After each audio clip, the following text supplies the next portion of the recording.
messed up again. Okay, alright,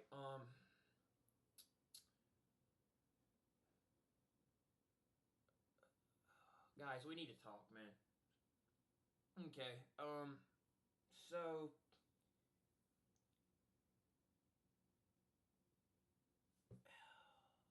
I don't know anymore, dude. I don't know. I, getting sick of everything, including this world and everything, and what's coming and everything happen. And I think the closer and closer we get to what's going on is what's coming, bringing about things. Not to mention, I think it causes a lot of, attacks and certain things that come toward my life and stuff that makes everything worse and conflict, and everything. As we talk about and discuss these things, stuff does not want certain individuals in these days with what's coming to be able to do what they do, and so it sends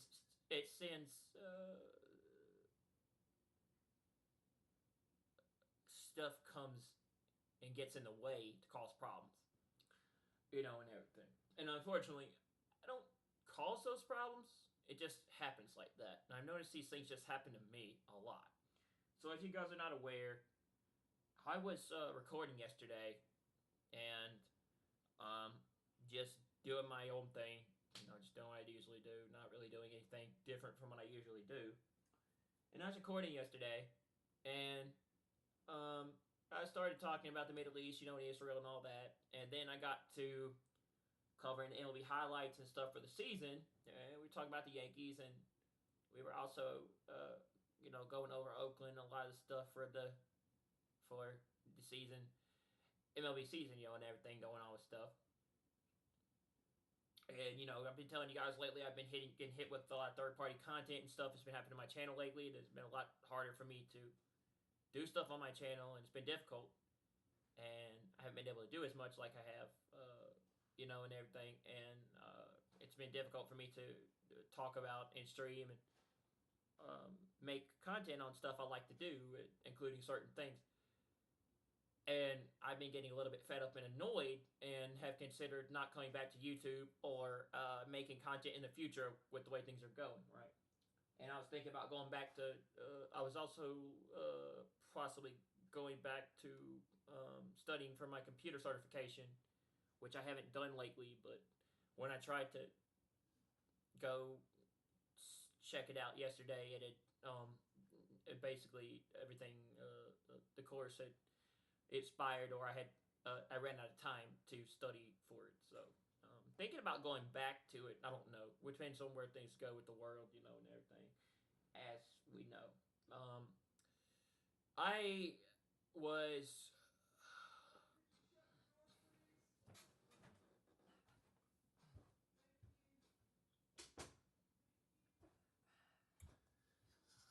as you guys know, and I'm getting sick and tired of stuff, as y'all probably noticed. I just don't do what I used to do anymore, personally. And I can't do what I used to like to do or enjoy or make stuff on what I like, or I can't have fun and entertain an audience anymore because there's been a lot of stuff that's happening lately with YouTube and my channel, and I've been getting sick of shit. So I'm being really annoyed, to tell you the truth. And one of my last videos got blocked, and then another one got removed the other day, and I got on here to vent, and you guys knew about that, and talking about that. And as of yesterday, when I got on here to record, like I always do, these things tend to happen to me over other people. Everybody else does this stuff, but they don't get the same type of shit I do, but it happens to me. I've noticed. These things just happen to me, and I don't cause them to happen. They happen to me. It comes to and everything. Because I guess either I try to do what I think is right, or I'm doing things that cause issues. And everything seems to be my fault, seems like. I seem to be getting caught in the crossfire of what comes with everything. Okay. Might as well put a big red dot on my head.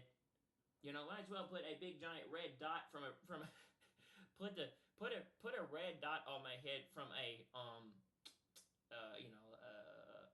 an LED, an LED red dot on my head, you know, for me being a target, and everything. The second I get ready to do something.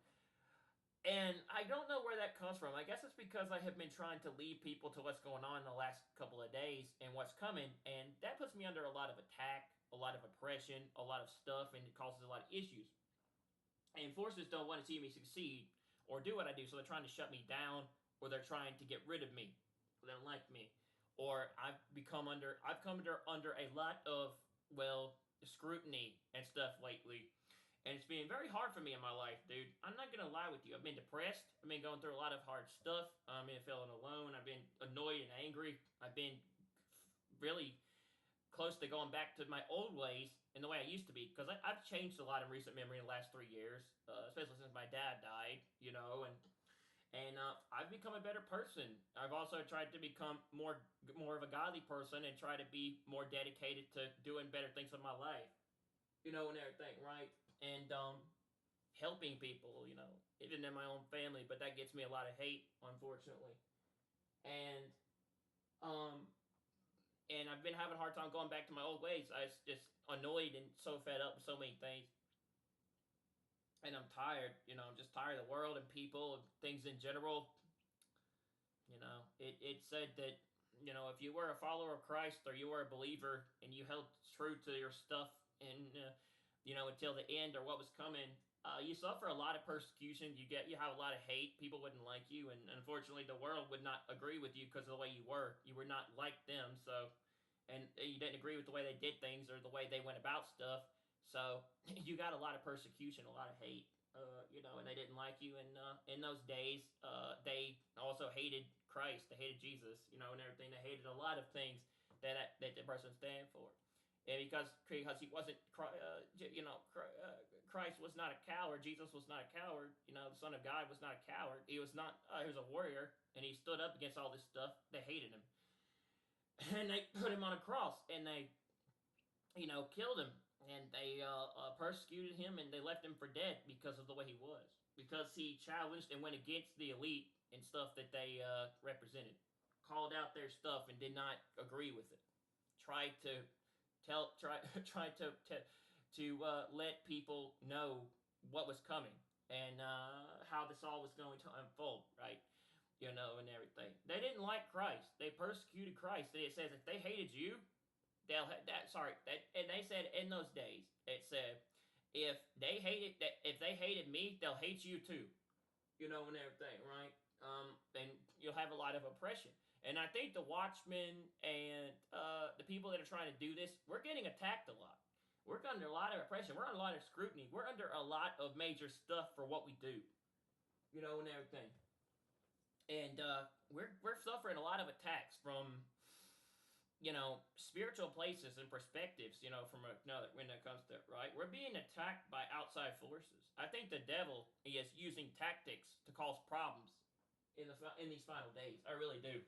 Unfortunately, for our sake, that's why things are harder for us, and everything. We suffer because we try to do what we think is right and what could come with stuff, and everything, right? And that's what I believe, But yes, it said if they hated you, they hated me, they'll hate you too, and everything. If you're not, if you're part of the world loves its own. But because you're not part of the world and you don't do what they do, and you're different from them, and you're kind of a rebel or a revolutionary, or you don't agree on the same ideas as them.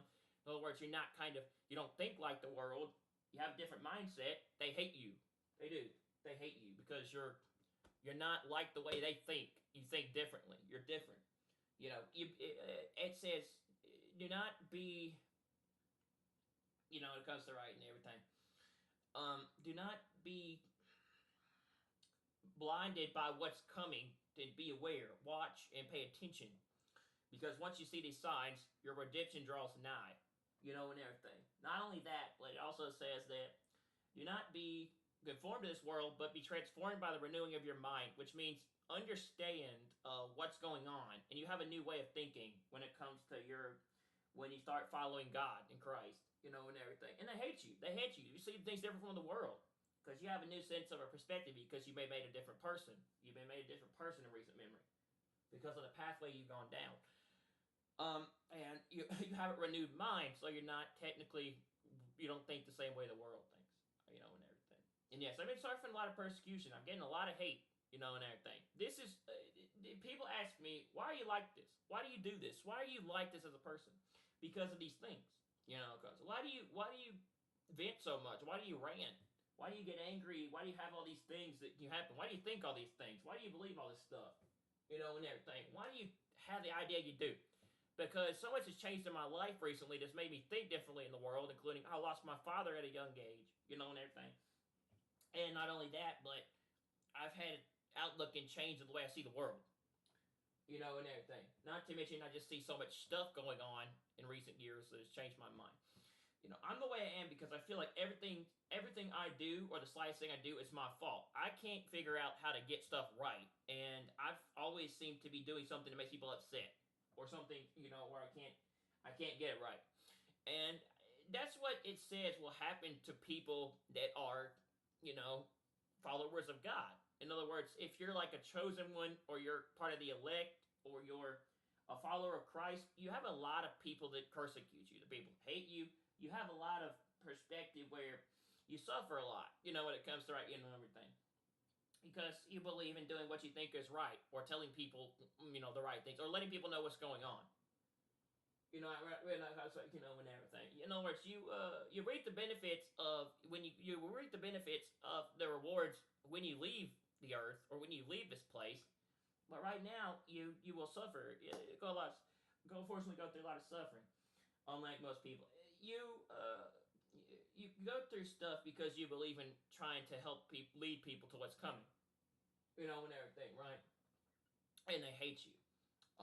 And the reason why I do this stuff, and the reason why I do the things I do and act like the stuff I do, is because, yes, I believe I've been led to this stuff, I've been shown these things, and I've been trying to tell people this.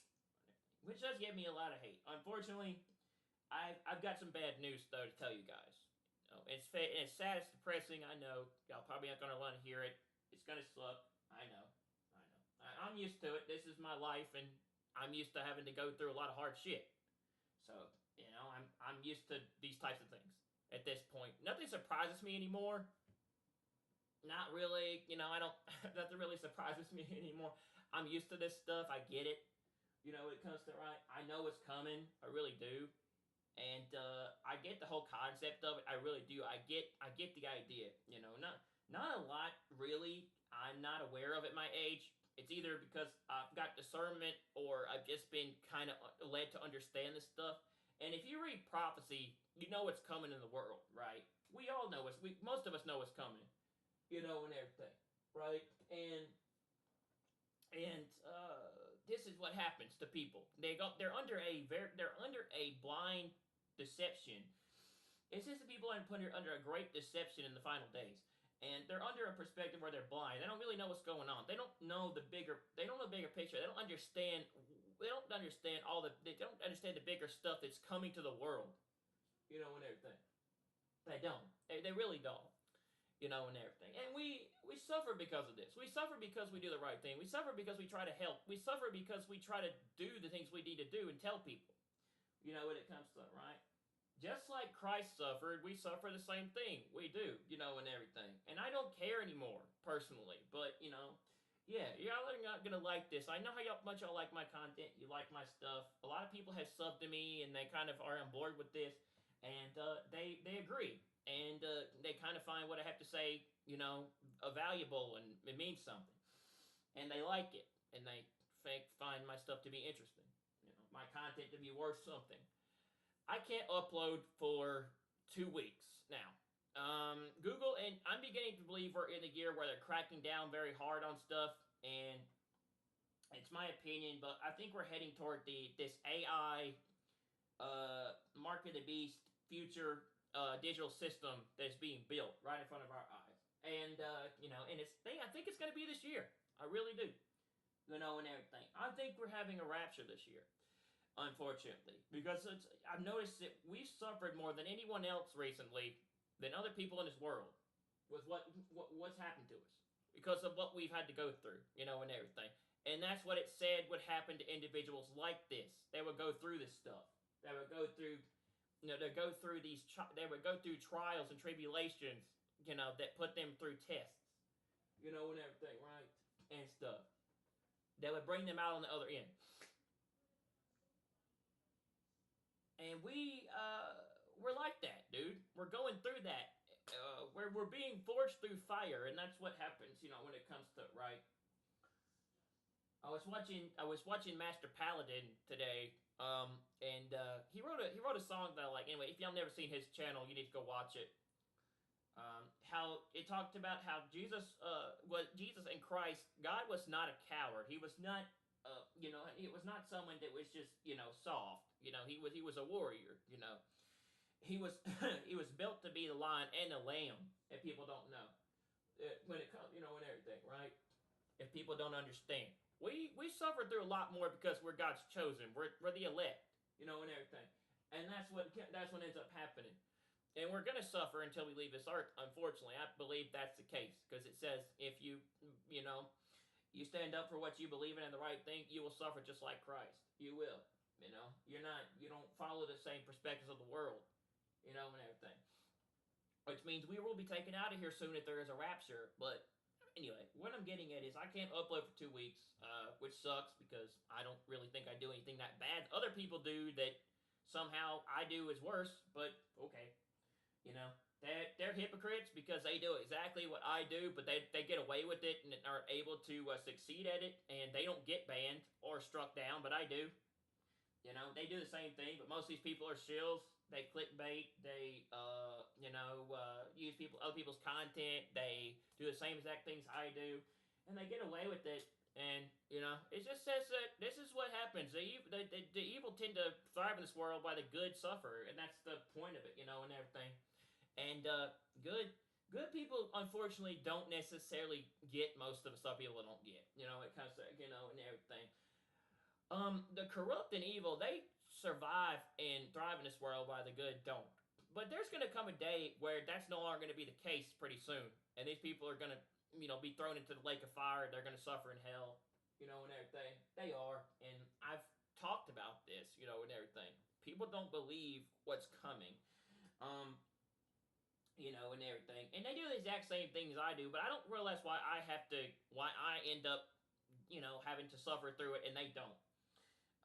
And stuff. These people do the same thing. They do the same thing I do, and everything. They use other people's content. They do reactions. They use clickbait stuff. They stream and talk about other stuff in people's content. They use other people's videos and stuff in their things, and they pretty much do exactly what I do. They all do the same thing. They pretty much all copy each other word for word to get views, to get likes, to get subscribers, to get hell, to gain the whole world, right? Isn't that what it says in the? It says that's what it says in the Bible. It says, bro, it comes to right.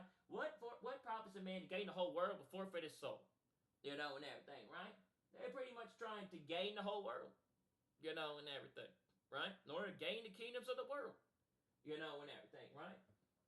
They think money, fame, fortune, all that stuff is going to make them happy, but guess what? No, it won't.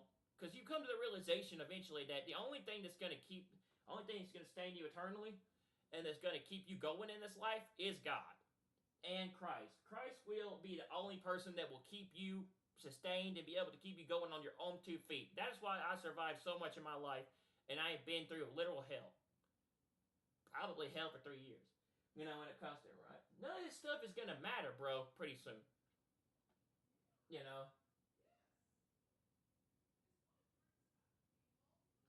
None of it's going to matter. None of this stuff is going to matter pretty soon. Sorry. None of this stuff is going to matter soon, guys. And you're going to have to realize that we'll be out of here soon. We will be, our suffering ain't going to be for nothing. It's not. And I'm just letting y'all know, and everything. What am I trying to say, though? Yes, these people will go to search for everything except God, and stuff like this. And they think they can gain everything and it's going to bring them happiness. It's not. It's not, dude. The only way you're going to find full fulfillment and happiness and you're going to be a person that actually is at peace is when you find Christ, And that's when you'll be at peace. He brings peace. He brings the perspective of peace. You never feel alone when you're by yourself. This is why once you get to understand Christ and God, you like being on your own. You like being by yourself, and you like being in isolation. You like being alone with your own perspective. When it comes to right. Once you find God, He brings you an everlasting peace.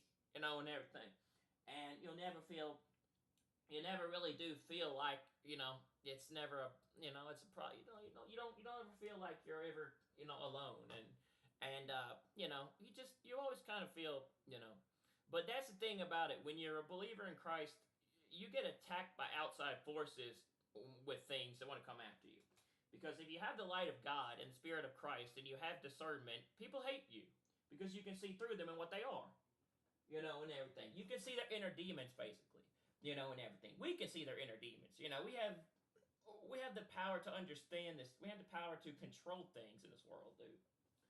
In other words, we're the kings and queens of this world. Really, if you look at it, we're gonna be the ones that are going to inherit the earth. We're gonna get the concept. We're gonna be the ones that reign with the millennial reign. We're gonna be a part of the ones that are gonna be there for with Christ in the end.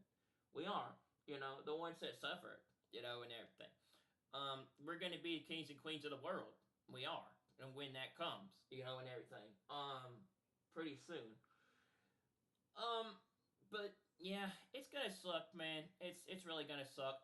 There's some massive snowstorms. There's some massive storms and weather coming to my area and across other parts of the world, dude. That I think could very well lead to a rapture or some big events going down soon. So if I'm not here in the future to upload, I guess if I even get if we even get to 14 days with all this shit, because I'm probably not going back to YouTube. I'm probably not coming back because they're cracking down big time on this stuff. Okay, and everything. I'm just gonna go with God at this point. I'm just tired of everything. But yeah, we suffered. We go through this stuff. We do it right. We do what is right, and we try to do what we think is best. And we suffer for it. We do, unfortunately. But God will give us the rewards when we leave this earth, either by rapture or we die one day. In heaven we will reap the rewards, and we will get the benefits of doing that on earth. It says, "Well done, my faithful servant." My good and faithful servant, for what you do in the end. And everything, and we will get those benefits from what we do here on Earth. Unfortunately, I think you don't really have to do it, but if you do, it's as if you do a lot of that, you do reap the rewards for it. So if you are technically a person that puts your trust in God, until the end, you will still have eternal life. But I think you reap the rewards for doing stuff on Earth, and everything. Um, and everything. You still have salvation. I don't think you lose salvation, but and everything with what comes. But yeah, I can't upload for 2 weeks, guys. I really can't, and I know it's sad, but I'm really beginning to hate Google, social media in the world. I'm beginning to get sick of everything because they're taking advantage of me, and they're using me, and everything, and they're basically messing up my channel when other people get away with this stuff. It kind of stuff. Other people get away with this stuff basically, and I don't. In other words, they can do it. In other words, it's okay for them to do it, but I have to deal with it. I have to suffer through it basically. I have to suffer through this, and they get away with it. In other words, like, you know.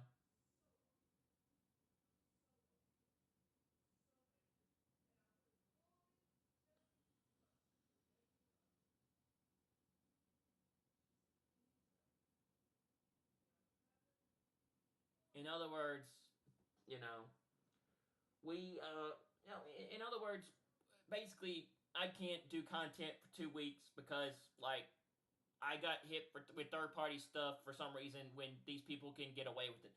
So they do this all the time, but I can't I can't do it. Apparently, every time I do it, I get hit with third party strike, or I get hit with a warning, or I get my channel banned for a certain amount of time. But they can do it, and it's okay. These people are shills. They're paid to do this stuff, and they're promoted to do it. But I guess they get the rights because they sell out and they get all the benefits of shit when I don't. So and everything. That's fine. But one day I'll reap that. I'll reap that stuff when I leave this world. And everything. Which I think is going to be this year. I really do believe that. I do. And everything. I do believe this is the return. I believe this is here the rapture because I think I'm feeling it. It's getting close. A lot of people are feeling it. They're getting fed up with the world. They're getting tired, and they're seeing it too. Not just me. And there's a lot of people that are having dreams and visions of this stuff. I know y'all won't see this for a long time because I can't upload it, but y'all know what I'm talking about. They see it too. When it comes to and everything, they do. We're in that year, bro. We just don't know when it is. But I can't upload for 2 weeks. So basically, I'm banned for 14 days. I cannot upload for 2 weeks, and so okay. So basically, how all this started was, if you guys do not know, basically, is after I was done talking about Israel and the Middle East, and they've been really cracking down on stuff I've been talking about. Maybe it's because they don't want me to tell people the truth or what's going on, or this stuff, or trying to make them aware, or alert them to everything, or try to save them before what's coming, or help them, or do what I think is right, or like try to bring people to stuff, or in general they're not a big fan of me exposing their agenda, talking about certain things, right? Because we live in that era where now they censor everything and YouTube algorithms, and sort of kind of like they did with COVID and stuff, where they pretty much control everything you do and say, and and you can't say or do certain things now because of stuff. Social media is really cracking down on free speech. Even though Trump says he wants to bring back free speech, that doesn't look like that's the case, because it looks like social media platforms, internet websites, and certain things, as we get closer to what's going on with the world, they're really cracking down hard on what you can and can't do now with the internet. And everything, including certain websites. You got to present your face or your ID to access certain websites. So yeah, and everything. The closer we get to this perspective, and yes, I think this very well could be the beginning of the Antichrist system and the mark of the beast, and possibly the rise of the Antichrist, which is after the rapture, which leads to the covenant in the Middle East. I think we're getting close. I really do. The UN wants to get all this stuff finalized by June 1st to the 4th, and bring all this into the fray, and everything. And I know y'all won't see this, but I've talked pretty much about this already, and if y'all haven't seen it, you can, well, anyway, it doesn't matter if it's at this point, but you can go check out my other video whenever this goes up, and everything, right? Basically, what ended up happening was I was just doing regular stuff, not anything that involved, like, anything really bad that violated guidelines, or any problem with YouTube or the platform or nothing. I didn't do anything that really caused any major problems that anyone else wouldn't do or try, really, when it gets down to it. I was just watching the MLB stuff, going over the highlights, talking about the season and stuff like that, and Yankees, and, just giving my thoughts and opinions on stuff, and, talking about that, doing something I like to do. And then I was watching March Madness, and because I didn't want to get struck down for third-party content, I decided to use the actual websites so I could use actual sources so I wouldn't get struck for, plagiarism, or, not linking back to the original source, not using the sources, not using the stuff to actually stream it, because I either didn't have the rights, or, or I was using the original source. In other words, I wasn't watching it through YouTube or someone else's channel. I was watching it directly from where it was from, and everything. So I was watching that stuff on MLB.com, and then I went to watch the NCAA March Madness tournament, basically, on the NCAA website, and yeah, they struck me for, in the middle of, so I was watching Duke and Alabama, and Duke beats Alabama. And then I was watching Florida and Florida and Texas Tech. right? And then after watching Florida Texas Tech, I got hit with a community guideline strike for 2 weeks, and I couldn't upload, stream, or do content for 14 days, which is 2 weeks. Um, and because apparently they didn't like me streaming or streaming or watching the highlights or going over the Duke Alabama highlights on my channel for March Madness, and I've been banned for 2 weeks. And I can't upload or do content. I can't even stream, which this sucks. I hate this world. I hate the fucking elite. I hate the government. I hate social media. I hate YouTube. I hate Google. And I hate all these fuckers. And I want them to burn in hell. I want them to die in a hole. I want them to be thrown into the fucking lake of fire if that even exists. I want God to come back and do the world with the world what He's gonna do with the world, and I want to go with the rapture, and yeah, and I want out of here. I want out of here. And I say so long to this fucking this world because I hate it, but yeah, I want out of here. I want out of here. I'm tired of so much shit, and everything. I want out of here, bro. Pretty soon. I made my peace with God. I told him, bro, I'm ready to go any day now. You want me to go with the rapture? If it is this year. I'm done. I'm done with these billionaire fucking tech motherfuckers that are cracking down on this shit. I am leaving when it's my time. So, and everything. I'm leaving and it's my time, dude. I'm done. All these people are going to be thrown into hell, and everything's going to be fixed, and the world's going to be better soon, and everything again, and everything, and the rapture's coming. So, I made my peace with God. But yeah, that's it. I'm done. I've had enough, bro. I don't think I'm coming back to YouTube. I think I'm done. I think this is it for me. So, not after all this. I can't even enjoy anything anymore, do what I like to do without them cracking down and being strict on what I do and make and try to do for content and do for and with streams. I can't even enjoy anything anymore that I like to do without being hit with guideline strikes all over the place or them messing up my content. No. No, I can't even enjoy basic stuff like watching sports or going over highlights or talking about the games or doing things I like to do in my spare time. No, I can't. I can't enjoy anything anymore because this whole world's just one big giant fucked up bullshit backwards fucked up fest of crap that's soon going to be destroyed by God and rebuilt. And I think the rapture's this year. Yes. And everything. And I cannot wait till the day. I cannot wait for the day when God returns to take me away. Because and everything. I am ready for that day. Very soon. And everything. And it's coming, but yeah, it's just I'm so tired of this world, bro, and everything. So it sucks. It sucks. I can't enjoy anything anymore. It's like people ask me all the time. It's like all you do is pay attention to world news, Middle East stuff. Doomsday stuff. You're always watching, always being, doing all that stuff. So it's no wonder you get so worried and fear and have all these things you do, even when you sleep, and everything. But I do believe I get dreams and stuff telling me about these things. But no, I don't watch that stuff 24/7. I actually watch things that are like lighthearted entertainment or stuff I like. But and stream or do something on content I like to do. But they screw me over and they hit me with a strike and they make it to where I can't upload after I do and talk about what I like to do and make stuff on what I like to make. That is sports stuff, baseball stuff. I've even talked about March Madness, stuff like that, right? Concert, right? They screw everything up. I hate this fucking world and the people that run it. And I hope pretty soon there's going to come a day when God does come back, because I am waiting for that day. I hope that day is real and it is true, and I think it is, and I can't wait for that day where God comes and just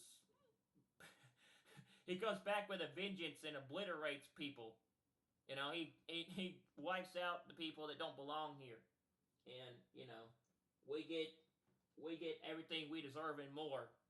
We get our world back from the motherfuckers that run it. So it comes to and everything. I really do. There's gonna come a day when we're gonna take our world back, and we're gonna be it's gonna be harmony again, and it's gonna be perfect in harmony again. We're gonna get it's gonna be the new Jerusalem, the new world that's coming. Yeah, it's coming, bro. You know, we're coming back to fight in the war of Armageddon. The ones that go with the rapture, we're gonna be God's warriors. He's preparing us, and he's building us up in these last days. So when it comes to and everything. So yeah, get ready, because we don't have to suffer much longer on this earth. We're going home, bro. We're getting out of here. So when it comes to right and everything, but people need to get themselves on board for the rapture, because it is very close. So it comes to right, and everything. Just pointing that out basically is what I'm trying to say. But yeah, I'm tired. And I think a lot of people are tired too, and they're sick of it. They don't want to be in this evil, corrupted, bullshit world, and everything anymore, and they want to go. And a lot of people are feeling like exactly like me, where they're like, we're just ready for the rapture to come and take us out of here, and everything. Because we're tired of being under the perspective we are. We're just kind of ready to go with God, bro. We've been through so much. And we're just tired. We don't want to be in this world anymore. We don't see a reason to be here. We've been through so much stuff, and we're just tired. And everything, right? And God knows. I think he knows. God knows his people are tired, and they're ready, and he's coming back soon to get them. But God knows. God knows his people are tired, and he's going to be returning soon. I think this is the year. With the signs. The signs are there. They're all there, and they're all unfolding. He knows. He knows we're tired. He knows we're done, bro. And I think this is the year. But we're still waiting patiently and watching for that day. And everything. And everything. And we're not going to stop just because certain things happen. But we're going through a lot, bro. We're going through a lot, the people in these final times. And it sucks, but we do suffer a lot. We do, unfortunately. I can't enjoy anything anymore, or have a good time, or like what I used to like anymore, because, yeah, they're cracking down on it, they're messing with it, and they're making it harder for me to do it. And it makes me not want to do YouTube anymore, or do content. That's why I'm saying that social media and YouTube and all this stuff is getting more stricter, more harder, and more not as easy to do stuff on now, this year especially, because we're heading toward the one world global beast, mark of the beast system. We're heading toward the one world digital AI mark of the beast global system that they're building, and they don't want us doing certain things. They don't want us doing certain stuff, so they're cracking down, bro. And everything. And we're getting also closer digital IDs and all these other things, bro. It's here. It's here, and nobody wants to see it, but it is here, and everything. And the rapture's coming, dude. The rapture's like anything now can set it off. There's going to be one massive big event that's going to set the rapture off. It is, no doubt about that. The Middle East and Israel is a boiling pot that's about to erupt, and you have the world possibly on the verge of World War III, nuclear war, stuff like that, dude. We have a melting pot in the world that's about to go off, and everything. Also, let's say there's a lot of global chaos around the world, dude. There's protesting in Turkey. There's it comes to and everything. There's rumors of war. There's wars and rumors of wars. Nation against nation, kingdom against kingdom. All these things, bro. We've had a blood moon. We've had a solar eclipse. We've had signs. We had a massive earthquake that hit Thailand that basically decimated a building. So yes, and everything. And we got severe weather coming. We got we got severe weather coming to certain areas this weekend or these next couple of days. So and everything. Just keep watching and preparing for what's coming. I know y'all can't see this, when it comes to it, right? But if I'm still here and you manage to see this when it goes up, I don't know. Could be my last video. I might not be here, and everything. This may become my last video, or it could be the last one I make. I very well could be gone pretty soon, when it comes to it and everything. But yeah, God's coming back soon to get us, bro. So yeah, give you a reason to have hope and to keep looking up, for everything coming. It's coming back to get us soon. It's either going to be April or it's going to be May or it could be the end of June, and everything. But it's going to be in the next 2 months, I have a feeling, and everything. Our redemption's drawing nigh by the day, bro. And it is, pretty soon people that suffered here are going to reap the benefits of what's coming, and everything. And it's sad that we have to suffer a lot more than most people, but that's just what happens. That's what it says happens when you're like that. When you're a chosen person or an elect of God, you do suffer more than others, and everything because of what you do. But we we have a lot to look forward to in the future, besides this earth, and everything. And I don't know. I just can't do what other people do for some reason. These things always happen to me, and it's always my fault, or I get blamed for it, or when you look at it, when you get down to it, actually, I have to go through a lot harder stuff than some people, and these things just tend to happen to me. They don't happen to other people, and I don't know why they do, but they just happen to me.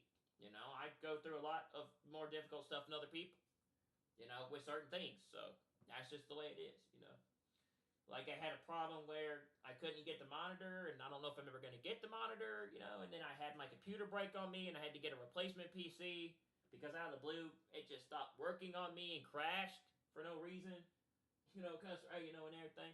So I do think stuff is attacking me even through my content and my videos. I'm still, we still suffer through spiritual warfare, even through the concepts of what we do, and everything, right? So, and everything. That a lot of people have said that they've been having problems to their stuff lately when they've been doing what they've been doing. It comes to spiritual warfare, spiritual warfare, and concepts. Well, yeah, and everything. And I've been having issues lately, a lot of issues. Yeah. And that perspective, and my health is at times been difficult, but I've been trying to, do more stuff to be, I've been trying to, do a lot of relaxing stuff that I like to do, but they're pretty much messing with my, they've been trying to do a lot of stuff that I like to do, and talk about things I like, but they've been messing with my stuff and making it a lot harder for me to want to, to make it a lot harder for me to be happy or enjoy anything, because they've been destroying my work, my hard work, my effort, and the dedication that I put into what I do, and the stuff that I really do my best to make for people, and everything. They're destroying my, in a sense, what I built. So fuck them, and everything, right? I say fuck them, and everything, and what they do. Alright. I destroy what I built. It's so harder for me to do what I do, and everything. And stuff. So yeah, I've been getting like headaches and other stuff and physical stuff toward me, but I think it's because I've been being attacked because of what I've been doing. And everything. I'm used to it, I am, and there's gonna come a day pretty soon where I'll get to reap those benefits after I leave here, and I won't have to be here anymore for that. But, we go through that stuff, It's, if the elites, the devil, Satan, forces of this world had a dartboard, and everything, it had a dartboard, and they were throwing darts at it. It's like this fiery dartboard. He'd be throwing darts at me every day because of what I do, because he hates me. He hates what I do. He hates me. He hates what I stand for. He hates what I say. He hates what I talk about. And everything. He hates me. It's like he has a dartboard. He has a fiery dartboard or a dartboard where he throws darts at me. It comes to basically, okay, if you're not familiar, because he hates me, and everything. He's literally tried to kill me from a young age. He's tried to wipe me out with people, even in my own family. He's tried to he he tried to have someone literally kill me. My brother literally take me out and beat me to death. And everything. All right, so like I do think that there is stuff against me. It hasn't wanted me to live on this earth because of what's happening, unfortunately. But pretty soon God's gonna take me out of here, and I don't have to be here anymore. So, and everything. But yeah, I do believe I have suffered a lot more than most people, and it's brought me to, and it's brought me to understanding more about the world, spirituality in Christ. I've become a much more closer person to God than I have been in recent years, and everything. For what's happened to me, basically. But I suffered through a lot more stuff than some people. And the reason why I do is because I do what I do. Or we do what we do, and everything. And yes, the rapture's coming. It's here. This is the year. I've gone through so much suffering, including losing my father at a young age, that I feel like this is the year where I don't got to be in this world anymore. I'm gonna be taken out of here. And this is the year of the rapture. I'll get to be gone soon. God's gonna come back and He's gonna get me. He won't leave me here to suffer. And everything. He won't leave me here to suffer, and I'm gonna be happy to be gone. I really am. Very soon, basically, is the concept of it. But I've had enough, and I'm sure y'all felt just like me, and y'all are ready too for the rapture. I think it's here. I think it's probably here. I think that'll be here soon. So yeah, keep looking up and paying attention, because our exit from this world's coming soon, and we'll not be here. So like we can look forward to what's coming with hope that we will be taken out soon. We don't gotta be here. And everything, and then we'll get to for reign with God, and everything, and they'll have our own place and everything and stuff, and yeah, it'll be a very it'll be a very peaceful, happy day. It comes like when that happens. Like there will be no more problems on this earth, and thank God there won't be, because and everything, including we'll be probably safe from nuclear war and World War III and stuff to come. So yes, I'm waiting for that day, and I think y'all are too, and I think y'all feel just like me. I know y'all do, because y'all agree with a lot of things I say. Kind of right, whenever. I know y'all do. You're not kind of right, whenever.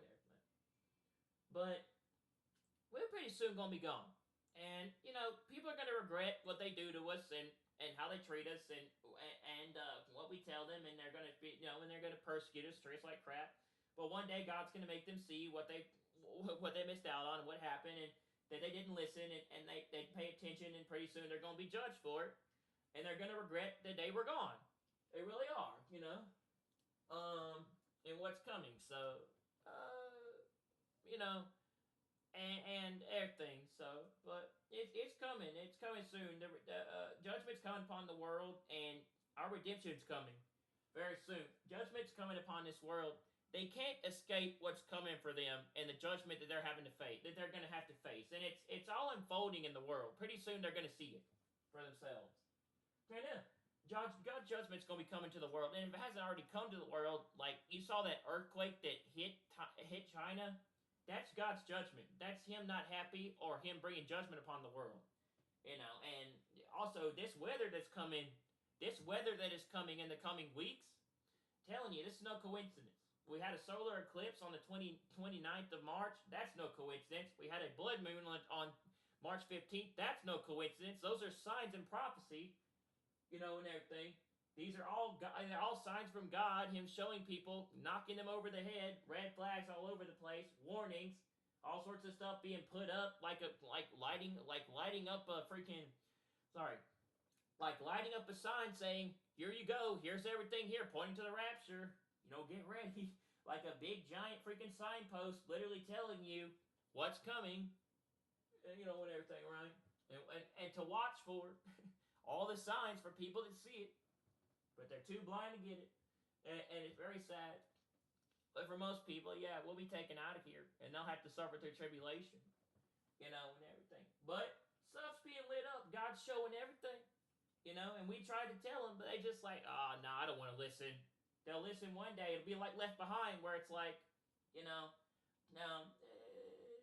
it'll be like Left Behind, where they finally come to the realization that that person was right, and they're stuck here, and everything. And unfortunately, that's the case, It'll be like the Left Behind series where Rayford Steele, his wife, actually, they thought she was nuts. They thought she was crazy. They thought she was a crazy religious person, and they had lost their mind, or like she had lost her mind, or she was like totally different now. She was not the same person anymore. That they remembered that he remembered her as, and she was always very like stout and devoted to understanding biblical perspective. And when she was gone, he was like, him and his daughter came to the realization that he was right. Their mother was right, and they believed it. So, like, yeah. So, and everything. Kind of funny looking back on it now, and everything. It's going to be like Left Behind. Most of us are going to be gone. And some of our family members are going to be left here, even though we tried to tell them what's coming and tried to save them from what could happen. But they're like, nah, we don't want to hear that. We don't want to listen to that. I don't need help. I don't need to be saved. Nah, I don't want to listen. And everything, right? I don't want you to help me. I'm perfectly fine. Just leave me alone. Leave me to myself and my own stuff.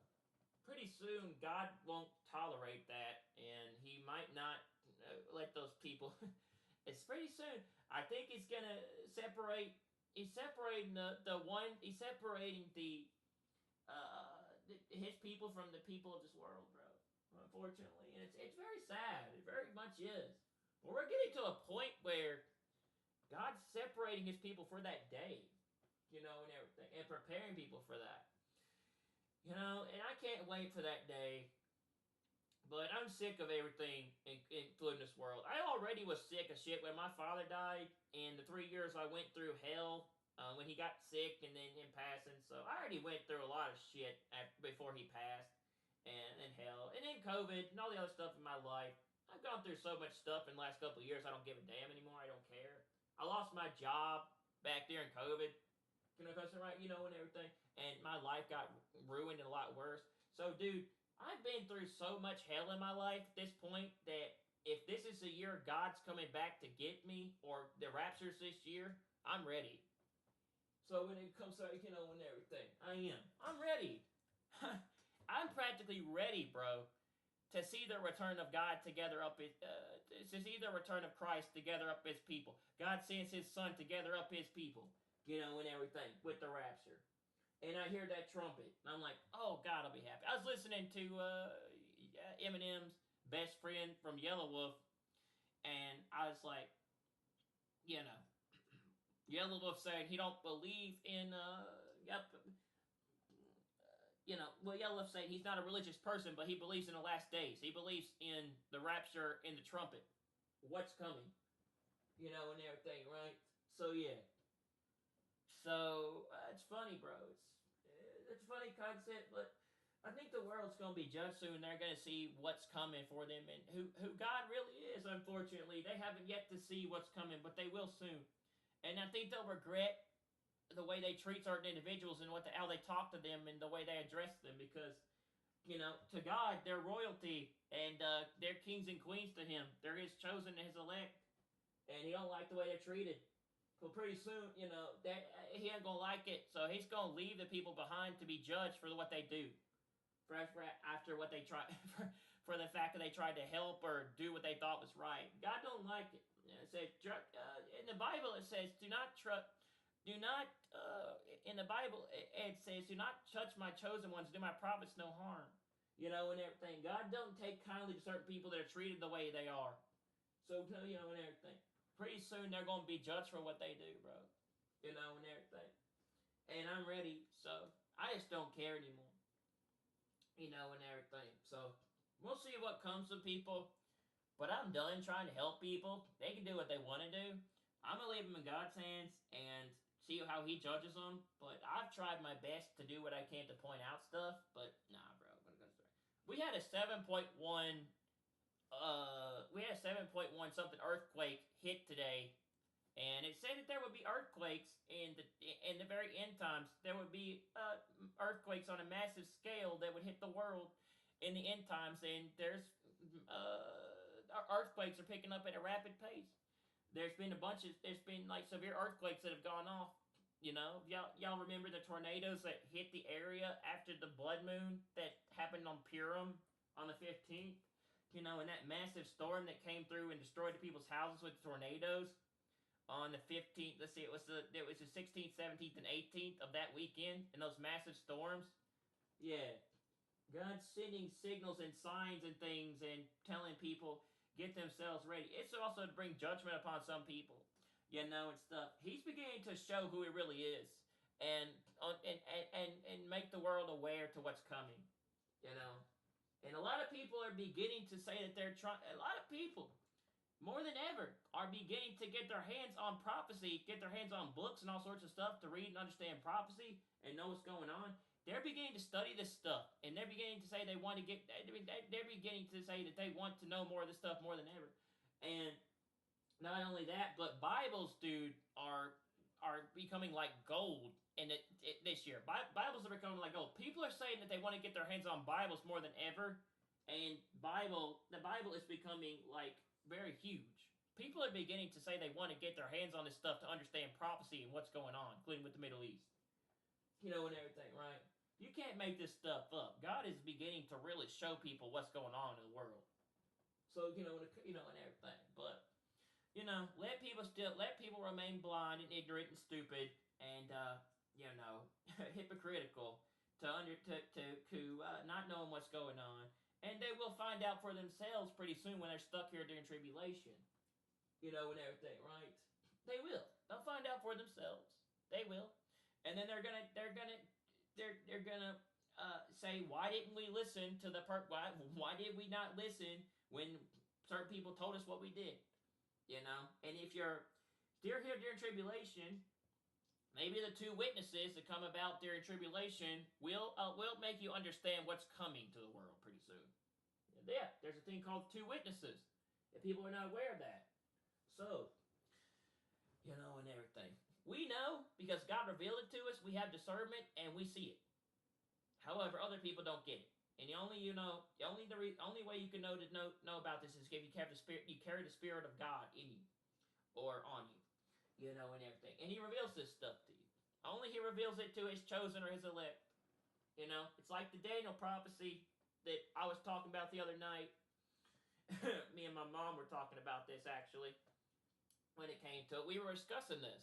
It's a Daniel prophecy. We live in a day and age today, bro, where Daniel's prophecy is becoming bigger than ever right now. Where God said, Daniel, shut up the words and seal the book until the time of the end. What it comes to, right? The book is becoming unfolded and being revealed right in front of our eyes this year especially. And not only that, but it says, knowledge shall increase and people shall go to and fro and knowledge shall increase. We live in the most technological age, and a lot of we live in the most technological age we ever lived in currently in the last couple of years, and that's the concept of knowledge shall increase. We have massive knowledge through social media, smartphones, the internet, computers, a lot of this stuff, bro.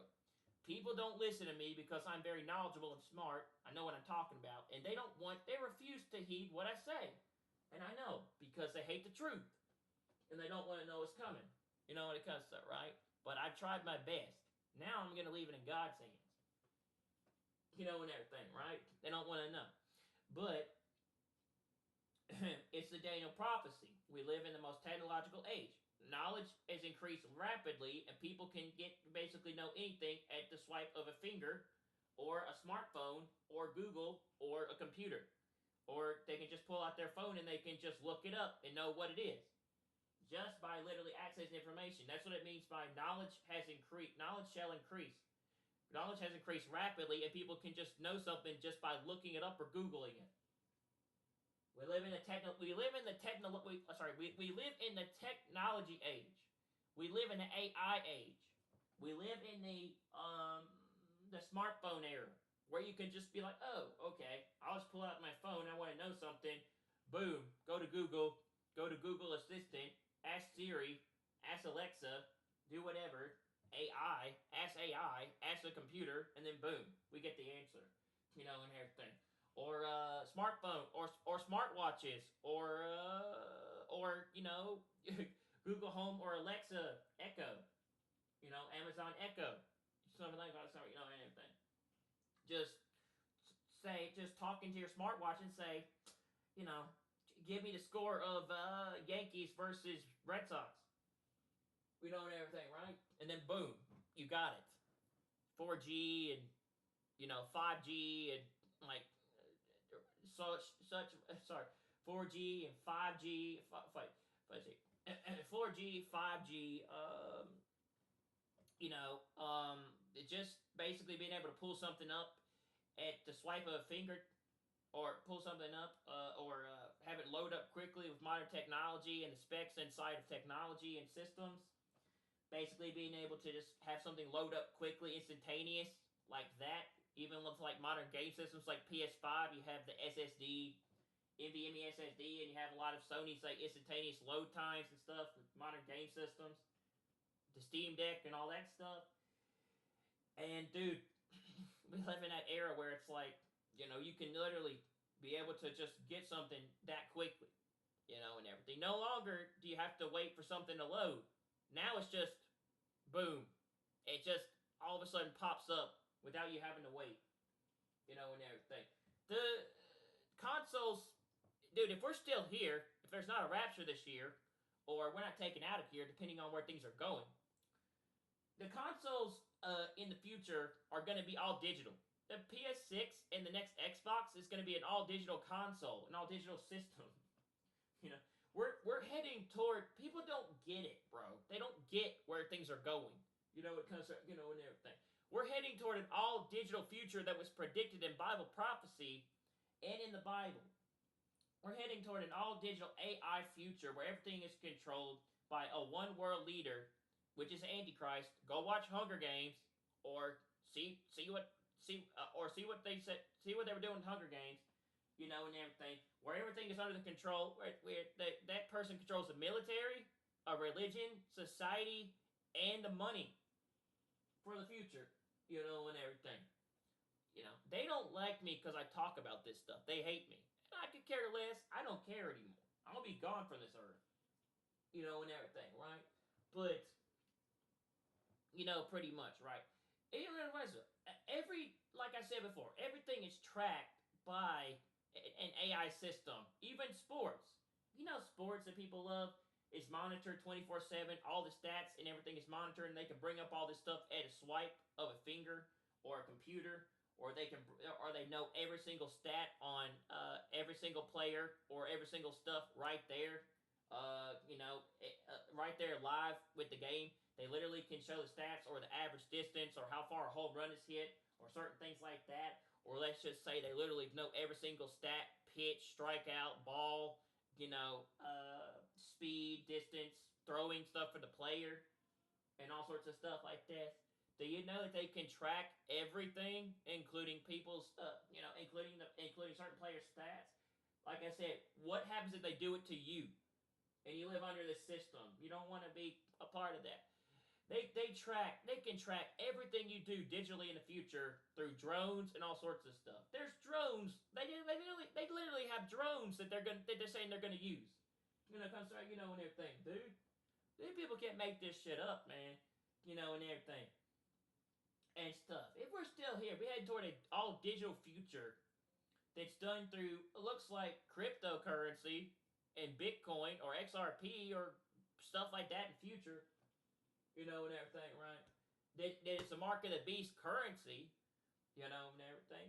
And dude, everything is tracked through AI, it comes through, and everything. It's an all-digital system that they're working on building. And nobody really gets that, and everything.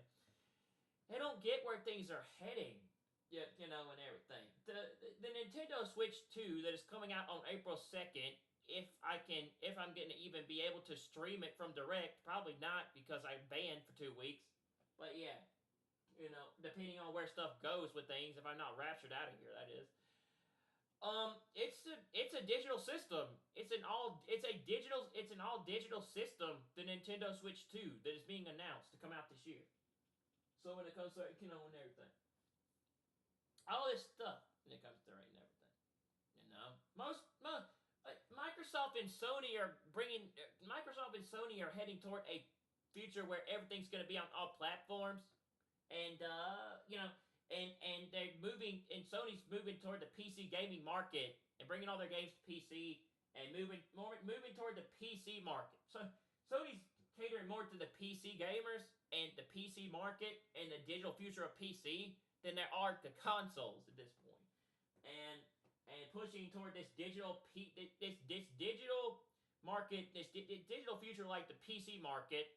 It comes out with Steam and all this shit. Microsoft with stuff like mobile and other things they're doing, dude. This is their plan. This is what they want to do. People don't get it, and I'm done fucking giving a shit. Now I'm gonna tell people what they're really gonna do, and maybe they'll hate me, but I don't care. When it comes to right and everything. And I probably won't get this uploaded for a long time, but this might be the last video ever. This might be the last video I ever upload before I leave this earth. And everything, right?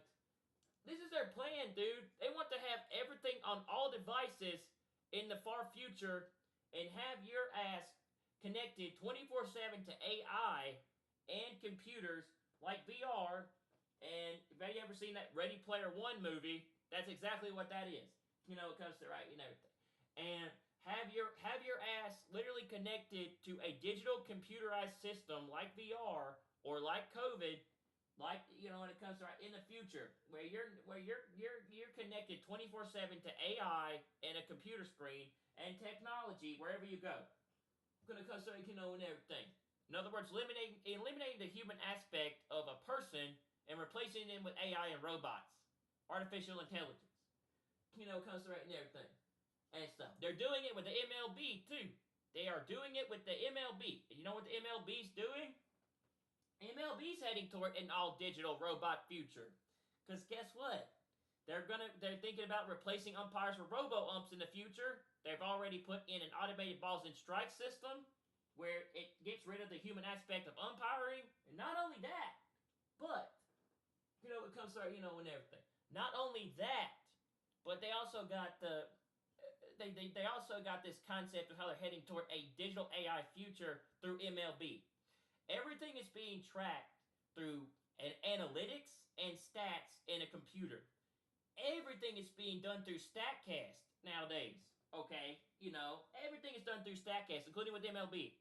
StatCast monitors everything they do at 24/7 in that game throughout the whole game. StatCast monitors everything. It comes to and everything. They do. They monitor everything they do in the NBA, the NFL, college. They even doing it through March Madness. So when it comes to and everything, right? They do. And stuff. Every last shot, every last three, every last two, every last dunk, every last block, every last alley-oop or whatever, every last steal when it comes to and everything is being tracked. Your stuff is going to be tracked 24/7. They're going to move more toward a digital tracking system in the future. And everything. If you're still here, and I hope to God you're not, because you don't know what's coming for you. And I try to tell people this stuff, but I'm fucking tired and sick of it. I'm gonna wake motherfuckers up, and I'm gonna tell them exactly what the fuck's going on, and everything. All right, and you can choose to believe it if you want, if you want to or not. Okay, cause and everything. All right, so God has revealed this to me. And I'm telling y'all because he showed me. He's told me this stuff. And he's been showing me this stuff for years, from a young age, as far back as COVID with sports. You know, he took me out of the way he took me out of where I did to put me where I did to understand what was coming to the world and to make me see. So now I understand more about what's coming to this world, especially after what they did with COVID. So yes, he made me understand what was going on that day with COVID. You know, I started to get really what was happening after COVID. So, and everything. So, so one day maybe he gave me the ability to make y'all understand what was coming. He gave me the position I did to tell people what was coming to this world. And everything, right? Okay. So, I'd say I've been given authority with this platform to do. Let's say I've been given authority, been given this platform by God to, well, tell people the stuff I do. When it comes to it's not a coincidence I stumbled upon YouTube years ago and have been doing what I've been doing now. Okay, and everything. But yeah, we live in that age, bro. Unfortunately, people don't get what's coming to this world, and God's gonna wake them up soon to what's happening. They don't get it yet. They're still blind, but pretty soon there's gonna be a great shaking, a great awakening, and a great massive shit that's coming to this earth pretty soon, with earthquakes, volcanoes, eruptions, severe massive weather, and stuff. All these events are going to set off the rapture, and we're going to be gone, and then people are going to they're going to mourn, they're going to wish they listened, and they're really going to suffer through a bad future, and everything. And if you're lucky enough to survive, you have to bow down to the beast and either take the mark or die for what you believe. And everything, right? And I don't think people get it. I don't think people get what they're doing to people, and everything. And how this is all part of their plan and their agenda. They revealed this in Hunger Games way back in 2012, and now we see it, and we know what's coming. When it comes to that, and everything. We know what's coming. We know what they've been doing as far back as what they did when they made Hunger Games, right? We know what's coming. And everything. We know what's coming. We know all these motherfuckers are in bed together. That's inside of the in charge of the government, in charge of the U.S., in the White House. We know they're all in bed together. Bezos, Zuckerberg, and everything. Bill Gates, all these big billionaire oligarchs, comes to right, and these tech giants, Apple, Google. And everything, right? Elon, Trump, they're all in bed together to create and build this beast digital AI system leading to the Antichrist. And I believe this is the year of the Antichrist, yes. And people ask me, well, who do you think is the Antichrist? When it comes to that, right? Because we're not going to see him. He's not going to be revealed to us because we're going to be gone with the rapture. There's no point in watching for the Antichrist. We don't need to know who the Antichrist is. We won't know. We don't need to know who he is. But do you know who? But you want to know who I think it is? Do you want to know who I think? You want to know who I think the Antichrist is from what I've seen? And people don't understand this or get it. They don't really see it, or they don't actually know this. But Jared Kushner is Trump's son-in-law, which is married to Ivanka Trump. He is connected to things like the Abraham Accords. When it comes to that, right? The Trump-Gaza peace plan, the Trump-Gaza plan. He's connected to moving Jerusalem back to. Except he's connected to recognizing Jerusalem as the capital of. Or sorry, he's involved with recognizing Jerusalem as the capital of the Middle East. Jared Kushner is involved with the building of the third temple, and he's also connected with a bunch of people in the Middle East, including Netanyahu and other people. Comes to right, and everything. And he's this young billionaire, up-and-coming dude that has become huge in recent memory. He has connections to a lot of people in the Middle East. And Kushner has a building called 666 outside of. He bought a building on 666 Avenue, and everything, which is no coincidence. The devil's number is 666, and everything, right? Kushner is also a Jew. He's from Jewish heritage, which a lot of people look at him as a false messiah, and everything. And, and he's converted to he converted to Judaism. He actually is a Gentile technically when it comes to it, right? And Kushner also comes from a very wealthy family in the Middle East. It comes from a wealthy Jewish family, and everything, right? And Kushner is involved with a lot of things behind Trump, and everything. Not to mention, Kushner is also involved in pushing the Abraham Accords plan, which is a 7-year covenant peace plan, and everything, right? Kushner's involved with pushing the 7-year Daniel 927 covenant peace plan that is coming to the Middle East pretty soon. Either we're here to witness them signing that, or we're not if there's a rapture. But if we do see it, then we're gone after that, and everything. Which Kushner is involved in pushing the Abraham Accords and probably the Abraham Alliance that is coming. This is the expansion of the plan that happened in 2017. It comes to and everything. That it's all part of biblical prophecy. If you read it, and everything that is coming, that they're talking about. And Kushner's involved with the Abraham Alliance it's called the Daniel 927 covenant, where the Antichrist signs a 7-year covenant with Israel, Palestine, other nations, and it's 1 week, which is 7 years, and allows Israel to go back and have a time of peace to rebuild the third temple, which ushers in the Antichrist and his reign in the temple in the last 3.5 years, and then he turns on the Jews and persecutes the people. In other words, he persecutes the saints and goes after the believers that are still here, or the ones that either come to the realization to believe, or the ones that go against it. Comes the rest. So, yeah, of course, there's going to be a lot of people that are not believing of this stuff that are left behind, and certain things like that. But yes, Kushner points to a lot of factors that make him the Antichrist. Not only that, Kushner's involved with the strengthening of the Abraham Accords, and he's also involved with the Abraham Alliance. He could very be involved with the UN peace agreement plan, with the two-state solution that they're working on currently at the moment to bring that about, that he's going to sign. Not to mention, Trump said if Jared can't bring peace to the Middle East, no one can. So yes, when it comes to and everything. So Jared, people don't understand. Jared Kushner is the Antichrist, and no one actually sees it. It doesn't matter really for most people that know this stuff and believe. It says all you gotta do is believe, and God will, we believe and confess that you believe, in His Son and Him rising from the dead and all the other stuff, right? John 3:16, basically.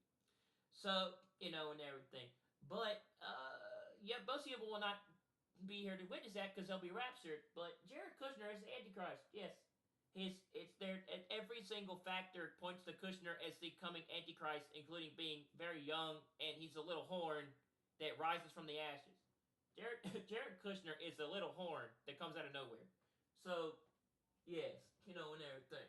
Okay, Jared Kushner fits the image of the Antichrist because he's very young, and he's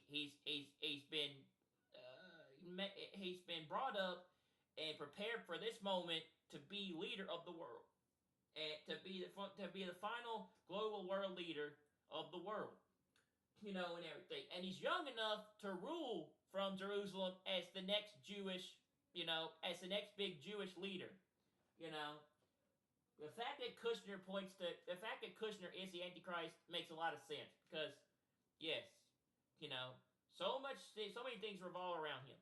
I don't think it's Trump. I don't think it's Elon. I do not think it's Vance. Even though a lot of people have a lot of theories on him, right?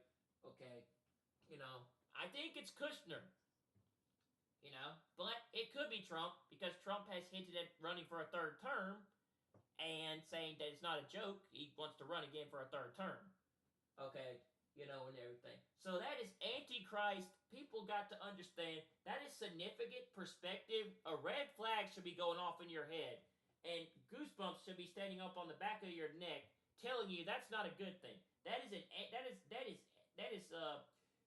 sign of the Antichrist. That is an Antichrist sign. Because if you reading the Bible, it comes to right. It says the Antichrist has the ability to change times and laws, and everything. And it is violating the Constitution that running for a third term. Basically, it violates the 22nd Amendment, which only allows you to run for 2 terms. When it comes to, and everything. Right? I know y'all won't see this for 14 days, but fuck it. Who cares anymore, right? Okay, like, who cares? I'm not going to be able to upload this. This might be my last video. Who knows? God might take me out of here before I'm able to upload again pretty soon.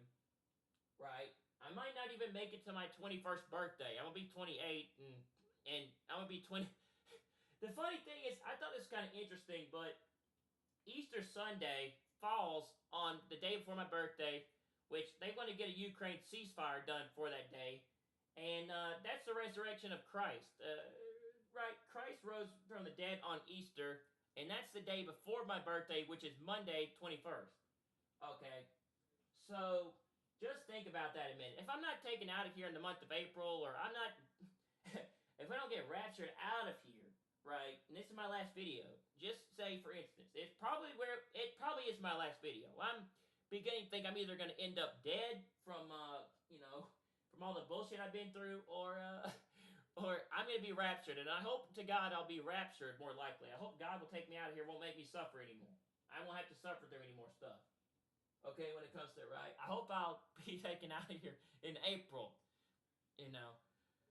But a lot of people are like, yeah, it's just, Trump's the Antichrist because he's gonna, because he's trying to, use military force to acquire Greenland. He wants to make Canada the 51st state of America, and, the Gulf of America, the Panama Canal, and he wants to run for a third term, which violates the Constitution. Like, no, not necessarily, but that could be a possibility. It could be a possibility that those traits point to a global one world, that points to a global one world Antichrist leader in the future that's predicted in the Bible, right? It's in biblical prophecy. It's in Revelation, of course. It comes to, and everything. Or it's a possibility if that's the case, and everything. It is. That's a possibility that's the case. And Trump is the Antichrist because he's able to change times and laws and he's pushing the power of what he can do in office with the executive orders.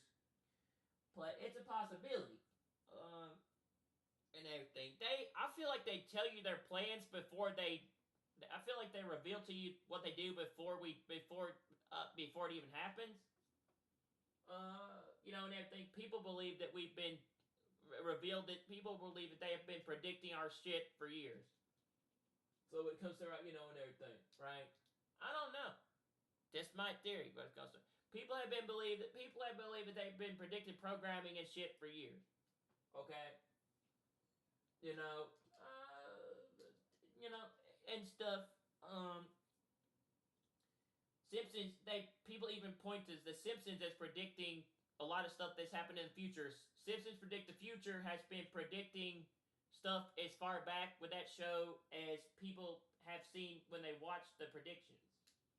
They predicted Trump. They predicted Trump running for president in 2016. They predicted Trump touching this globe in 2017 in the Middle East. They predicted Kamala running for president in 2024. So, they predicted the Trump shooting in Butler. So when it comes to, and everything. They predicted, Biden winning the 2020 election by cheating. They predicted the Capitol riots in 2021. So, because, and everything. They predicted Hunger Games. So, look, I don't know, dude. They predicted 9/11. So, like, I don't know, just a theory, A lot of people think that stuff that was predicted thousands of years ago in the Bible is now coming true, especially this year. So, and everything, more than ever now that Trump's got in office, that's why they point to him being the future Antichrist, because so many things that a president couldn't do in recent years, he's been able to defy or surpass or even push with executive power, especially now, this year.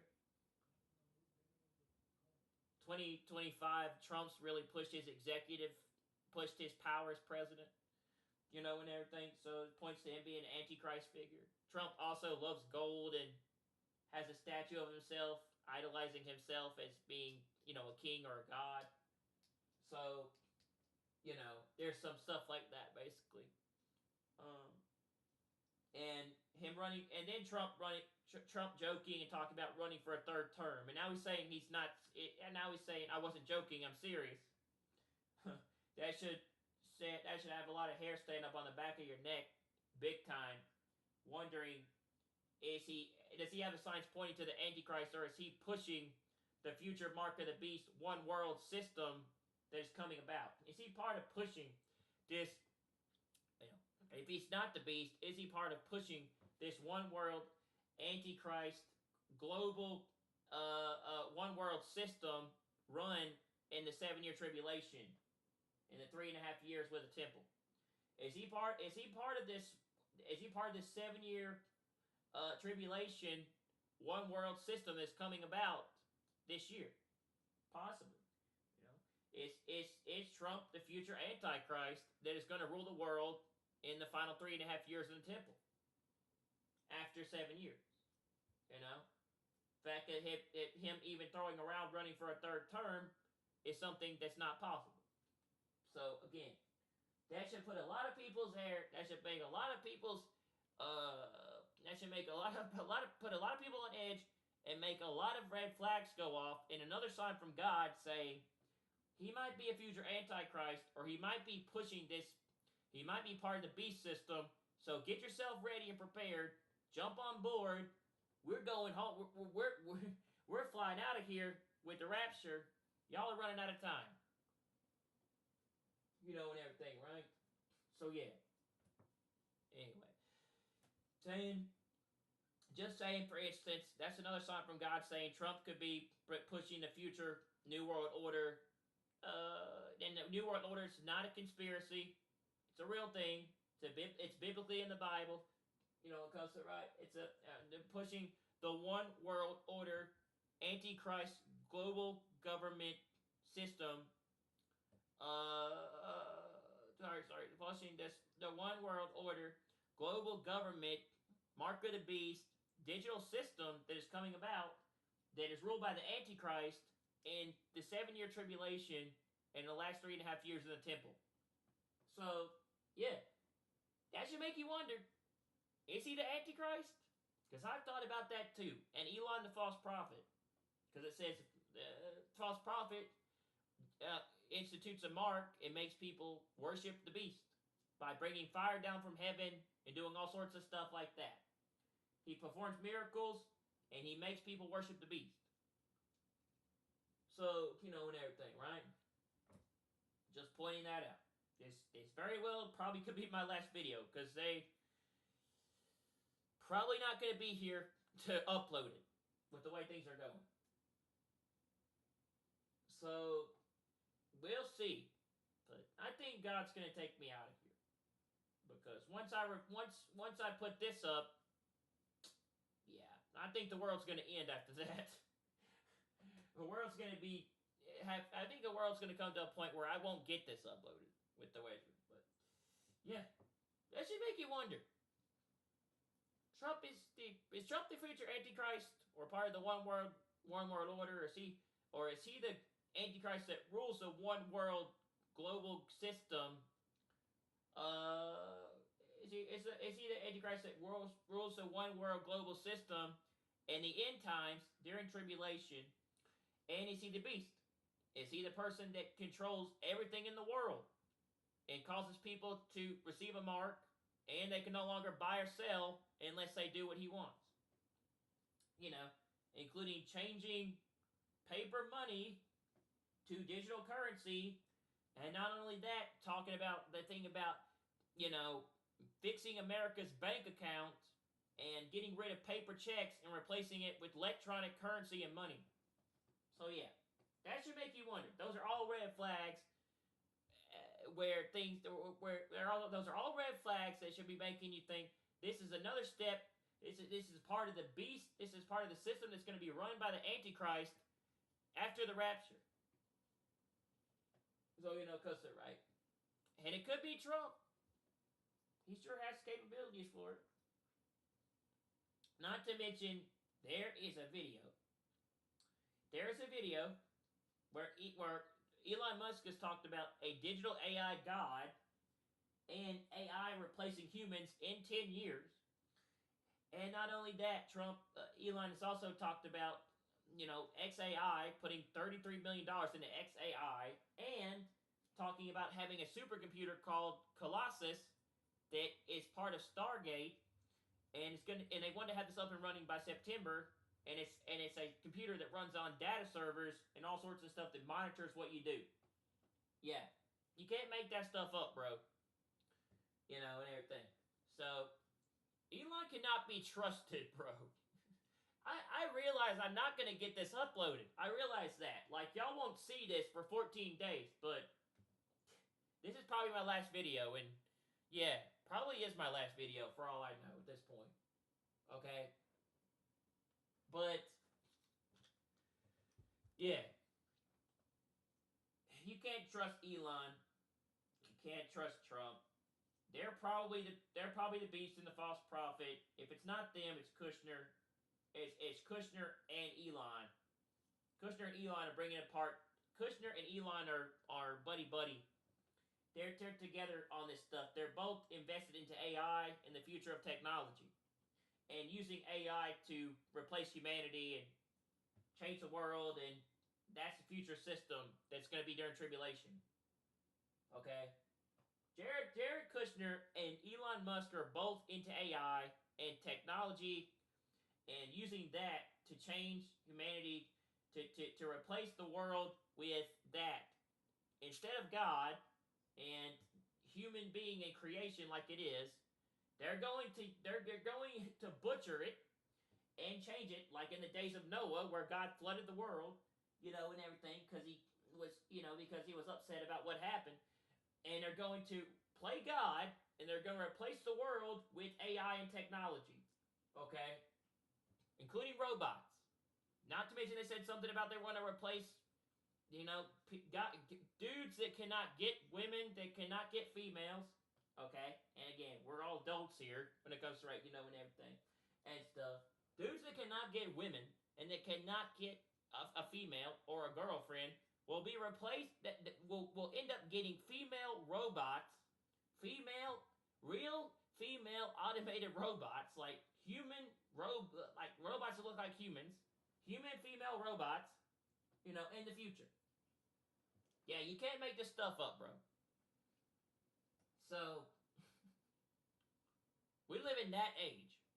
I don't know what to tell people. I don't know anymore, God. I say, God, take us out of here, man, and come back soon, because we need you. And everything. So, but, anyway.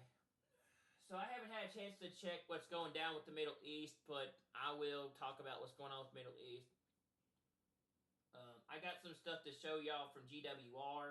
I know y'all won't be able to see it, but I'll go ahead and put it up anyway. GWR about what's going down with news.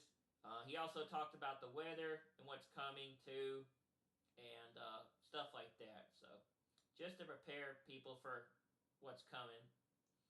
And he talked about Iran and how Iran is not cooperating with Trump with the whole deal.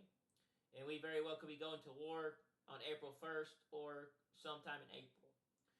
And everything. That could set off this stuff. People who said that they've dreamed dreams and seen stuff this year also said that the world's going to get to a point where it gets so bad that we're going to be taken out of here. And when it gets to be that bad, that's when we're snatched out. That's called the harpazo. It's Greek. And everything. Yes.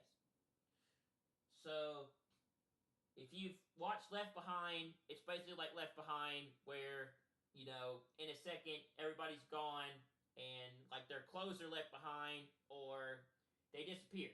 Boom. And everything. Alright? So, I don't know. Just what I think. But, the fact that they predicted they predicted the rapture back in 2014 is astonishing to me. Like the fact that they know this stuff. They made a 2014 movie called Left Behind, Nicolas Cage movie, and it was they literally had predicted the rapture way ahead of way like years ago before it even was before people had even started kind of becoming more aware of stuff like this, and everything. I'm not saying that people haven't been like having an idea about this for years, but we're like more closer to it than ever this year. But the fact that the Hollywood and the elites and people like this predicted, like they literally made a movie 20 they had the 2014 Left Behind movie about the rapture. Yeah. Anyway, so but y'all know. I'm so ready to get out of this world, I tell you though, man. I've had enough.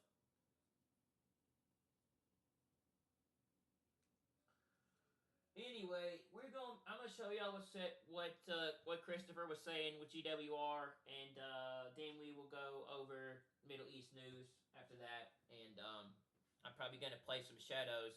Probably gonna do a video on Assassin's Creed Shadows because I've been really getting into it. I like the game and the combat, and everything about it. I've been having fun playing. I think it's like one of the best games out this year. I really do. Like the overworld aspect of it, and I've been kind of getting into playing it. It's kind of fun. But the game looks really, really good on PC. I think people should get it if you can run it. So,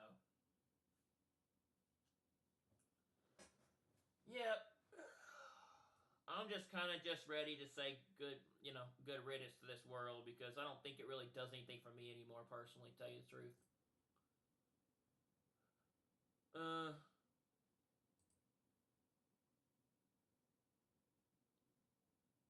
okay, so apparently they're saying they're getting closer to the red heifer sacrifice too. Okay, so he's got some more information. It says unknown sickness emerges in Russia. Fever, blood, cough for weeks. More threats from the U.S. Yeah, all these like diseases are also coming back to life and forming too, like COVID. Telling you, like malaria, the bird flu, stuff like this. Like, yeah, you can't make this stuff up. This stuff is unfolding like this. This stuff is unfolding like it did during COVID, and prophecy cannot be stopped. It's unfolding rapidly like we have never seen it unfold. Yeah. It happened a lot during COVID, but this year it's happening at a rapid pace. COVID just started it, and this year it's gotten a lot more. It's happening a lot more now more than ever. You may be at church. You may be at work. You may be asleep. God grant that you will be ready when he makes his personal appearance. My God, what if his appearance? Yeah, I also got some stuff from this dude that I found after I got struck and I couldn't upload again anymore. I found this dude named Truth Seeker, and he's got some really good information on Trump and Elon that I wanted to show you. Appearance occurs on a Sunday morning. My prophetic word to you this morning is get ready! Get ready!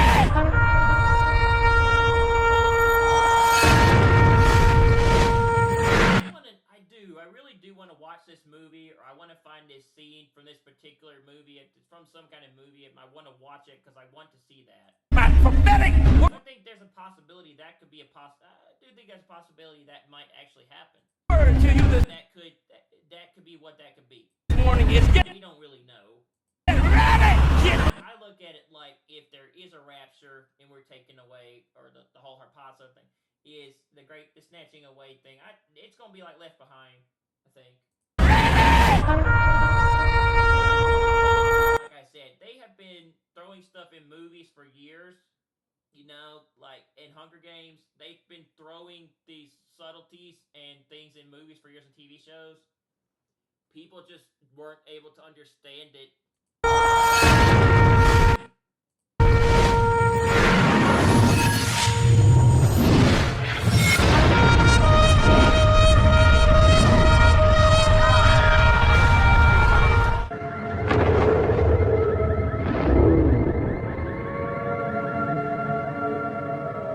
Hello everyone, welcome back to the channel. Share, subscribe, like this video, make sure you put your prayer request in the bottom. Now, I'm watching these storms. They're already cracking off in a lot of other places. Tornadoes on the ground, golf-sized hail, some baseball-sized. See, look at Dave. He's telling you, dude. He's telling you what's coming. You know? And you're like, oh, it's global warming, you know, and stuff. And it's just regular weather. No, it's not regular weather. Hail. This is part of the birth pains that talks about severe weather, like major severe weather happening in the ends, in the final days. It ain't supposed to hit me till about 2 o'clock this morning. So if I don't have anything on in the morning, you know I have no electricity. Because I'm going to get straight line winds. They should be here around 2 o'clock in the morning. It's a big line of thunderstorms that will hit me, Kentucky. He's basically telling you that we are on the verge of the rapture any day now.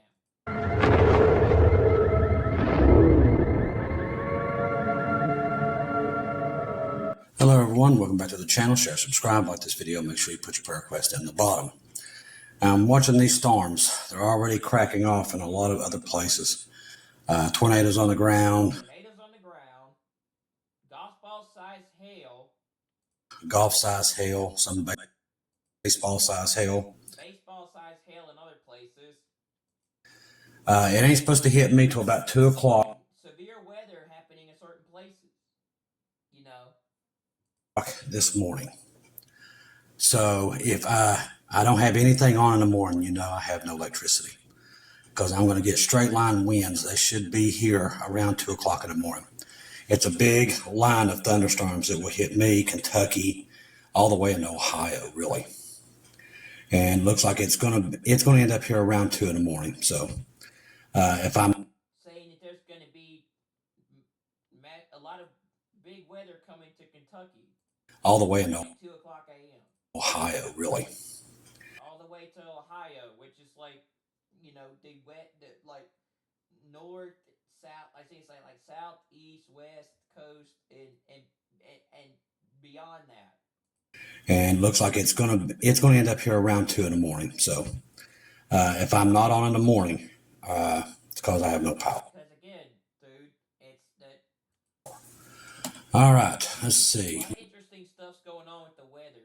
You do have to admit, though. You know, when it comes to right and everything. Let's get into the news. Saw Canadian prepper talking about. So much severe weather's hit since like the blood moon and now the solar eclipse. These two events have really kind of made things About this early brought like a lot of interesting things recently. this morning. And then we had that earthquake. We've had two massive earthquakes that have gone off in the last 2 days. Like, you can't make this stuff up, dude. There's a rapture coming. I have a feeling. And I've been looking into it, and I want to tell you why this is important. I do believe, and there's an unknown virus that's hitting Russia right now. A lot of people are getting sick. Some of the first symptoms are coughing up blood. Then you can't get out of bed. You're not dying from it. It's miserable. And again, the unknown virus coming out of Russia. Does this seem familiar? Right? the reason I say that, I remember the Bible code that was discovered years ago. I think it was by Martin, that talked about a virus, and that one of the reasons why Russia and the U.S. get into a fight. And it brought it back to my mind. But it says, unknown virus emerges in Russia. Fever, bloody cough for weeks. An unknown virus has suddenly emerged in Russia, and it could be bioweapons. It could be what's done this. People are suffering from high fever and a bloody cough for weeks. So this is something Ukraine could have put out. According to reports, the symptoms of these infected are identical.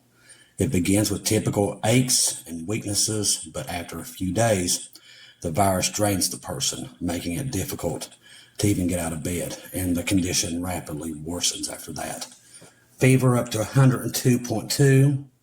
The sick report a severe cough that brings them to tears, bloody when they cough up, test of CV, all negative, and according to patients, antibiotics do not touch it.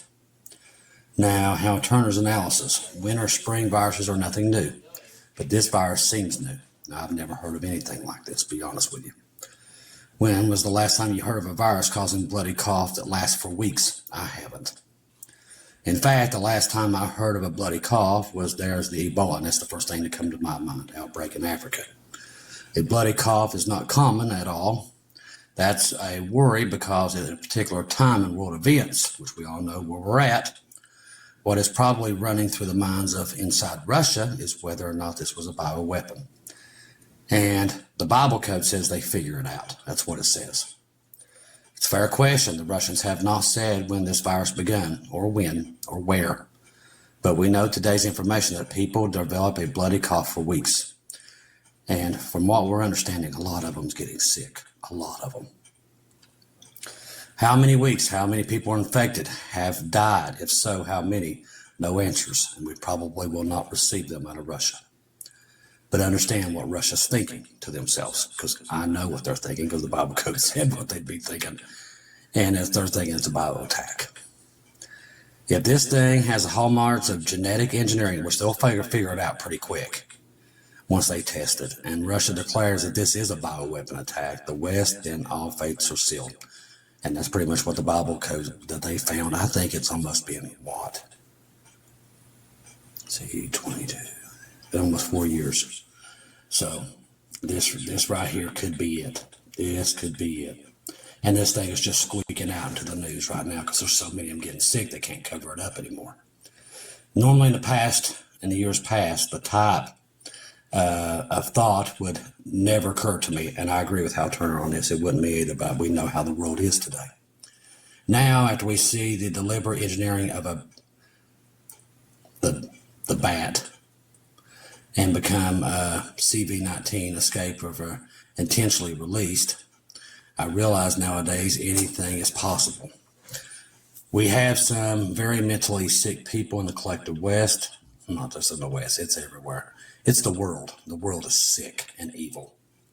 That's why I said there's no golden age coming. There's none of that coming. What's coming is judgment, and God's put it out there for people to see. They don't believe it, but judgment's coming. Given the particularly vicious approach to Russia by Europe, and remember, we talked about this. Remember about Go make something to eat, and I'll be right back.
eventually. I'm done.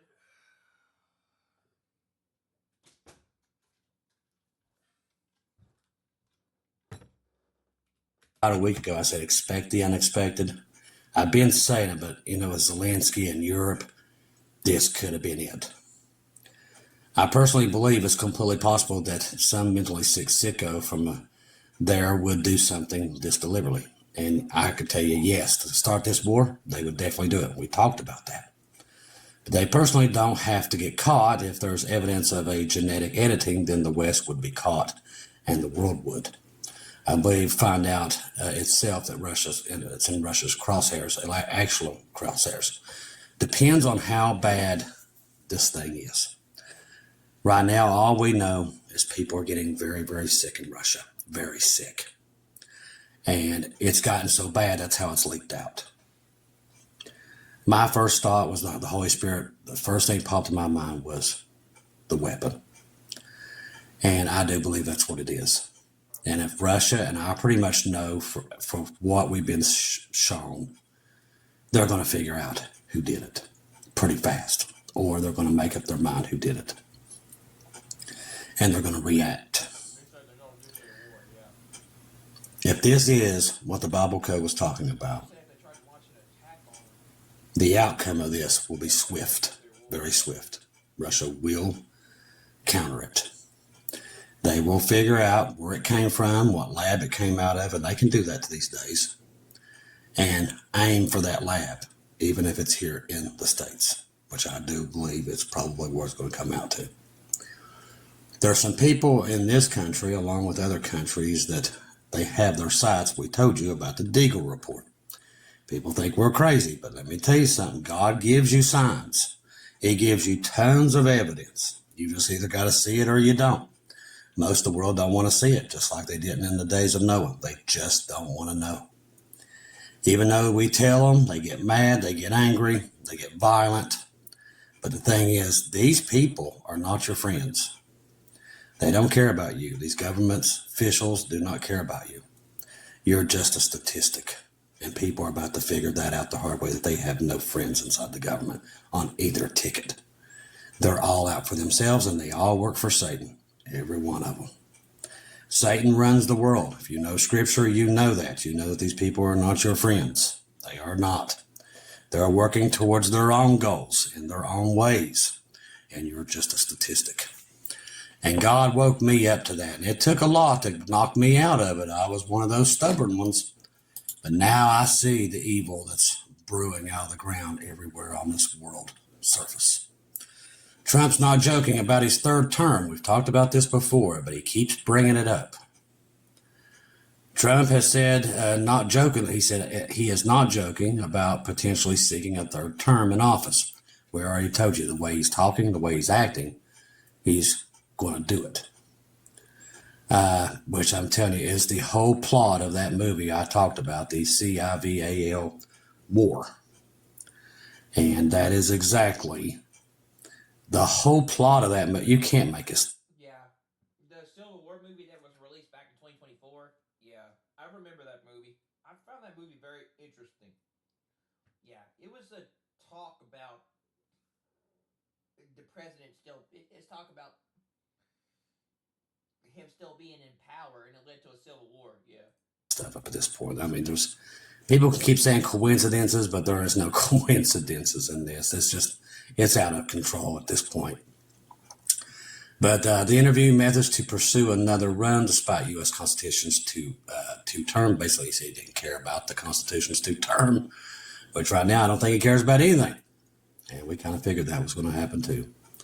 Trump made the remarks during a phone call from Mar-a-Lago as what was most direct comments yet on the possible of extending his presidency beyond 2029. A lot of people want me to do it, he stated. The 22 Amendment to the U.S. Constitution ratifies 1951 following President Roosevelt's unprecedented 4 election terms. No person shall be elected in office president more than twice. Pressed to clarify whether he has been presented with specific plans to bypass the limit, Trump replied, there are not plans, but there are methods which we can do it. In other words, he's got a plan. I'm not joking, Trump added. I don't think he's joking about anything at this point. And most people, they don't see it coming. But I'm telling you, thank God we won't see it coming, because we're getting ready to exit left. Literally, we're getting ready to exit. But this world is in a lot of trouble. It's coming. We've warned people, but they don't want to hear it. Trump is serious about owning Greenland. Like I said, he doesn't joke. And Frank Herbert's novel Dune, when block-soaked canvas of a whole universe world-based empire, and incessant lying, enthusiastic mass murder, and some very critical new materials, there's a famous scene featuring a box. Herbert, as most reading him for life hacks failed to understand, loved irony and the savage type. That's why the box reveals the truth about you by lying to you. Put your hand in it and then you feel it's burning so hot, though it isn't, not really, that you will scream and shrink away. And if you're a man, you will be murdered for your pains, as it were, by the very harsh headmistress, because you have found out that you are merely human, which the non-headmistress thinks makes you an animal. It's complicated. Or you're happy to be deeply flawed, produced by thousands of years of controlled human breeding experiments, plus, Barry Herbert said again, some last-minute couplings, mutiny. In that case, you would flinch. The head mistress would let you live through not your father. It says here, this is, I guess this is a movie they're talking about. Once again, more movies. Sadly, Zionist death cult called something, and the American Empire, here led by the kind of willy, ruthless emperor, U.S. President Donald Trump, really would love to be, and if with a dash of glitzy real estate tycoon, of course. After the happy ending, however, things would get a little out of hand. But this is where you leave Herbert's verse and return to our small single planet, but no less blood-soaked world. There is a truth box that's materializing, and a lot of people are starting to wake up and see it. A little like the mysterious obelisk among the tribe of screaming, fighting prehistoric hominids in Stanley Kubrick's 2001: A Space Odyssey. For the unfortunate real world, however, nowadays goes to Greenland, torches Greenland, or even talks about Greenland, starts revealing the truth about themselves. Let's look at self-revealers in turn. First, the only right for the little planet's empire there is the U.S., and it's revealed that with almost frankness, and observers have long known, Washington respects neither international law nor the fuzzy would-be norms of a rule-based international order that has literally no rule book. Under Trump's 2.0, who sees Greenland as a really nice piece of property, it's nothing to do with it, and a geopolitical linchpin as well, the U.S. has escalated an obsession with acquiring the island. And like I said, they're talking about taking it by force. Never mind, it already belongs to another country that happens to be a very obedient U.S. vassal, Denmark. Escalated because it's an old, if often doormat, project going back to the 19th century. As President Vladimir Putin has noted in a speech, Denmark, you may well say, should not be owning Greenland anyhow, in any shape or form, but that's not our decision to make. Self-Government Act, home rule or not, the overwhelming majority of Greenland's very small population is around 55,000, who have nothing in common with Danes ethnically, and have plenty of bad experiences with them too. Greenland still being attacked and attached to Denmark is simply a late outcome of Europeans' colonialism. As much the status quo is overdue for a swift end. But now, what comes above, the Greenlanders should end up under the control of the United States. For one thing, historically speaking, America is one of the worst outcomes of the same European colonialism, with the difference that the U.S. case, the ethnic cleansing and great white replacement of the indigenous inhabitants was almost total. In more contemporary terms, there's simply no reason why Greenlanders should be generally independent as far as that is possible for the real world. With a state that's fully owned and the international political, commercial, and security relationships that result in the combination of their own decisions resulting from their place on the map. We're seeing a major move to get that island. And this right here doesn't really give it justice. It's kind of like a bad movie script that I'm trying to read here. But it looks like Trump has made up his mind that they're going to take it. He's pretty much said it's 100% done. If they have to take it militarily or not, they're going to get it. When we start making decisions like that, they're going to take Greenland by military force. We've been trying to tell people this stuff, and yet they don't. Yeah, they're never going to listen until God makes them listen one day. I'm going to go get the rest of my pizza.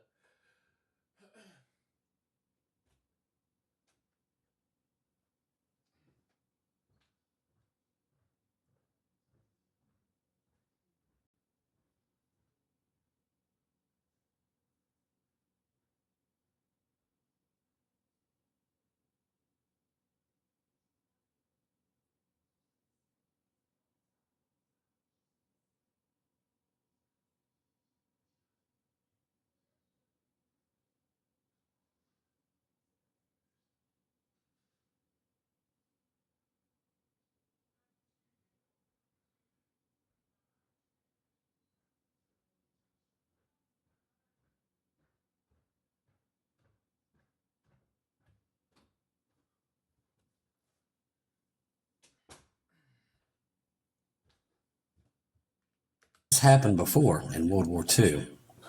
Yeah, this has happened before. What he's doing with Canada, Panama, these things have happened before. They happened in World War II to start it. Now, we know what's coming next. It's the tribulation. We know what's there. That's why I said I'm glad we're leaving. But these actors, not just Son, all of them, are planning for their world war. And they're going to get it. And we've told you that. God's warned us that that's coming. There's no stopping it. He's not going to stop it. Judgment is here.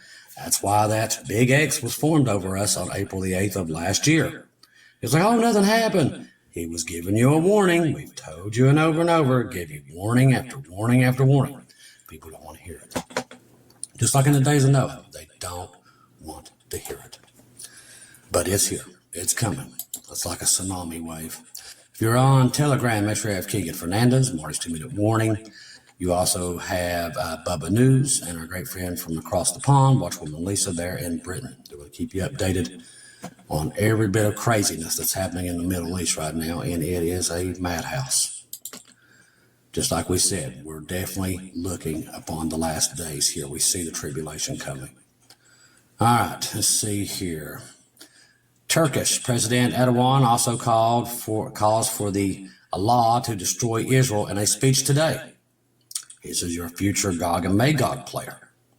For now, it's just words, but when we leave, it won't be. In a speech of the occasion of the Muslims' holiday, we see what is happening in Palestine. May Allah destroy Israel. I'm going to read that again. If you don't believe we're in the last days, this is Turkey. This is a NATO ally.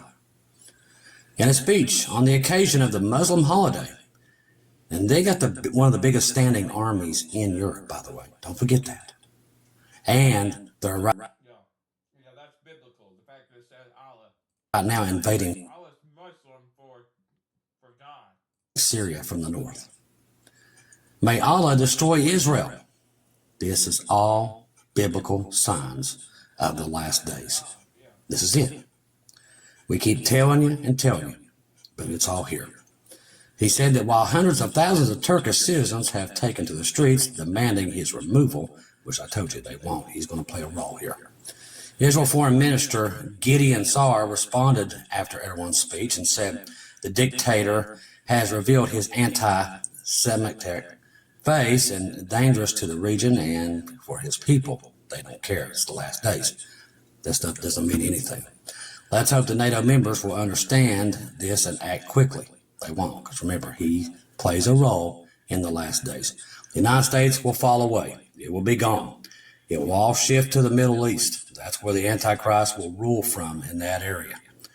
And he'll control the whole world, the money, the food, the medicine, he'll control it all. And the only way you'll be able to get any of it is through the mark of the beast, which is the head and the hand.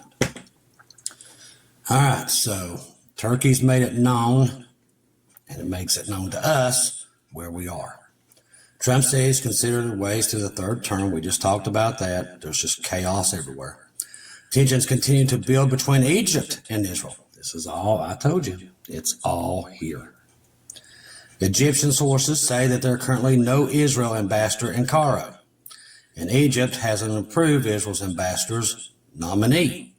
The delay is reportedly due to the tensions over the Gaza war. This is all setting up the Psalms 83 war. It's all here. It's just, I'm telling you, we're in Jeremiah 49 right now. All this stuff is just building and building. Meanwhile, Egyptian's ambassador to Israel was recalled back to Cairo and hasn't returned to Israel. Egypt represents the people's grouping there, and the Hagar's Psalms 83, 6, 7. This is on Bubba News. The IDF has ordered a complete and all prep for an Iran strike mission coming up. So they're getting their plans together. That's why the B-2s are there. Israel likely developed top secret capabilities for attacks on Iran's nuclear program, says military expert in Washington Institute. Israel officials held several meetings in recent days to discuss the prep for Iran strike. If Trump's ultimatum fails, which we already know it's going to because Iran's already said no, Israel believes that there's no choice but to launch a strike on its own and in coordination with the U.S. It's all there, people. Time is a ticking. If Iran goes for a bomb, the world might know until it's too late. This is coming out from our government today. If the U.S. or Israel strikes, main targets would be the largest enrichment site, particularly underground. That's at Nanance, Fardo, deep underground mountain, hard to destroy. Afghan converts uranium gas, Iraq, potential plutonium source, and Bashir, civilian plant, risky target. These are just some of the targets they're talking about that they're going to possibly go after. Which we all know the Bible tells us that this is going to pull everybody in. This is the one that will pull all of them in, and that's probably what leads to the Russia, Ukraine, and America conflict. It's all gonna bunch in there. See. All right, let me look here. This is coming out right now. All right, this reminds me of the Cuban Missile Crisis beginning now. There might be a Venezuela missile and drone crisis. So get this. If Venezuela fears an invasion from the U.S., missiles and the Shahad 13-6B drones, that's kind of what Russia's using against Ukraine right now. They have tons of them. Both capable of a range of about 4,000 kilometers, would be a good conventional deterrent against the U.S., and the distance from Caracas to D.C. is only 330 kilometers. Why it matters. Last month, in February, Iran strengthened its alliance with Venezuela. We don't know what they sent there. That's what they're saying. The partnership includes Iran's military presence in Venezuela, hosted by Venezuela's air base, where it operates a drone manufacturer facility that the base trains Venezuelan personnel how to use advanced drones like the ones that Russia's using against Ukraine. Now, why would Venezuela be interested in these attack drones? Who would Venezuela want to attack? Only us. We're the only ones in their midst. So within 3,315 kilometers distance from Venezuela to Washington. So that's definitely a choice. There's a chance there that they could start hitting Washington. Just expect anything, people, at this point. Just expect it all. All right, let's see here if there's anything else grabs my attention. All right, it looks like that's what we're going to cover tonight. Like I said, if I'm not back on in the morning, you know, it was some thunderstorms took the power out. Keep your eyes open, people. The news is getting stranger by the day. A lot of crazy things happening. And we kind of figured that was going to happen. And war is at the door. It's any time. It could spark off any hour now. We all know that. That's why we're here ringing the alarm bells. Trust the gospel. 1 Corinthians 15, 1-4, Jesus down the cross for our sins. Past, present, future, he died, was buried, rose again on the third day, according to the scriptures. Trust in Jesus and Jesus alone, confirm everything through him. We are very, very close, people. Watch everything. Keep your eyes on Jesus. Right now, the world's moving towards war. It's moving there. The U.S. economy and the world's economies they're being shattered every day that the stock market's open. These are all signs exactly the way it was in World War II. The threats overtaking other lands that are not theirs. This has all happened before. It's the same blueprint. That's why I tell you, we can see the signs. They're there. God's just, if you can see it, you can see it. If you don't, you don't. But it's there. The warning signs are everywhere, and you can hear alarm bells going off everywhere. Through all of the Watchman community, the alarm bells are ringing. Get people on the ark while you can. Tell somebody today just how much Jesus loves them and talk to them because they're really running out of time. I love each and every one of you. If I don't see or hear from you again, I'll see you at home.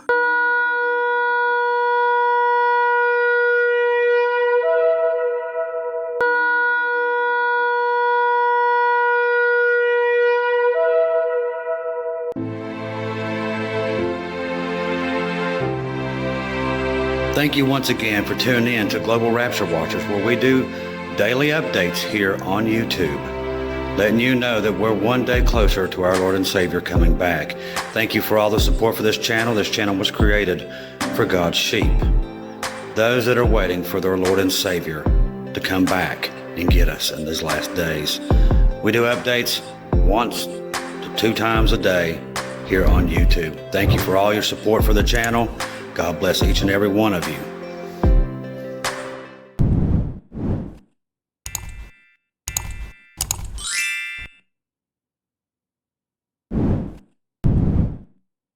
They want people broke, weak, easy to manipulate and control. All right, let's see. So I got some stuff here for you guys.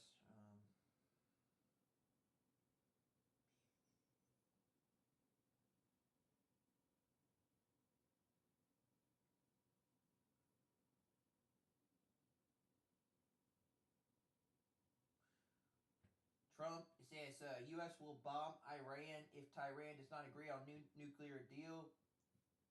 Trump threatens Iran with the biggest bombs Iran has ever seen. Unless a nuclear deal is reached ASAP matters. Trump, who wants to engage in diplomatic talks with Iran, has leveled threats against it before. But this one is the strongest and most fierce so far. What they are saying, if they don't make a deal, there will be bombing. There will be bombing, the likes of which Iran have never seen before. Trump told NBC News Christian Walker on a phone interview. During a phone interview. 7 years ago, Trump was threatening North Korea too. What was the result? A significant rise in the production of North Korean nuclear warheads and intercontinental ballistic missiles. Trump is big on threats and doesn't always come through. But Iran is different. Trump and Bibi are on a mission to become heroes, to take out the biggest threat to the world today, Iran. Netanyahu to meet Viktor Orban in Hungary amid fears of ICC arrest. What Bibi thinking? Bibi is going to meet the Hungary dude. The ICC arrest warrant is out for Bibi. Can you imagine if they arrested Bibi and they held him in prison in Hungary? Hungary. Imagine the insanity in the Middle East. If Hungary arrested Netanyahu, Israel's enemies would see the chaos that would ensue and could attack like they've seen it before. Yeah, Israel's getting mad at Prime Minister Netanyahu because they're not doing a lot. They're not doing much to stop the war to try to get the hostages. They keep negotiating and doing ceasefires, and they're getting upset that they're taking forever to get the get their the hostages back in their people. So Netanyahu's not happy. They're not happy about Netanyahu and how he's handling things with Hamas. European nations warned Netanyahu he would be arrested upon entry. All European Union members states, including Hungary, are members of the ICC, which means they are required to enforce its warrants.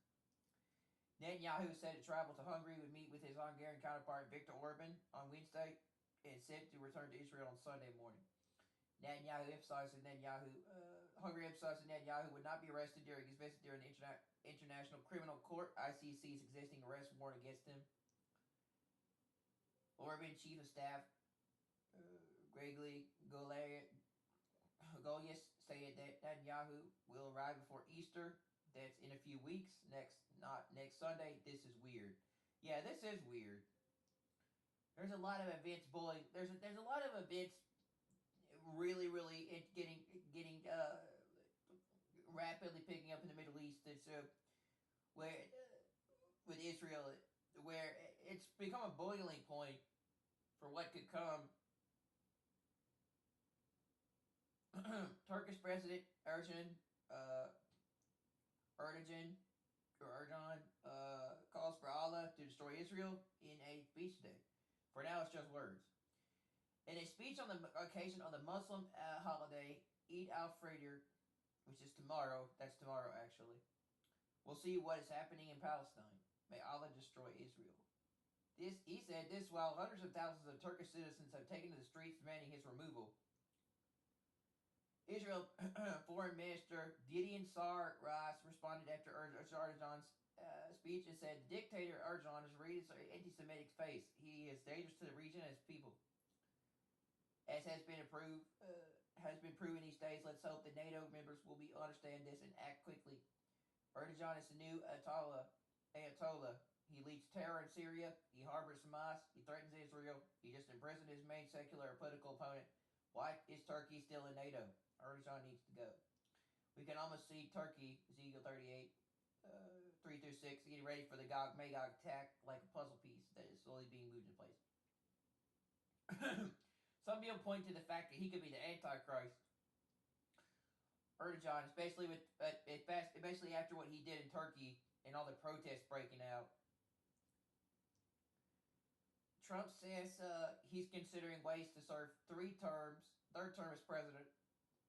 Remember last year on the campaign trail when Trump told a bunch of Christians that if you vote for me this time, you'll never have to vote ever again? He meant it. President Donald Trump said Sunday that I'm not joking about trying to serve a third term. Well, I mean, I never thought he was joking, period, personally. I kind of took him for his word.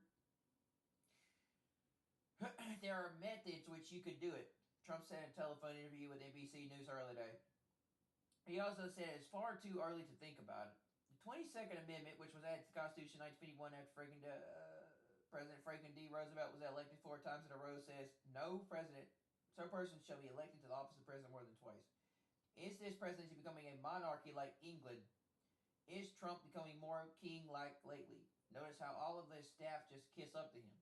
If he says to jump, they ask how high. Mm-hmm. Yeah, like the whole forgotten Roman Empire thing. Yeah. Says the Antichrist comes from a forgotten Roman Empire, so like you'd have to think about it though. Tensions continue to build between Egypt and Israel. Egypt freezes the Israeli ambassador pick. Egyptian sources say that there's currently no Israeli ambassador in Cairo, as Egypt hasn't approved Israel's ambassador nominee, Yuri Rotman. The delay is reportedly due to tensions over the Gaza war. Meanwhile, Egypt's ambassador to Israel, Khaled Azami, was recalled back to Cairo and hasn't returned to Israel. Egypt represents the people gatherings of Amalek and Hebrigans, Psalms 83, 6-7. Yeah. Yeah, you pronounce that Cairo because Egypt. I know specifically that's pronounced Cairo because I recognize there's a there's a place in Egypt called Cairo, Egypt. The IDF is ordered to complete all prep for Iran strike mission coming up. Israel likely to develop top secret capabilities for attacks on Iran's nuclear program, says military expert Michael Eisenbestadt via the Washington Institute. Israeli officials held several meetings in recent days to discuss prep for an Iran strike. If Trump's ultimatum fails, Israel believes there's no choice but to launch a strike on its own or in coordination with the USA. Says, behold, I will break the bow of Elam, the chief of their might. Jeremiah 49:35. Yep. Damascus, destruction of Damascus, breaking the bow of Elam, and Psalms 83 war are on the horizon. There's so much stuff, so much stuff falling into place that the rapture's really close. And I think it is, yeah. And it looks like it's this year. If Iran goes for a bomb, the world might not know until it's too late. The IEA has concerns on Iran's nuclear program and all their undeclared activities. Some nuclear materials are unaccounted for. Lack of access. The IAEA says Iran isn't fully cooperating. Western sources believe Iran has all components for a nuclear weapon. Fordo's secrecy raises concerns about military intent. Iran may be keeping option open to develop a bomb quickly. If the U.S. or Israel strikes, main targets would be Natanz, largest enrichment site, partially underground. Fordo, deep under a mountain, hard to destroy. Isfahan converts uranium into gas. Iraq, potential plutonium source. Bashir, civilian plant, risky target. These are 5 nuclear sites which most likely be targeted by the U.S.-Israel combo site. These are all in the Alam area. Natanz is Iran's largest enrichment facility. What is it? Iran's main enrichment site, partially underground but vulnerable to attack. What does it do? Enriches uranium using thousands of centrifuges up to 60% purity. Why important? Produces most enriched uranium targeted by Stuxnet in 2010. Key for bomb development. Fordo is Iran's most fortified site, high security site built under a mountain. What does it do? Enriches uranium to 60%, originally 20%. Harder to destroy than Natanz. Why important? Too small for civilian use. Suspected military intent. Can quickly produce 90% bomb-grade uranium. Even bunker buster bombs might not destroy it. Isfahan is where uranium gets ready for enrichment. Converts yellow cake U3 to O8 into UF6 gas for enrichment without the step Natanz and Fordo can't work. A prime target destroying its halts enrichment.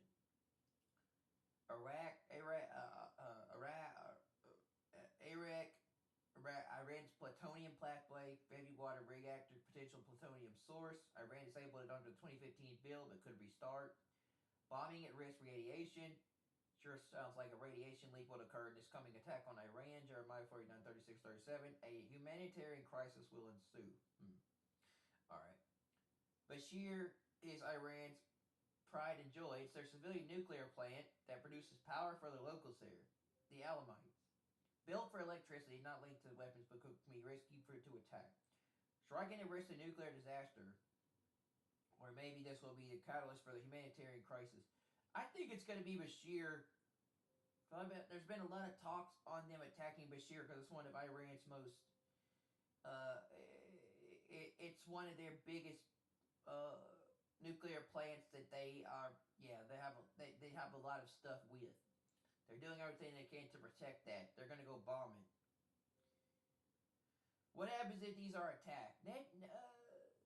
Natanz Fordo hit. Delays Iran but doesn't stop them. Isfahan hit. Uranium enrichment halts. Iraq hits. Huge risk of radiation leak disaster. Bashir hit. Nuclear meltdown risk. Chernobyl style. Yesterday's Iran's Fars Qasem Al Boeing 747 freighter EPFAB from Tehran landed in Nouakchott, Mauritania to refuel before continuing to South America. Iran's IRGC affiliated Fars Al Qasem Boeing 747 cargo plane, which is U.S. sanctioned by the way, landed in Caracas, Venezuela after leaving Tehran. Then the Iran Boeing 747 cargo plane, regular EP fab, moved from Caracas Intel Airport to El Labrador Air Base, likely delivering Iranian equipment there, as in Iranian drones that are disassembled hypersonic ballistic missiles for Venezuela. It means it looks like Iran's gearing up for a war with U.S. and Israel. What could possibly go wrong? Hint, the USA would be in striking distance of Iranian hypersonic missiles and drones. Yeah, definitely. and that's pretty close if they don't agree to make a deal pretty soon in the next 2 months. Probably could start by April 1st. This reminds me of the Cuban Missile Crisis beginning now. There might be a Venezuela missile and drone crisis. If Venezuela fears an invasion from the U.S. Corps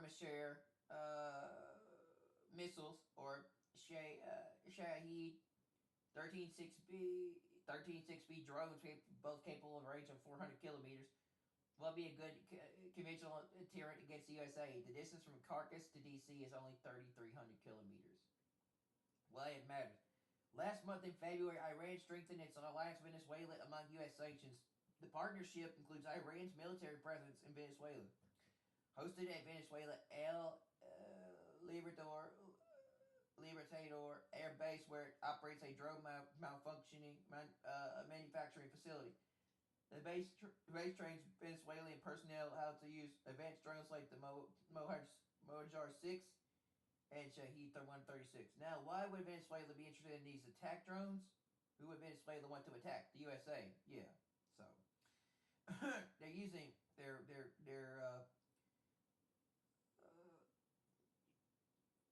Iran's getting their defenses from Venezuela. So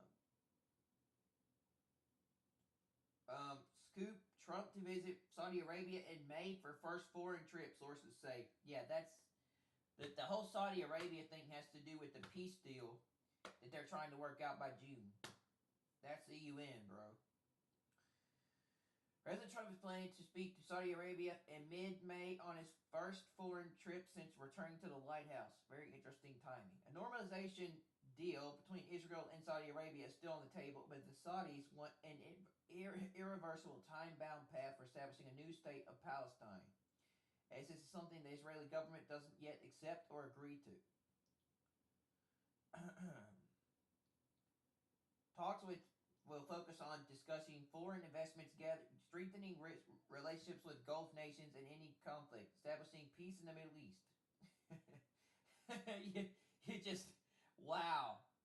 Just wow, dude. That's, dude, y'all don't understand how crazy that is, bro. That goes along with Bible prophecy. That goes along with biblical prophecy about the coming Antichrist and bringing peace to the Middle East. It says the Antichrist will bring peace to the Middle East. He will sign a covenant with Palestine, Israel, and other nations, which is a 7-year covenant that establishes the tribulation and the coming mark of the beast system. This is insane. It is, when it comes to it, right? This is insane how accurate and how this stuff is happening this year. You know, when it comes to it, right? And Trump is talking about this. You know, because they're right. Yes. Trump is talking about establishing peace in the Middle East. So it comes to, you know, and everything. And that's going to lead to the whole, when they say peace and safety, destruction come upon them, bro.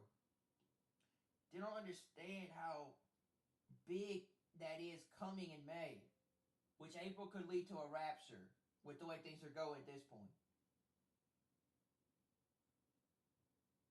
Talks will focus on discussing foreign investments, strengthening relationships. The Saudis want the visit to take place after a ceasefire peace plan between Russia and Ukraine. Oh my God. Oh my God. You guys don't realize how close we are to a rapture, bro. And how close this is. And if you've been studying this stuff like I have, you know what's coming. Or when it comes to it, right? And the fact that, like, literally, they want to agree to a Russia-Ukraine ceasefire, you know, by April 20th, which is Easter Sunday, right before my birthday, you know, and everything.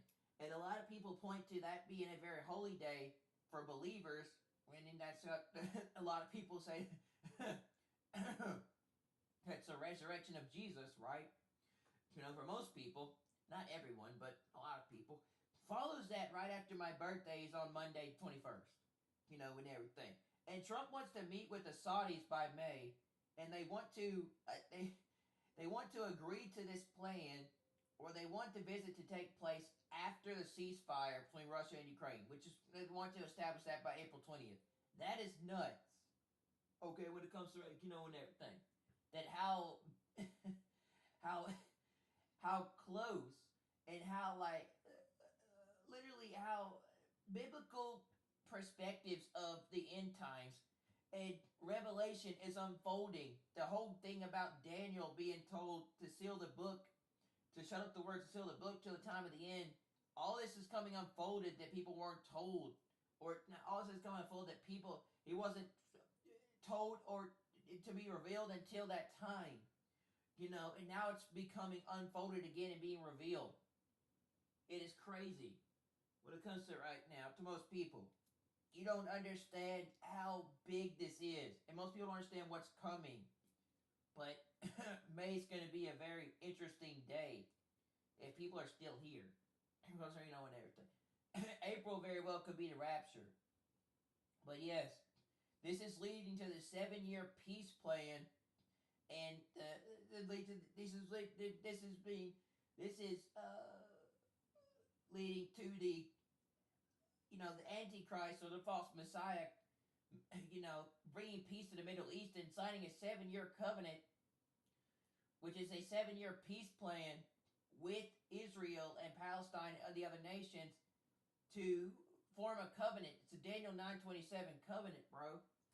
It's in prophecy. This is all biblical.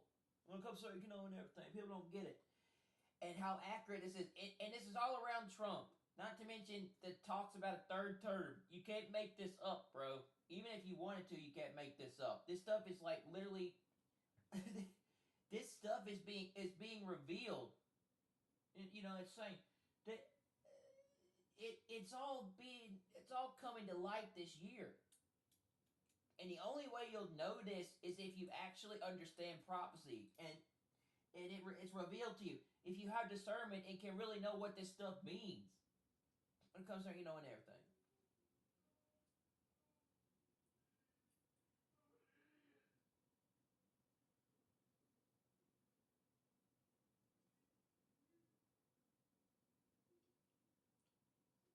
It says a normalization deal between talks. Trump will probably held meetings with Arab leaders from the region in Saudi Arabia, like he did in May 2017. I did not know that he held a meeting in Saudi Arabia in May 2017, but wow, now I'm literally beginning to understand. This is being revealed to me, bro, and I get it now. I think God has showed me what's going on here, but this time all Arab leaders, I bet. Okay, yeah. Okay, all right. No. I bet all these Arab leaders come to Saudi Arabia. Oh my God, this is insane. Okay, get this. They're saying that the Palestine Peace Conference in the UN is going to lead up to what's coming after May, and the whole thing. Gonna lead up to it's gonna the Palestine Peace Conference at the UN is going to lead to what's coming on April 20th with the Ukraine ceasefire. They're supposed to meet on April 20th of the Ukraine ceasefire, and everything, right before June. That is nuts. And I just, and it's a possibility the rapture's in April. And it could come a day before my birthday. That is nuts. And everything. It could come a day literally before my birthday on the 21st. When it comes to, and everything. That is insane. It said it. It's literally saying that they want to. It's literally saying that they want to agree to meet. The Saudis want the visit take place after the ceasefire peace plan between Russia and Ukraine is reached, and they want to have that reached by April 20th. That's a day before that's literally the day before my birthday, which is 21st. That is nuts. It is. That is nuts. When it comes to right, that's just. It's like I literally was talking about this a while back, and it goes right along with what I was saying, bro. Because and everything. It goes right along with what I was saying and how I was talking about how April 20th was a very significant date. That could lead to a rapture, like April 9th and April 20th were significant dates to look for. And I was like, April 20th sounds like a really interesting date, and I was like, and when I look, and I was like, that falls, and then when I was saying the thing about like that falls on my birthday, like the day before my birthday, dude. That's nuts, and everything. And yeah, I did not know that Trump met with Saudi Arabia in May 2017. So I guess I've been revealed this stuff.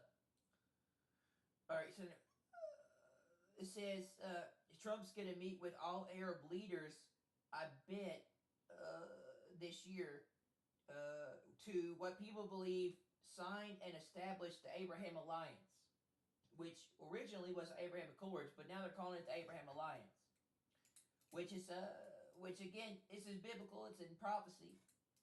It's called the Abraham. It's the Abraham Accords too, which is Abraham Alliance, but this is the 7-year peace plan that's going to be established in the Middle East with Israel and Palestine, and it's going to be signed. And it's a possibility he's going to sign it. And that's insane. Because that's it. The whole entire time, I've been right this whole time, bro. I've been right this whole time. I've been right all along that Trump is possibly the Antichrist. When it comes to, and everything. And it goes along with biblical prophecy, bro. That is nuts. So I've been right this whole time, bro. And everything. And Elon being the prophet possibly. May 2017, bro. That is nuts. At the same time, all Arab leaders, I bet. Yeah, pop them. It comes to and everything. And the fact that they're gonna have these storms, and then we're gonna have we're probably gonna have nuclear war or World War III in the Middle East, and then it's gonna be a Russia ceasefire by April 20th, the day before my birthday, and then they're supposed to meet in Saudi Arabia after that, to establish this peace plan in June. That is nuts, bro. It's a possibility we're going to have a rapture in April. So yeah, it says, I bet all these Arab leaders come to Saudi Arabia right after the Palestine Peace Conference of the UN, June 2nd to 4th, 2025, and decide with Trump on Palestine. Dude. Trump is possibly the Antichrist. Now we have all the pieces falling into place. Like, there's no denying this now. It comes to, and everything. It is, and everything. It's in biblical prophecy. Y'all aren't going to see this. Like, oh, God, I want to upload this now that I think I cracked the code, bro. When it comes to it, right? I do. And I might have cracked the rapture date, but I'm not sure. Being in April or May, possibly. But it comes from and everything. But I want to upload this, but I can't upload this for 14 days. That sucks, bro. I really want to upload this. And everything. So I don't think I'll be able to. When will I be able to upload again? It's 14 days. That's let's see,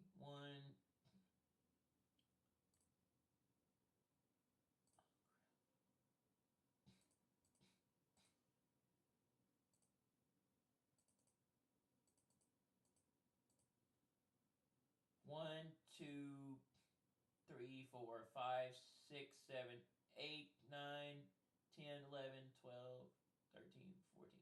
So I won't get unbanned till the 12th of April, which is close to my birthday, but still, the fact that, like, the rapture could fall around the exact day, maybe before my birthday would be nuts.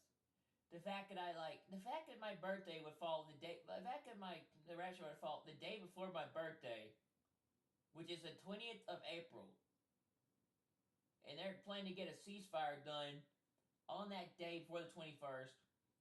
And then they're supposed to meet in Saudi Arabia to establish this in May. It very well could have a rapture by April 20th, maybe.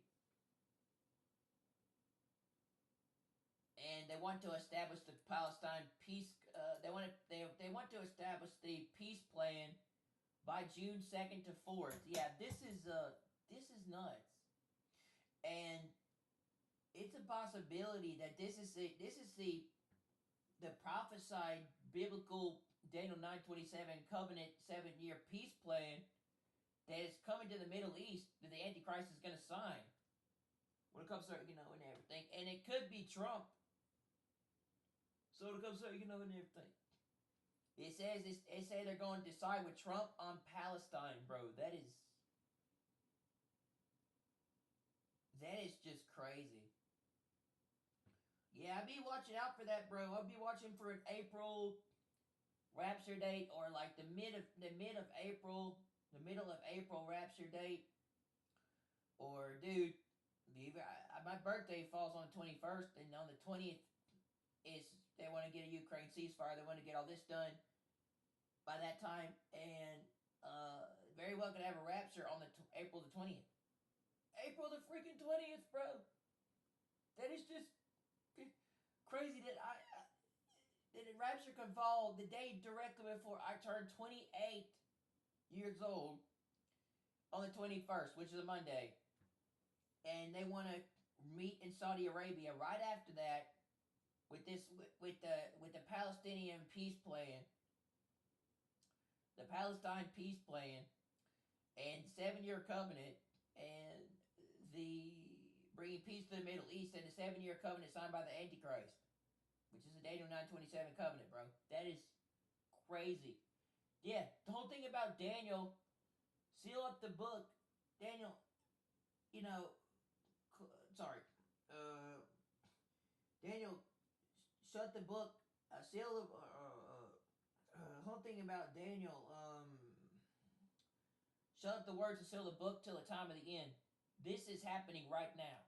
What Daniel was told not to be revealed till the end, or what was coming. This is happening and being revealed to the chosen ones and the elect of God. God is revealing to the people that have discernment to know in this time. He's revealing it to his people. And we are to tell people what's going on, bro. That's what I'm convinced. We are to tell people what's really going on and coming. So and everything. But yeah, the fact that this is all decided around Trump, or this is decided by Trump on Palestine, should give you the vibes that he's possibly the Antichrist. Also, the Jews talk about him being their Messiah, Trump being the Jewish Messiah to the Middle East. This is crazy. Yeah. Only thing about Trump having a third term, Trump bringing peace to the Middle East, Trump being a global peacemaker, Trump being on a white horse, Trump establishing a two-state solution with Israel and Palestine, and Trump meeting with Saudi Arabia with the Arab leaders and other people by June to establish this peace plan. There's no coincidence, and he might possibly be the Antichrist. And he's going to sign the covenant. He's going to sign. He's going to put this covenant into place for 7 years. This is a 7-year Daniel 9:27 covenant with many nations. Is going to lead to tribulation and the Antichrist. Because right? There's not. If it's, it looks like it might be Trump, and everything. And so many things are leading up to Trump being the Antichrist, or having Antichrist perspective, especially the fact that he says he can just get around being able to do stuff to run for a third term. Yeah. Bro, this is nuts. everything. It's no coincidence. It's possibly Trump. He's planning to travel to Saudi Arabia on May 1st. Yeah, May 1st is the deadline that he gave to Khamenei in Iran. And if they don't agree to, a nuclear deal, they're going to go in and bomb. They're going to go in and attack a lot. They're going to go into Alam and attack Iran's nuclear facilities. And they want to get it ceasefire plan done with Russia and Ukraine by April 20th, which is the day before my birthday. And they want to meet after that, after they establish the Russia-Ukraine peace plan on April 20th, right after in Saudi Arabia that following day, which is that's the day of my birthday, which is 21st, which is Monday. And then they want to get all this. They want to get all this stuff finalized by June. And Trump's going to be the one that's going to decide. They're going to decide on it with Trump on Palestine. This is crazy, bro. And they want to meet with the Saudis again to establish peace in the Middle East. Also talking about the Antichrist is a global peacemaker and the Prince of Peace. Establishing peace in the Middle East. So many signs, man, pointing to a coming rapture. Get ready, dude. We're there. We're close. I think it's in April.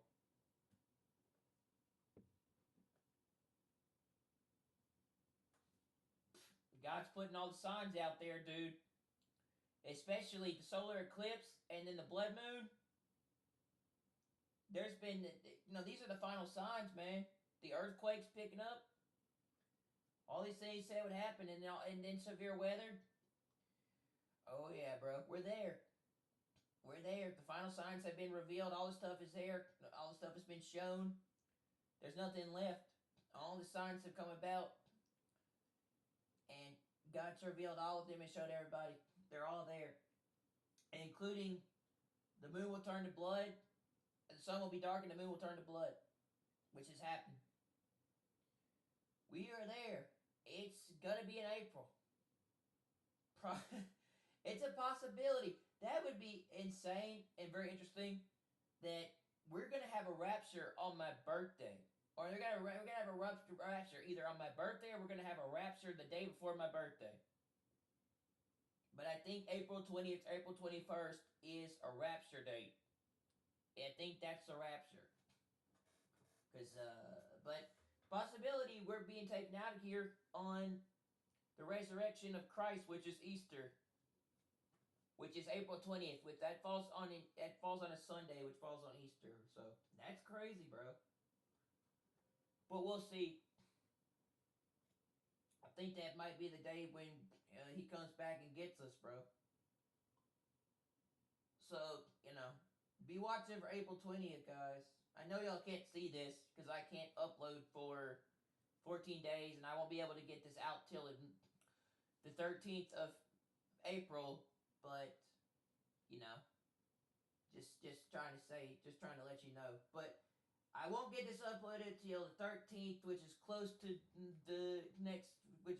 my birthday, about a week till my birthday, so I'll still get it out, but I won't get it out right now. But that's nuts. Yeah, I think Trump's the Antichrist. I do. I think he's the Antichrist because he's deciding on what happens with Palestine, Israel, and Palestine. And it's talking about the Palestine Peace Conference. If that's not it's not a dead giveaway of what he's meaning to establish or to put into place, which is the Daniel 9:27 covenant, the coming 7-year peace plan. the coming covenant where the Antichrist signs a 7-year covenant with many nations, including Israel and Palestine. The 7-year peace plan in the Middle East, on June 4th, and they're going to meet on May 1st, and then they're going to meet again on April to work that out and to figure out what they're going to do, and then they want to figure out how to and then they want to get all this established and finished by June. It's no coincidence, dude. We're in the year of the we're in the year of the time. This is the year of the rapture. Rapture's coming. It's April, I think. I've kind of already sort of kind of felt like it could be April, but I just didn't know. But yeah, like I feel like I was kind of led to that April 20th date, that April 20th perspective about it being the day before my birthday and that being a significant day of a rapture. Because it falls on Easter, which falls on a Sunday, which again, it's again, it's a resurrection of Jesus. It's a resurrection of Christ coming back from the dead. And the fact that it would fall on that day, that's kind of interesting. But yeah, I really do think that we're coming back, and everything. In other words, it's when God rose from the dead, and everything, right? Which could lead to our rapture and our redemption. It could lead to us becoming new when we leave this world. It says that we become new people we become new people. We become new people at the rapture, and everything. And they're established. So April 20th is a significant date.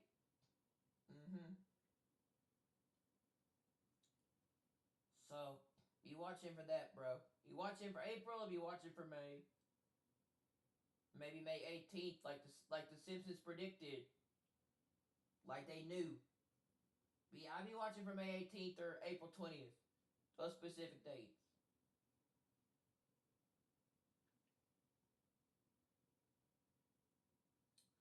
But the fact that this revolves all around Trump, ain't no coincidence, bro. And then a third term. Do y'all remember that? Yeah, and that reminds me. Y'all remember that movie that came out last year? What was it? It was called Civil War.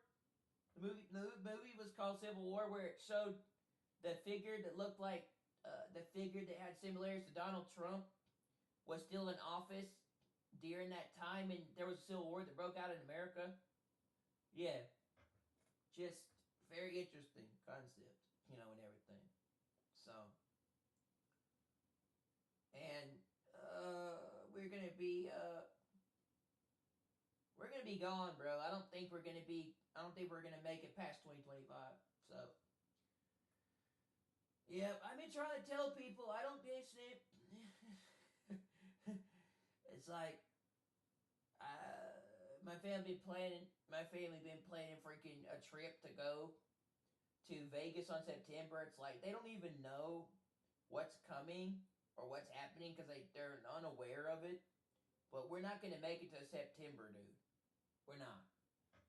And that's the thing. They don't see it, but I do. I'm really planning for that day soon. So, but we're going with the rapture soon, bro. It's either going to be April or it's going to be May, or it could be on the day before my birthday. But we've already been shown all the signs. All this stuff has come. All the things have been revealed, including the blood red moon and solar eclipse, which was supposed to be talked about. All that needs to be done now is all that needs to happen now is for us to be raptured out of here before the covenant's signed on May the 1st. Sorry, in June, or either we're gonna be raptured in April or May, or close to June. Like May 18th, maybe May 18th or April. But all we gotta do is wait to be raptured out of here before the covenant's signed, or they meet in Saudi Arabia to establish this Palestine peace plan, which is a 7-year Daniel 927 covenant, which is an Abraham alliance, with Palestine and Israel, which leads to the tribulation and the rapture and the coming Antichrist reign for 7 years. It's all happening this year, bro.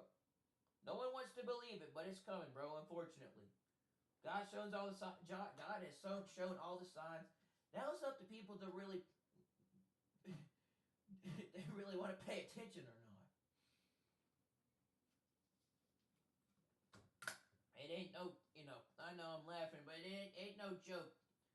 I just think I think people are funny how they're stubborn and they don't listen. But God will probably make them listen soon, eventually. It might send he might send some last possible things to the world before the rapture to make them aware and to get them to make them aware to shake stuff up or to make them understand. Might send some warning signs. Might send a couple warning signs pretty soon to the world with weather coming to make them aware of what's going to happen. Probably so people, probably because God, he says God cares about the people of the world, doesn't want to see them suffer. He's sending the final, he's sending the last couple of things he can send to wake the world up and make them aware of what's coming. So they'll be ready for the rapture. But it's here, bro. We're there. Just a matter of time when. I'm thinking probably maybe April or mid-April or early May. Trump wants to meet. He wants to take a trip to Saudi Arabia on May 1st. So, thinking, yeah, they got a video talking about the Daniel prophecy of the last days. When it comes to either Trump wants to meet in Saudi Arabia with the Arabs on May 1st, or and everything, and gave Iran a deadline to agree to a nuclear deal. If not, they're going to attack the facility. They're going to attack Alam, and everything, and they want to meet again. After they sign the Ukraine peace deal to work all that stuff out. And then they want to get everything established and finalized by June. In New York. In freaking New York, bro.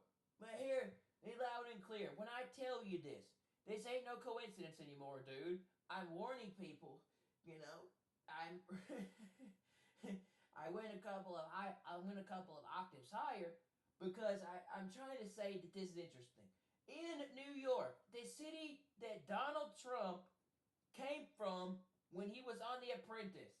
Okay, right? And also the city that Donald Trump literally lives. That Donald Trump is from. He's from New York.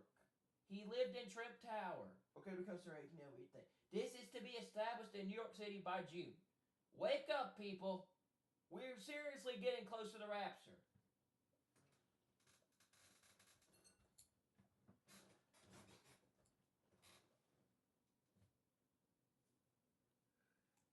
I can't tell anybody anything clear anymore because they're not going to listen. Not even my own family.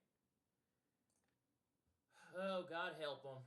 They know not what they do, Lord. But yeah, they will soon.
Daniel was revealed. He was revealed about the Antichrist and the peace plan, all the stuff to come.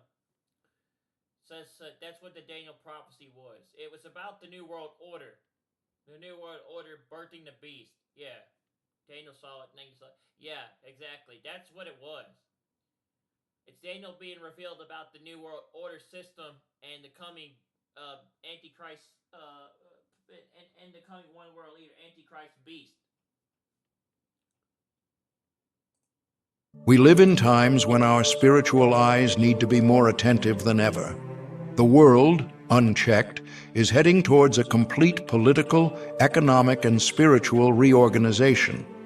This is no longer a conspiracy theory. The New World Order is no longer invisible. It is taking shape before our eyes, infiltrating laws, systems, ideologies, and technologies. What was once a shadow is now revealed as a structure that, according So that's what the last Trump means. The last Trump is basically Donald Trump being the last president of the United States. He is very well the beast because he's going to sign the covenant in June with Palestine. to the scriptures, Be a part of the being around the concept of what they want to do with Palestine and signing the Palestinian peace agreement.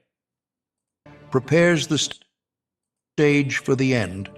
And who saw this first? The prophet Daniel. He clearly saw the contours of this final system. Today, I invite you to see it too, because the beast is being generated, and the birth is about to happen. In chapter 2 of the book of Daniel, we see the interpretation of Nebuchadnezzar's dream. A colossal statue divided into several parts, each representing an empire that would rule the earth. The feet, made of iron mixed with clay, reveal the last phase in the history of human empires. A divided kingdom, strong and fragile at the same time. A union that would try to maintain itself through agreements and alliances, but that would not be able to hold together. This is what we are experiencing today. Unstable global coalitions, Brother in Christ, sister in Christ, take a deep breath. What you will hear now will shake your soul. As you go about your day, a divine plan is being fulfilled before your eyes. Wars, famine, collapsing nations. These are not accidents. They are signs. Signs that Jesus prophesied 2,000 years ago. This video has 12 chapters that will open your eyes. 12 warnings you cannot ignore. Because when the last sign is fulfilled, it will be too late. So Europe is getting ready I think I see it now for what it is, dude. I don't think I can go back and unsee it. for war, and it wants its citizens to prepare too. Brussels has Get it now. issued guidelines for all 450 million Europeans. 450 million people across all 27 member I think I understand the whole thing about Daniel sealing the book. Shut up the word, seal the book till the time of the end. And now that's literally coming.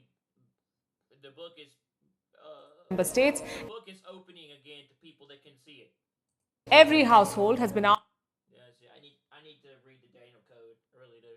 asked to maintain a survival kit to stock up on things like bottled water, canned food, a torch, and basic supplies like toilet paper. This stock should last for at least 3 days. That is the instruction. Are you prepared for the truth? The world is on the verge of a great transformation, and those who have eyes to see have already noticed the signs.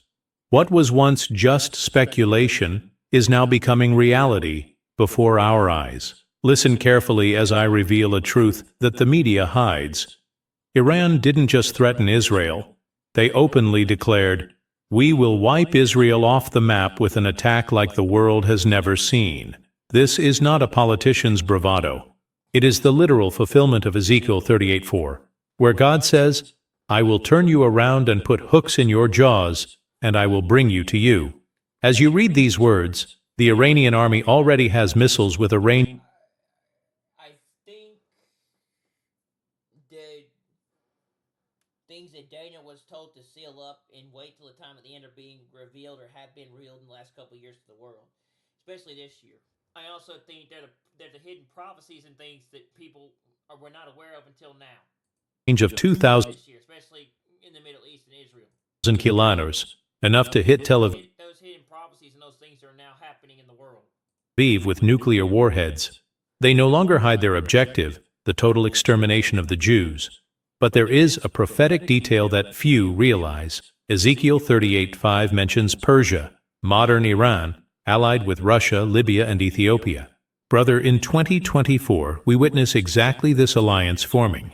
Russia supplies Iran with S-400 air defense systems in exchange for suicide drones. Turkey, which controls access to the Black Sea, conducts joint military exercises with Iran.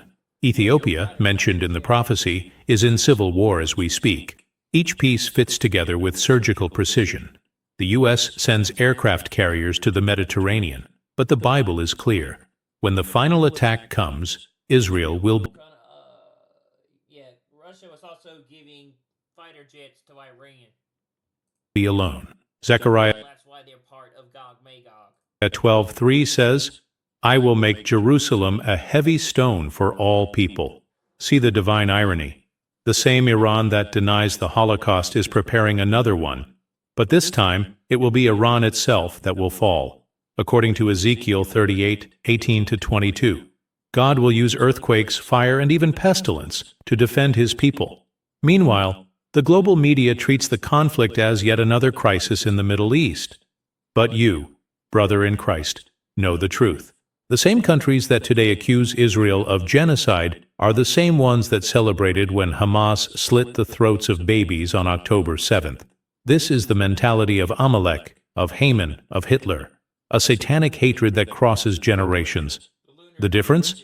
This time, the stage is set for the final fulfillment of the The lunar eclipse blood moon back on the 15th, that was a sign of war to the Jews.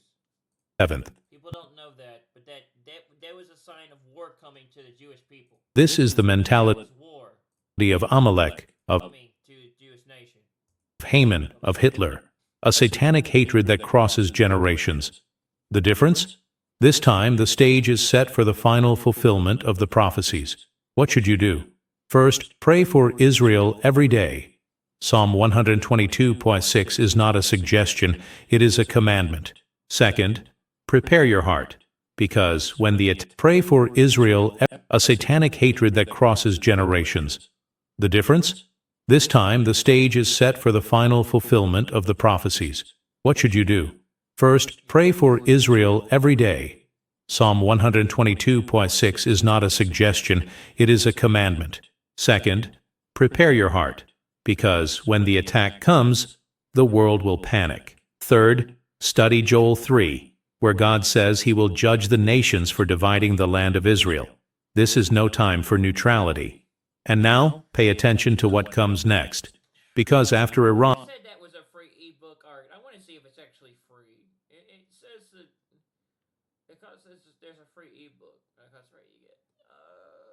It's called They said it's called The Secret Behind the Holy Bible. I'm going to see if it's actually free. I'm going to read it. See if I can find it.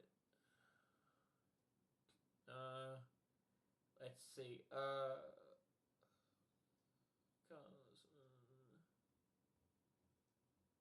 Well, maybe this is not the one I'm looking for. Yeah, this might not be the one I was looking for, actually.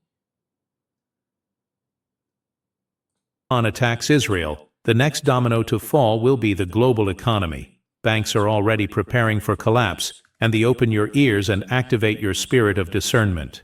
Right now, as you hear these words, the governments of Europe are doing something they have never done in history. They have officially ordered all 450 million European citizens to prepare survival kits with canned food, bottled water, medicines, and even emergency radios. This isn't a conspiracy theory. It's an official document from the European Commission called EU Preparedness. Even peaceful Switzerland is distributing survival guides to its population. Why? Because they know what most don't want to see. Something catastrophic is about to happen. The Bible has already warned us in Luke 21:25-26. There will be signs in the sun, in the moon and in the stars. On the earth, distress of the nations. Men will faint with terror, apprehensive of what will befall the world. Brother, do you realize that we are living in these very days? As you read this, families in Germany, France, and Italy are stockpiling food like never before. In Finland, the government built bunkers to house the entire population. In Sweden, they distributed pamphlets teaching how to survive attacks. This is not normal. It is the principle of pains that Jesus predicted. But here's the most shocking truth. These governments aren't doing this out of kindness. Leaked documents from the World Economic Forum reveal plans for the Great Reset, a complete reboot of the global system. They know a devastating crisis is coming, and they want to control how humanity responds. Meanwhile, famous pastors preach that God wants you rich, ignoring Revelation 6:5-6, which speaks of famine and economic crisis. Brother, are you paying attention to the true signs, or are you being distracted by a false prosperity gospel? God is showing you this for a reason. He needs awakened spiritual warriors in these last days. While the world rushes to stock up on food, are you stockpiling the Word of God in your heart? When the system collapses, and it will collapse, the only thing that will sustain you will not be your full closet, but your unshakable faith in Christ. Now I ask you, what are you going to do with this information? Will you share it with other brothers or bury your head in the sand? Will you start praying like never before? Or will you wait for the crisis to knock on your door? Remember, Noah built the ark when the sky was still blue.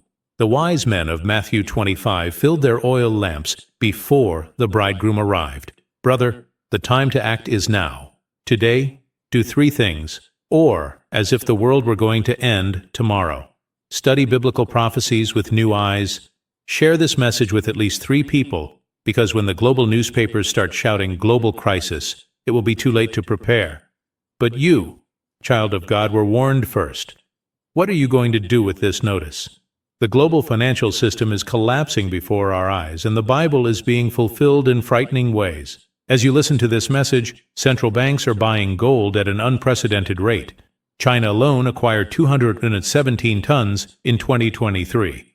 Argentina is already experiencing 201% inflation, Lebanon has seen its money turn to dust, and in the USA, 60% of the population does not have $500 for emergencies.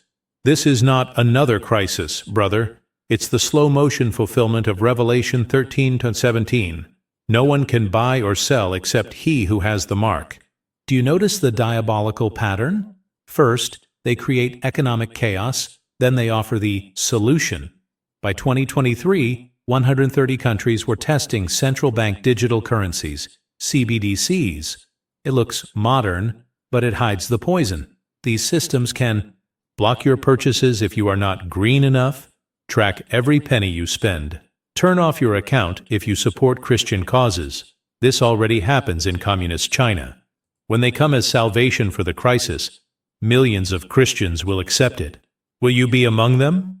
But God has a people who see the trap. While the world runs to accumulate money, we run to accumulate faith. Remember, when the crisis comes, your salary will not save you. Your credit card won't save you. Only Christ saves. The Bible warns us in James 5:1-3 about those who lay up treasures for the last days.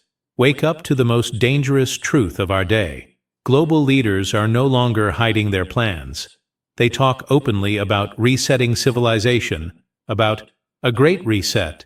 The World Economic Forum, which brings together the world's powerful, has a shocking slogan: you will have nothing, and you will be happy. This isn't science fiction, brother. It's not a conspiracy theory. It's Revelation 13 being assembled before our eyes. They are creating the perfect system for the Antichrist to take control of. A one-world government, a global religion, a single financial system. Everything the Bible predicted is being prepared right now in front of our faces. Do you see the trap?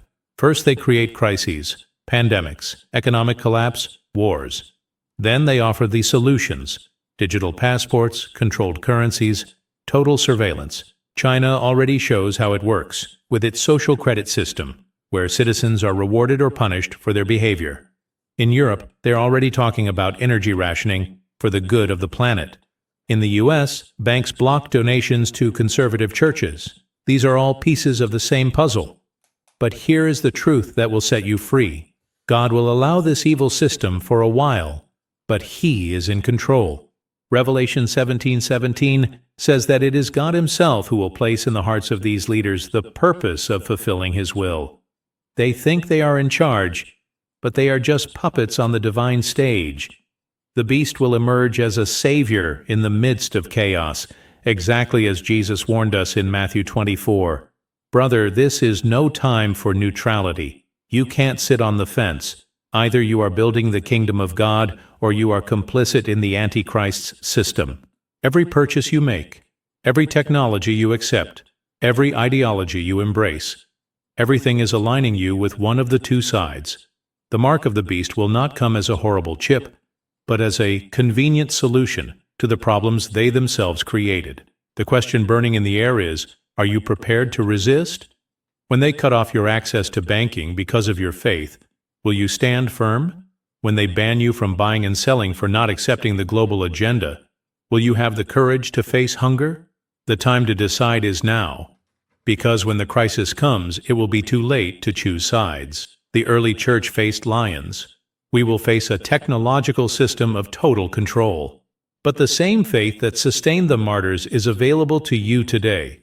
The Holy Spirit who gave strength to Stephen when he was stoned is ready to strengthen you. Christ didn't promise it would be easy, but He promised that He would be with us until the end. While the globalists plan their new world, God prepares His eternal kingdom. They can control the financial system, but they cannot control your heart. They can watch your movements, but they cannot touch your soul. They can offer all the comforts of the world, but they cannot give the peace that only Christ offers. The time for playing church is over. Either you rise up as light in this dark world, or you will be swallowed by the approaching darkness.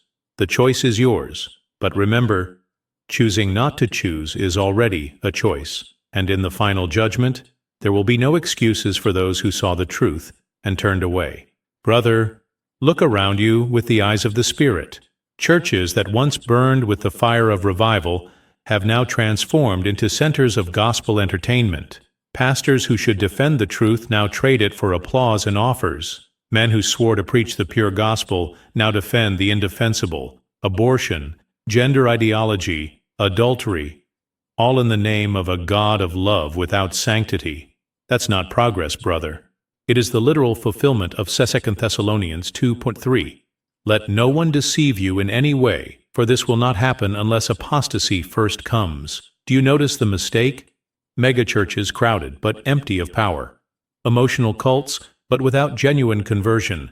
Preachings that massage egos but do not confront sins. The prosperity gospel has created a generation of believers who seek blessing but flee the cross. We worship the resurrected Christ, but we reject the crucified Christ. We want heaven, but not holiness. We seek miracles, but not the miracle worker.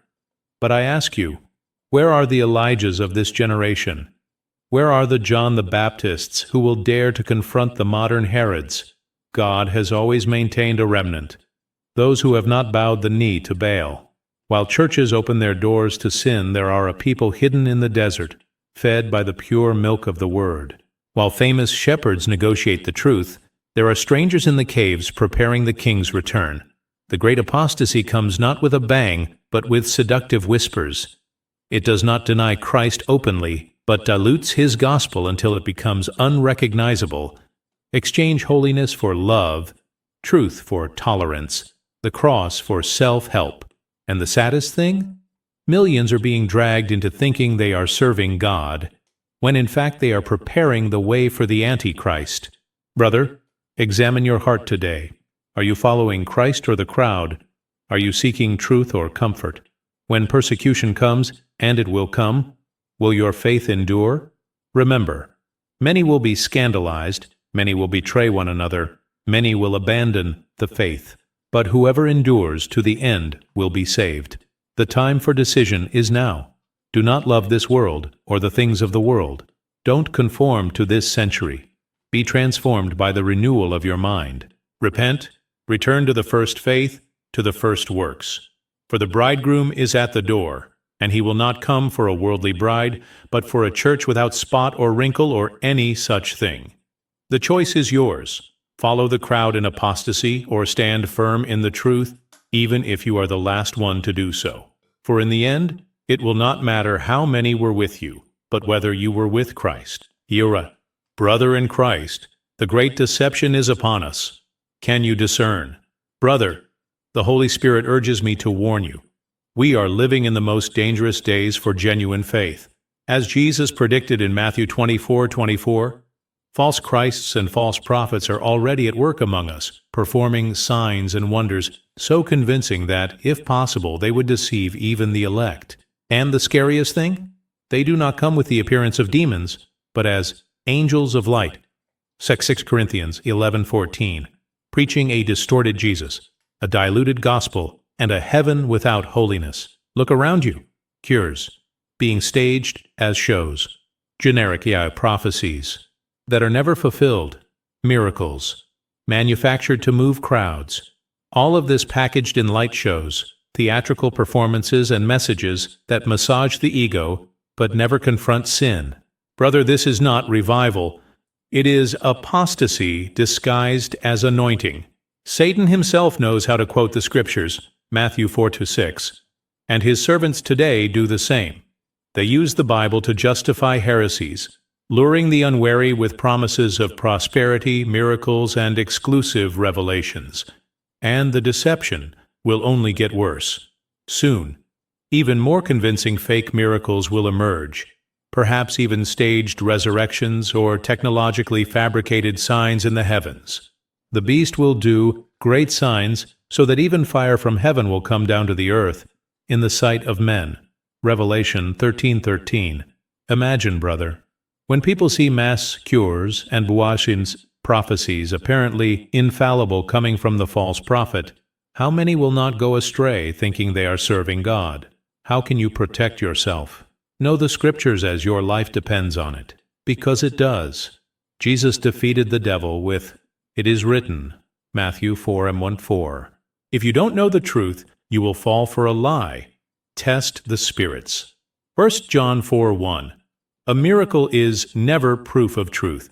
Even Pharaoh's magicians replicated Moses' signs, Exodus 7:11. The real proof is in fidelity to the word. Escape the search for signs. Jesus condemned the adulterous and perverse generation that asks for a sign, Matthew 12:39. Genuine faith does not depend on shows, but on the unshakable rock of the Word. Value holiness more than the supernatural. God prefers a pure heart to a miracle show, Matthew 7:22-23. Many who have worked wonders will hear, "I never knew you." Brother, the time of final deception has begun. Is your faith founded on stone or on the emotional sand of gospel shows?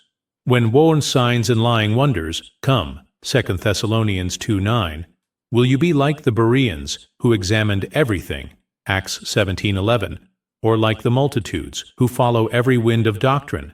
The bridegroom is at the door. Wake up, before the great deception is completed and the world bows to the false Christ, because many will be deceived, but you don't have to be one of them.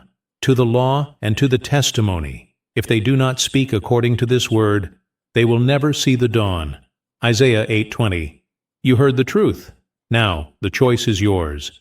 Are you going to continue living as if nothing were happening, or will you rise up and fulfill your calling? The world is falling apart, but the kingdom of God is closer than ever. This is the time to repent, prepare, and warn others, because many are heading towards destruction without knowing it. Get on your knees right now. Cry out to God. Ask for forgiveness. Give your life to Jesus like never before. And then share this message. Because if you remain silent, their blood will be on your hands. But if you speak out, God will use your voice to save many. Time is up. The trumpet is about to sound. And when it does, there will only be two groups. Those who are ready and those who are left behind. Which one will you be a part of? Guys, if I was Iran, the Houthis, or any other Brother in Christ, sister in Christ, take a deep breath. Yeah, there's Welcome to a It was kind of interesting how, yeah, I stumbled upon this guy when I was looking yesterday for stuff.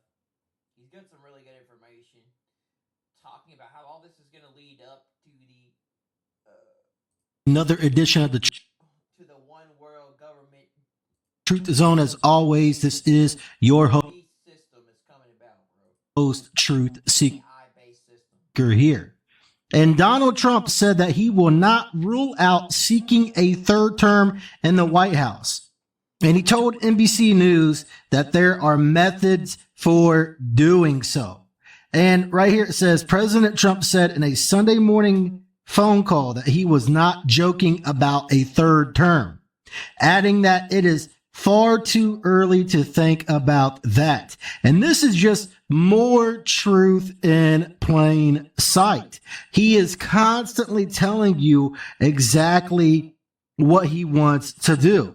You have the MAGA crowd defending all of this, saying, oh, he is just trolling. He is just trying to make the left mad. This is the constant theme with the MAGA crowd. They always have to spin this into something that it's not. They always have to try to make it positive when it comes to this man, because the Trump worship knows no bounds. I mean, look at all of the stuff that Trump is pushing. He's pushing electric vehicles. He's pushing the New World Order. He's pushing all kinds of different things, but you have all of these people that are supposed to be quote unquote conservative or right leaning, and they are What's going on? It's your big brother Trend. You tuning in again to another divine video.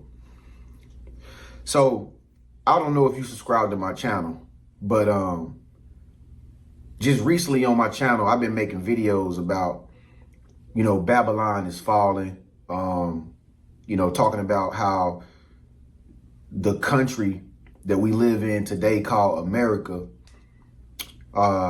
is going through a really tough time socially. Like we're at a point right now in our life where something just feels off. Like, don't you feel like that? Like, I've been feeling it in my spirit for the past, I don't know, ever since the beginning of the year. Like, it feels like something bad is going to happen. And as much as you want to be positive, and as much as you try to stay like focused on positive energies, I mean, being a spiritual person, like I'm a spiritual person, I've always been like that. I was raised in the church, basically, but I became from a religious person to more spiritual. Okay. And I can see things that haven't happened yet. For some strange reason, I kind of have a sixth sense to know if something is going to happen. And usually it has all happened in my life, and I don't know if you feel the same way, if you grew up like that. If you get like thoughts that come to you and tell you, or dreams that tell you things are about to happen, and they do happen. I don't know if you like that. Comment below if you are, but that's how I am, and I don't really normally think about bad stuff happening most of the time. But just recently, just looking at how things are happening, like every time you turn on social media, or every time you just watch something on TV or anything, man, it's like you see earthquakes happening, like tsunamis, wildfires, really bad storms. It's all kind of catastrophic events happening nowadays that you can't even keep track of all of them. It's so much weird, unexplainable things happening nowadays that you got to be blind not to see it. And it blows my mind, because you still have a whole lot of people, basically the whole mass population, still acts as though everything is normal, and it's not normal. This is not normal. The times that we living in are not normal. You would know that because you wouldn't even feel how you feel. I would know that because I wouldn't even feel the way I've been feeling lately. And I had a dream last night, man. And I just thought to tell that dream because I was, sitting on my sofa and my spirit told me, you remember that dream you had? You were supposed to tell that. And I'm like, oh, I forgot about that. So last night I had a good night's sleep. I had a great night's sleep, good 6 hours of sleep. And I don't really have dreams like this. I normally have some dreams that are just, they just, whatever. I took a walk around the park. I played basketball at the gym type dream, but this was different. And so I had a dream last night that I threw a party, right? Can't remember all the people that were at the party, but I remember one person that came to the party. I threw a party. I was the host of the party. Everybody was flooding into the party. All kind of guys was showing up. People that I know personally was showing up. Girls was showing up, and I was like the host in the party. I was telling everybody to have a good time. I'm like, everybody have a good time. I remember I stood up. I was like, if y'all want anything, just let me know. This is my party. It was all a positive party too. But I was like, I don't drink or do this or nothing, but I do got a special gift for y'all. And then I told everybody, I'm gonna give everybody, can you guess what it is? I'm gonna give all y'all a free bottle of this right here, just on me for free. So everybody can go have free water all night. I don't know, it was just weird and spontaneous. But everybody was having a good time, man. And, people were dancing and stuff. And like I said, I can't remember who was there because it's 5 or 6 hours from when I woke up, because I completely forgot about this dream until Spirit just reminded me I had that dream. And so all of a sudden, these black unmarked cars start pulling up, limousines, black SUVs. And I'm just like, who is that? I remember this in my dream. It was like vivid, lucid. And Donald Trump gets out. And I'm like, Donald Trump in my party? Like, oh yeah, Donald Trump, yeah. And I didn't know I was dreaming. I didn't know I was dreaming in this dream. Sometimes I can catch myself and be like, oh, I'm having one of them lucid dreams. I didn't know I was dreaming. I thought it was really real. And so the next thing you know, everybody's leaving the party. And the president's motorcade started exiting the party. It was, how the presidents ride with all these different cars and stuff like that.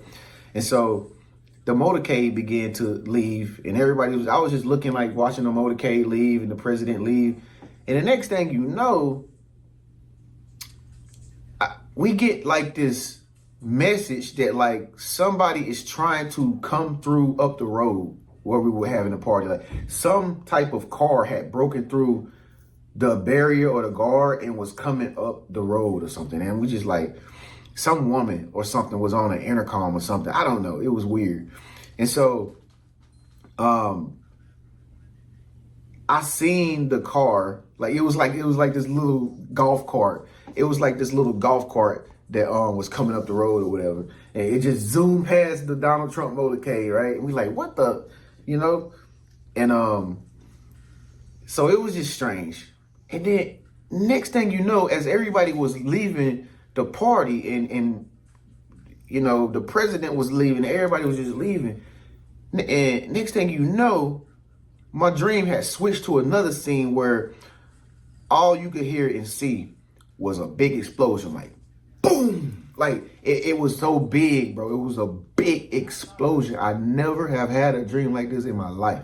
It was a big explosion that it's like my eyes just lit up in the dream, like, what the? And I'm just looking at this explosion, and the explosion kept coming closer and closer and closer to me till it just engulfed me and just swooped me up. And I woke up inside the dream, and come to find out, somebody had put a bomb up under a gas station, and it exploded and desecrated everything, but it was still some land left or something. So all the people that were still living, I guess, I don't know, it was strange. Like people that was investigators. We went back to the gas station where the bomb was planted, and they was like looking at it and trying to figure out how it had happened or whatever.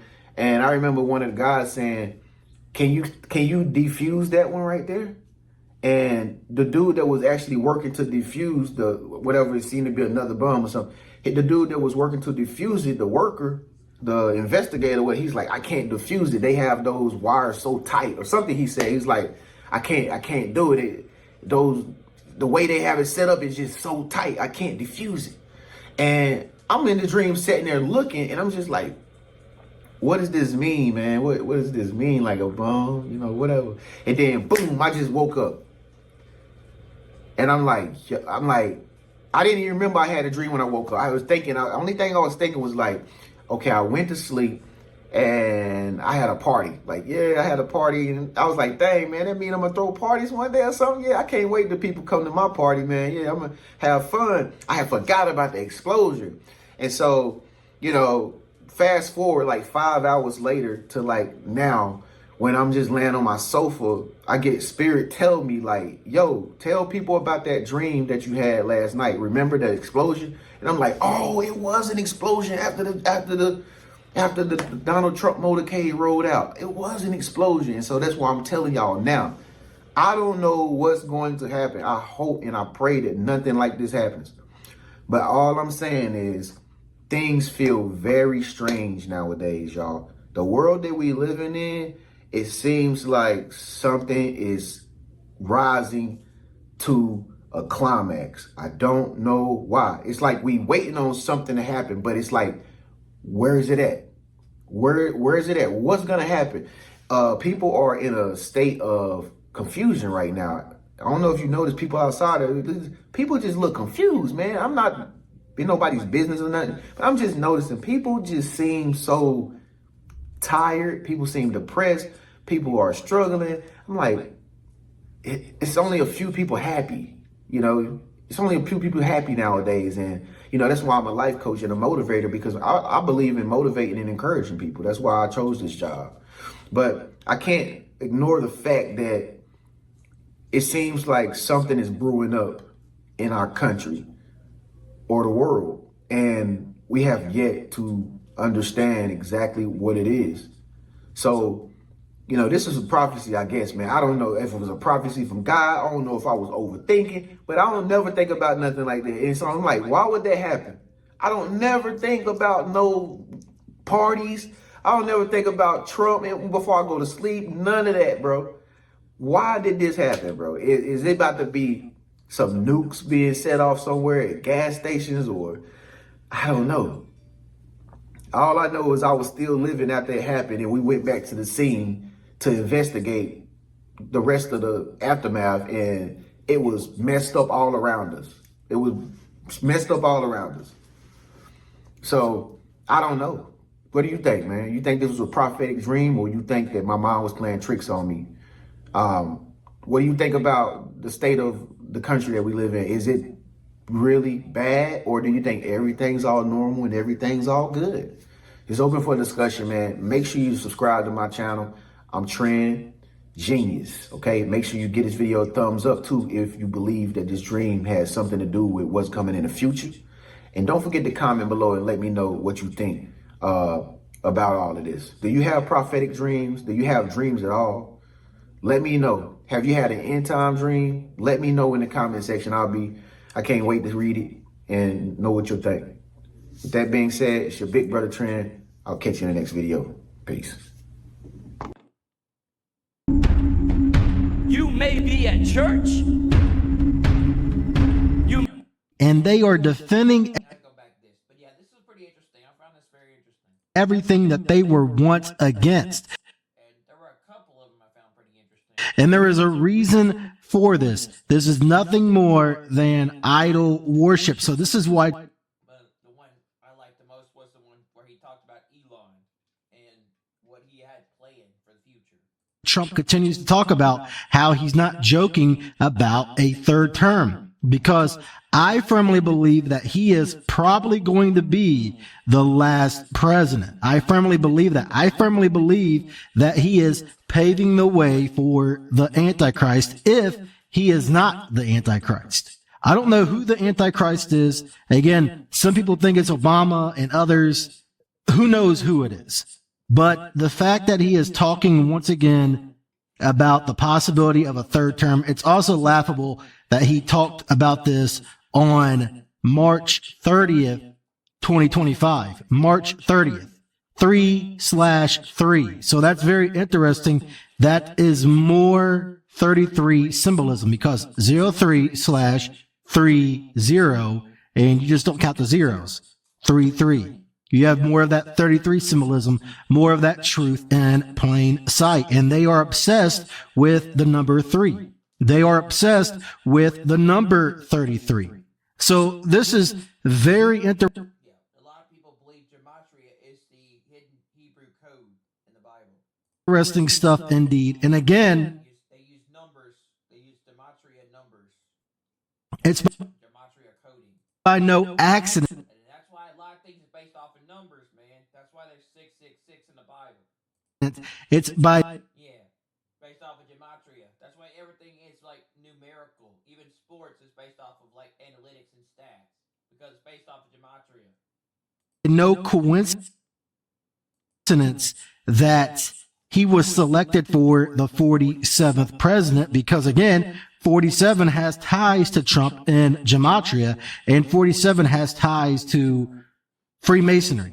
And again, he continues to also push the idea of acquiring Greenland because this is all part of the North American Union, the New World Order, or as I like to refer to it, as the Trump World Order. And listen to what he says right here about acquiring Greenland. Very well with Greenland. We get along very well with Denmark. We've always had a good relationship. Denmark does a lot of business in the United States. We don't do so much there, but they do a lot of business in the United States. And I think they want to see, I think everybody wants to see that work out. There's a channel called God's Roadmap to the End if you've never seen it. And there's an economic magazine that in that back in 2017 it talked about King Trump or Planet Trump. Need Greenland very, very importantly for international security. We have to have Greenland. It's not a question of do you think we can do without it? We can. If you look at Greenland right now, if you look at the waterways, you have Chinese and Russian ships all over the place. And we're not going to be able to do that. We're not relying on Denmark or anybody else to take care of that situation. And we're not talking about peace for the United States. We're talking about world peace. We're talking about international security. We're talking about world peace. So again, as you just heard, this is all leading to the North American Union. This is all tying into the Club of Rome. This all is tying into their new order system, their new world order system. And no, when I Right here, basically, Trump, Nebuchadnezzar, Judgment, and Purim Rapture. Yeah, it talks about basically the Economist. It talks about Planet Trump. Christ will shine on you, so that we would not be outwitted by Satan. We saw several The world in 2017, Planet Trump. parallels to the plan for 3 world wars that was shared in a letter written by Albert Pike in 1871. We considered a possible time gap between these 2 images that were displayed on the Economist magazine for the world in 2017. If you would like to see the 2 previous videos for a little more background, you are welcome to follow the links provided in the description below. Nothing major occurred around February 14th, and given that the date of March 13th to 14th is clearly shown to us in this image, marking the time of Purim with a lunar sign in the form of a blood moon that occurs at the tail of Leo in March of 2025, we have to conclude that both of these images are probably referring to events occurring at the same time, or that they are at least less than a month apart. As Purim approaches, we cannot discount the possibility for major world-impacting events to occur, and therefore we have to remain watchful. Also, remember that we are watching a script play out before our eyes. And the longer we keep our eyes on events as they happen, the clearer the picture becomes. In this regard, something very interesting linked to another image on the cover of this magazine happened on February 19th, and that is that Trump praised himself for getting rid of Manhattan congestion costs and posted images of himself portrayed as the king, with one of the images appearing on his Truth Social account and another being released on the White House's official X account. This AI-generated image of Trump appears on the cover of what would otherwise be known as Time magazine, but even the title of the magazine was changed from Time to Trump. Long Live the King is also printed on this cover, but this would seem to be ironic given a predated edition of The Economist magazine in which Trump is already shown to have failed at becoming the long-living king. Not only does this act by Trump line up with this image that was also seen on the 2017 edition of The Economist magazine, which happens to be associated with judgment, but there are also other hints that have appeared in later editions. For those who complain about the fact that I look at what The Economist placed on the cover of their magazine, which in this case are tarot cards, I am not using tarot cards, but applying two passages from the Bible in which we are instructed to expose the works of the enemy. And we do this to prevent Satan from gaining an advantage over us and to deceive us. The same was true for the scamdemic of 2020, which I But yeah, that's interesting. If you've never seen that, go check that out. That's a interesting watch. When I say New World Order, I'm not talking about one of Trump's buddies, Hulk Hogan. No, I'm not talking about that. I'm talking about the real life New World Order. And it looks like Mexico probably won't even be a part of this North American Union, because what they are wanting to do is they are wanting to build this magical wall. They are wanting to keep everybody in, and they want to create this digital ID. Yeah, this stuff is real, dude. This ain't no conspiracy. It's biblical. It's in prophecy. And they are going to use that as an It's been predicted. Hunger Games literally predicted it. If you think about it, excuse with like Hunger Games predicted that type of future. Mexico. Probably. But this is all part of the show. This is why you have the fighting with Canada and America and all of the stuff with Greenland. All of this stuff is part of the show. And it's all going to lead to the New World Order, the One World Order system. This is why you have all of this stuff happening the way that you do. Because again, this is all part of their plan. This is all part of their script. This is all part of their agenda. And JD Vance recently even visited Greenland, and he's telling you exactly what they want done. They want this New World Order system. This is what these people want. Now, he's not going to come out specifically and say New World Order. He's just going to say, oh, you know, Greenland is very important to us. This is what they are going to continue to use constantly over and over and over and over again, because they don't want everybody freaking out. They're not going to just come right out and say what they want to say. They're not just going to come right out and say, hey, we are pushing the New World Order system. Deal with it. Hey, we are pushing the Mark of the Beast agenda. Deal with it. Hey, we are pushing the AI takeover. Deal with it. No, it's happening in steps. And then that's why you also have Trump doing things like saying, I'm going to end DEI. I'm going to do this. I'm going to do that.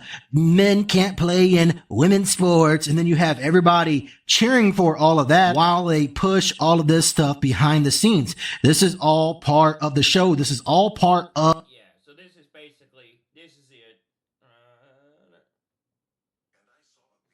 Revelation 13.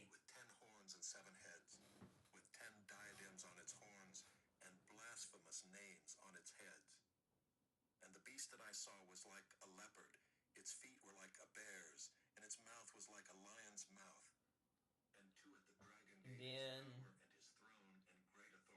the beast.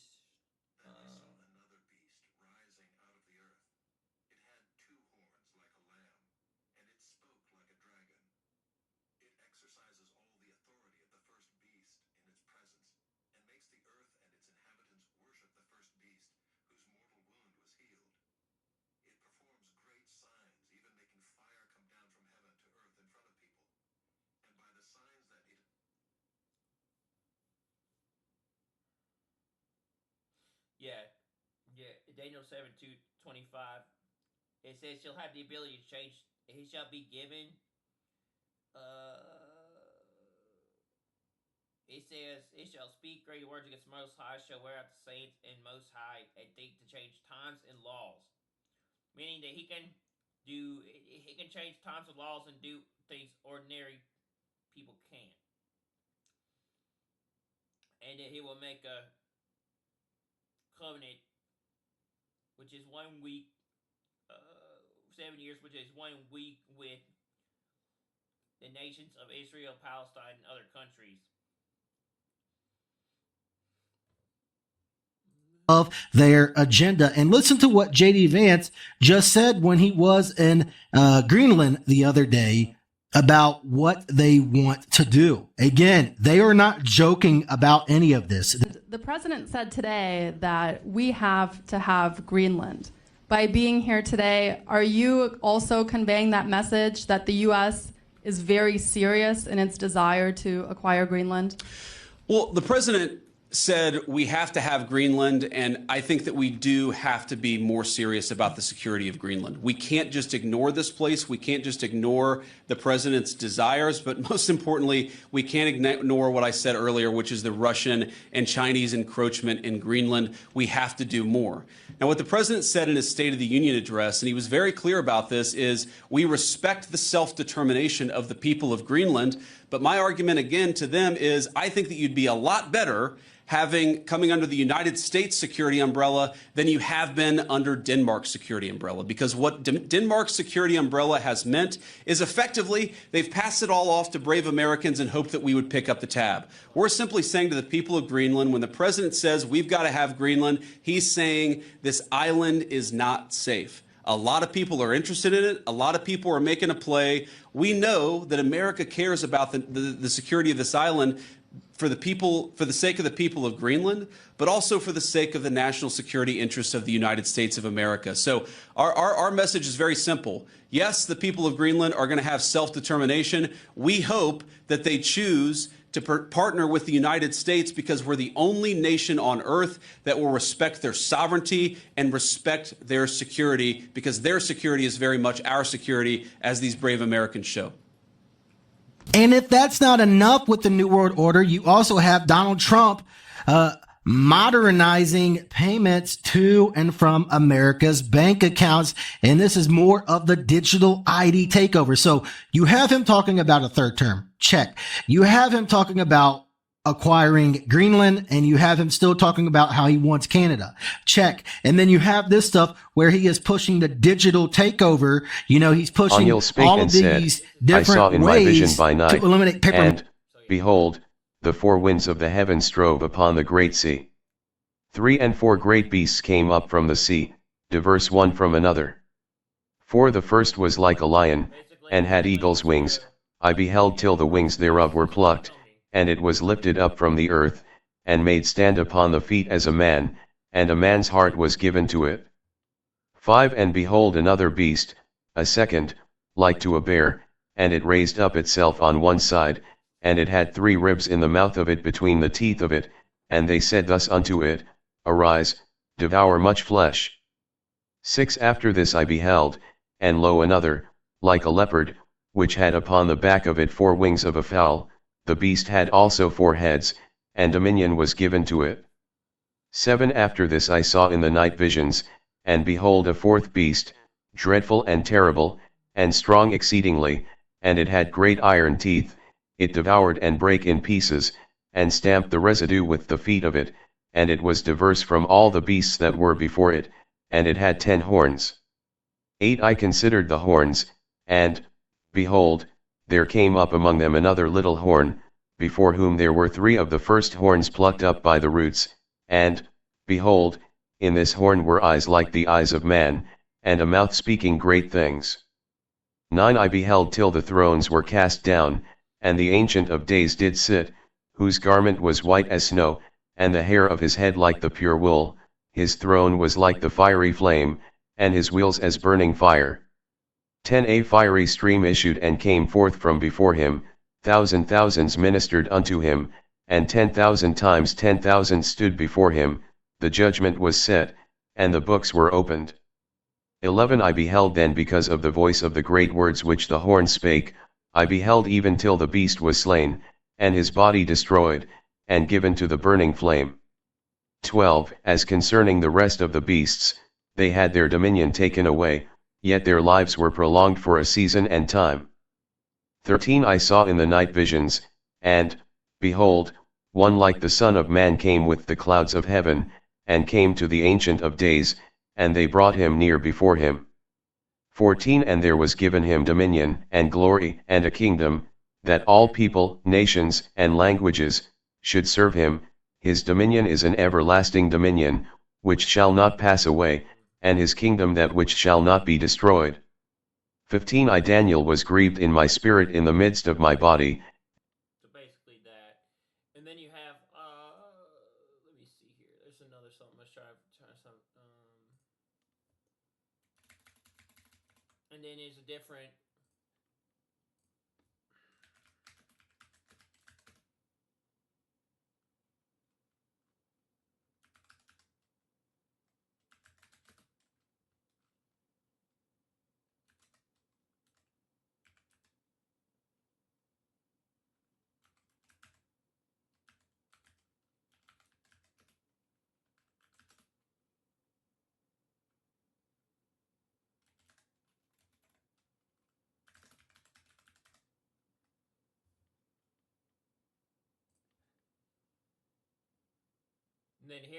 And then here's eschatology representing the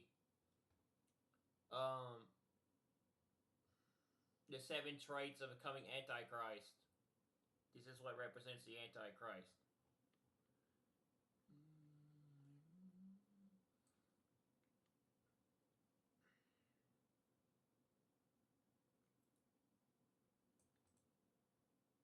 Antichrist, a man. The Antichrist is consistently referred to as a future male leader.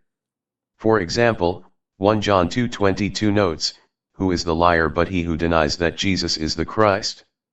This is the Antichrist, he who denies the Father and the Son, ESV. Though some modern versions change the wording in this verse to a gender-neutral term, NIV, the original language here and elsewhere emphasizes a male leader in discussing the Antichrist. Antichrist, a citizen of a Western nation. The Bible indicates the Antichrist will arise from the revived Roman Empire, Daniel 7:16-24. During the 1st century, the Roman Empire included most of modern Europe and the nations touching the Mediterranean Sea, including the nations of North Africa. Some further argue this association will require him to be a European. However, this may or may not be the case. While the Bible indicates he will come from the revived Roman Empire, his particular ethnic or national identity is not noted. However, it appears he would not be Jewish since he strongly persecutes Jews. He will also unlikely be Muslim, since he will be a secular man who initially seeks to unite all religions until later demanding people worship him. Instead, this man will be a person without a strong traditional religious background who arises as a global leader in a European nation. A powerful political leader. Many have associated him with powerful past political leaders. While he has not yet been revealed, the association with a strong political leader is accurate. Revelation 13:1-3 describes him as a person who leads a nation of 10 horns and 7 heads. These horns and heads refer to nations and national leaders who will be under the Antichrist's authority. A spiritual leader. Though he will oppose the God of the Bible, this does not mean he will be opposed to religion. Well, 10 horns or 7 heads, basically, that goes to, right? Or 10 kings giving their power to the 10 kings, which represents 10 nations giving their power to the Antichrist. Instead, he will first offer a false unity of religion and later force people to worship him during the second half of the tribulation period. A murderer. Many predictions regarding him point toward his work to end the lives of others. For example, he will require every person to receive the mark of the beast to buy or sell, putting to death those who oppose him. Further, he will have a direct role in the deaths of the 2 witnesses in Revelation 11:7. Now when they have finished their testimony, the beast that comes up from the abyss will attack them, and overpower and kill them. A deceiver. Daniel 7:25 predicts that he will seek to change the times and laws. Daniel 9 adds details about the Antichrist, confirming a 7-year covenant with Israel that he later breaks. In the New Testament, that's why I was pointing at Trump, because like the deceiver Daniel 7:25 has to do with what Trump is planning to do with Saudi Arabia. It looks like he is noted as a man of lawlessness. in the Palestinian peace agreement. 2 Thessalonians 2:1-12. God's judgment on the Antichrist further confirms his role as one who implements the works of Satan, ultimately leading to being cast into the lake of fire, Revelation 20:10. We may not know everything about the future Antichrist, yet Scripture clearly provides details that offer ways he will be identified when he appears. He will be a male global political leader who deceives, murders, and ultimately demands others worship him during the volatile events of the last days. So, just a really interesting concept, you have to admit.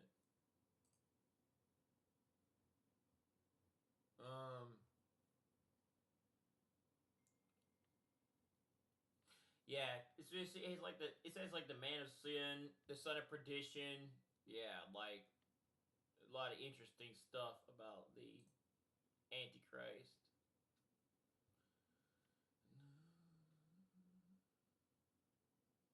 It also says he's a beast from the sea. He's 666, and it refers to him being like Nero, the Emperor Nero. So like, yeah, it's a very interesting concept, but.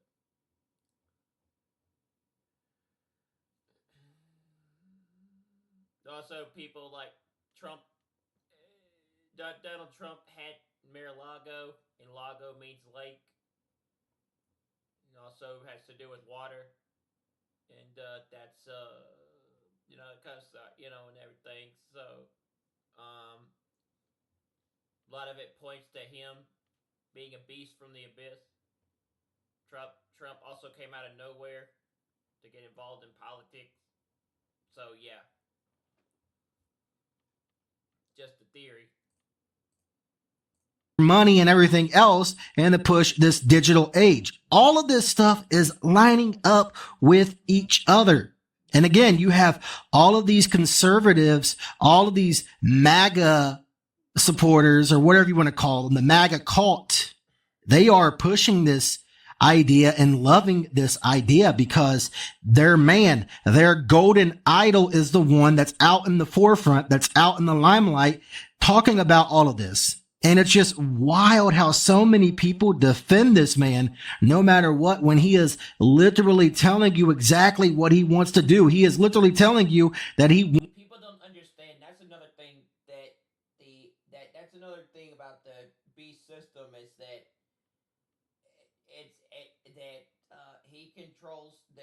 he controls a one world monetary system, which a lot of people have been pointing to the fact that it's electronic or AI based or digital. Wants the new world order system without telling you. He's not going to actually come out and mention it by name, but with everything that he is constantly doing, it's just more and more steps towards all of this becoming a reality. This is why Trump has ordered the end of U.S. government checks and digital disbursements overhaul. I mean, right there, you see it. In digital disbursements overhaul. This is just more ways to eliminate paper money. And here he is signing these executive orders. All of these executive orders that he has been signing, people really need to pay attention to what's really going on, because yes, again, he's doing things like ending DEI, quote unquote, and everything else. And, bringing back free speech, allegedly, right? Even though, people like me still have to talk in code on said platform. But this is what this man says. And he is constantly pushing the same agendas like the other side. And people just refuse to wake up to what is really going on, because this man has such a hold and such a spell over everybody. It's really ridiculous, and it's really scary to a point. Next, sir, we have an executive order for your attention relating actually to government payments. Historically, checks issued by the Treasury are, I believe, 14 times more likely to become the subject. And then here's the right here is a lot of the biblical characteristics of the Antichrist right here, and everything. Mouth speaking great things, boastful and blasphemous, he is more stout than his fellows, he is proud and haughty, he calls people to worship him as God, he is called, that man of sin, the son on perdition, the little horn that wicked. He will be rich, men will die for not worshipping him, men will be forced to receive his mark, i.e. 666, he will rule from Jerusalem, seat himself in the temple of God. The 10 horns will give him their power, he will destroy wonderfully and prosper, he will cause craft to prosper. So, basically, those are the major characteristics of the 7 characteristics. Then, he exalted himself most high, inspired. He will use peace to control the world. He will exalt himself above the Most High, he will aspire to reach the stars by peace, he will destroy many, he will honor the God of forces, he will not regard the desire of women, he will not serve the God of his fathers. These are some of his characteristics, there are more. Honoring the God of forces is like Trump likes gold. So yeah, there's a lot of characteristics that represent him as a as a possible Antichrist figure.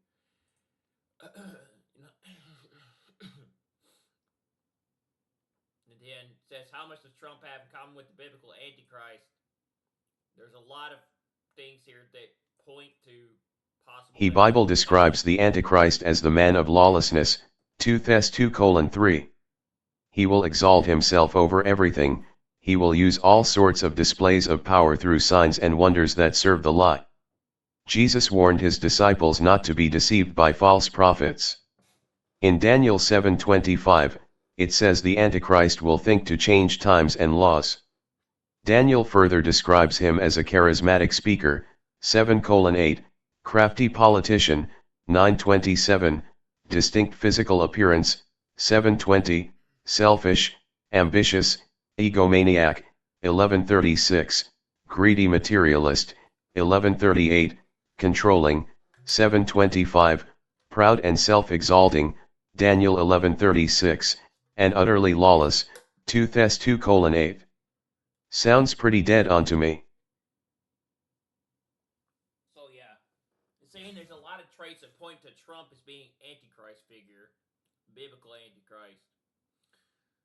And then characteristics of his personality, there's like a lot, and Trump has a lot of these. His personal information would be as follows. His full name would equal 666 and 6, and his first name would equal the number of a man, which is 6. A lower class citizen, his personality would be as follows. Boastful, crafty, deceptive, flattering, Gnostic, anti-theist, likable, literate, mischievous, nihilistic, offensive. His physical characteristics would be as follows. A historical figure that was once alive long before, probably a monarch. Average looking and not physically attractive, just like the Christ was in appearance. Immortal. Some of his personal preferences would be as follows. He would be a fan of an ancient god of war, as is called a god of fortresses in Daniel. He would have no regard for women. Not no respect, but he would dislike the temperament of women. He would not value or follow human-made constructs of etiquette, laws, or tradition. The course of actions he would take are as follows. He would be an undesirable person with no claim to a position of authority, and yet quickly rise in government ranks with no warning and attain significant power purely by humoring those above him and making them feel important, and take power using deception. He would incite a mass genocide of Christians and political opposition. He would conquer other countries. So yeah, those last 3 things kind of point a lot to Trump. Maybe the other stuff not so much, but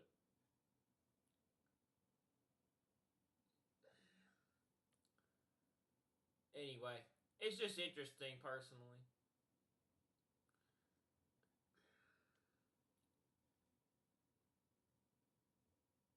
Then it says characteristics right here. These are interesting too, personally. Like, he will be a silver-tongued individual, someone very charismatic. He will be very popular and people will flock to him. He will stand out amongst his peers, either very handsome or something else. He will create a new language and new religion. He will change the names of things and times, much like the book 1984. He will blaspheme God. He will deceive the whole world. He's already done that. He changed the Gulf of Mexico to the Gulf of America, and he's done a lot of things to change stuff. Change the names of things and times, yeah. Blaspheme God. Deceive the whole world. Yeah, like, a lot of these things just make a lot of sense. Yeah, so, like, you know, everything. Yeah.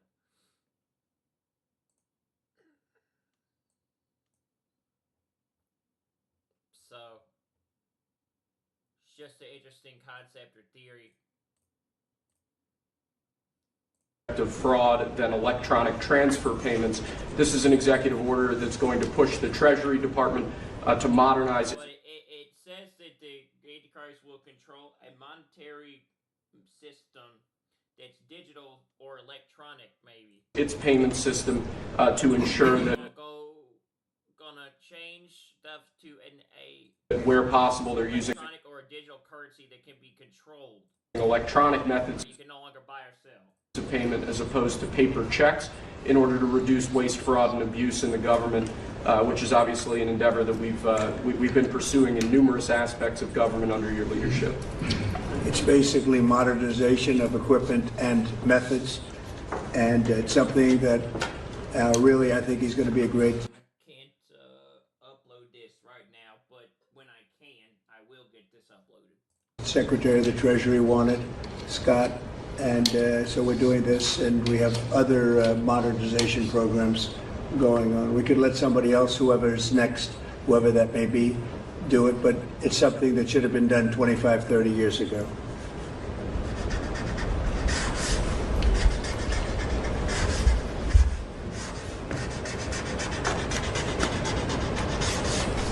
Okay.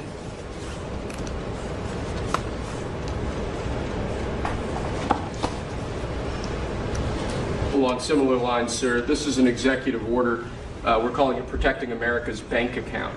The basic idea here is that instead of having lots of different departments and agencies and offices issuing payment, often without justification, often without any provided rationale, we're going to be centraling payment processes where possible in the Department of the Treasury and ensuring that measures are taken in Treasury against waste, fraud, and abuse to ensure that money that's leaving the public Treasury is as... Yeah, basically, this points to the fact that everything's going to be controlled through the central banking perspective and through a currency perspective of CBCDs, which is a thing that's coming in the future. protected as it possibly can be. All right, good.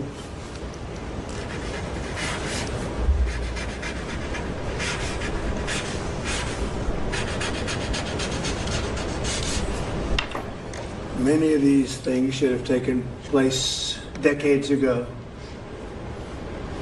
or longer. And even right here, you can even read for yourself. Phase out of paper check disbursements and receipts effective September 30th, 2025, and to the extent permitted by law, the Secretary of the Treasury shall cease issuing paper checks for all federal. Yeah. Elon Musk said that he wants that all this stuff is supposedly going to get up and they're trying to get all this stuff up and running by September. Disbursements. And and they got this big giant supercomputer that they got working out. They got that's running on all these data servers and everything. So yeah, bro, they're they're building it, bro. And you can just read through everything right here.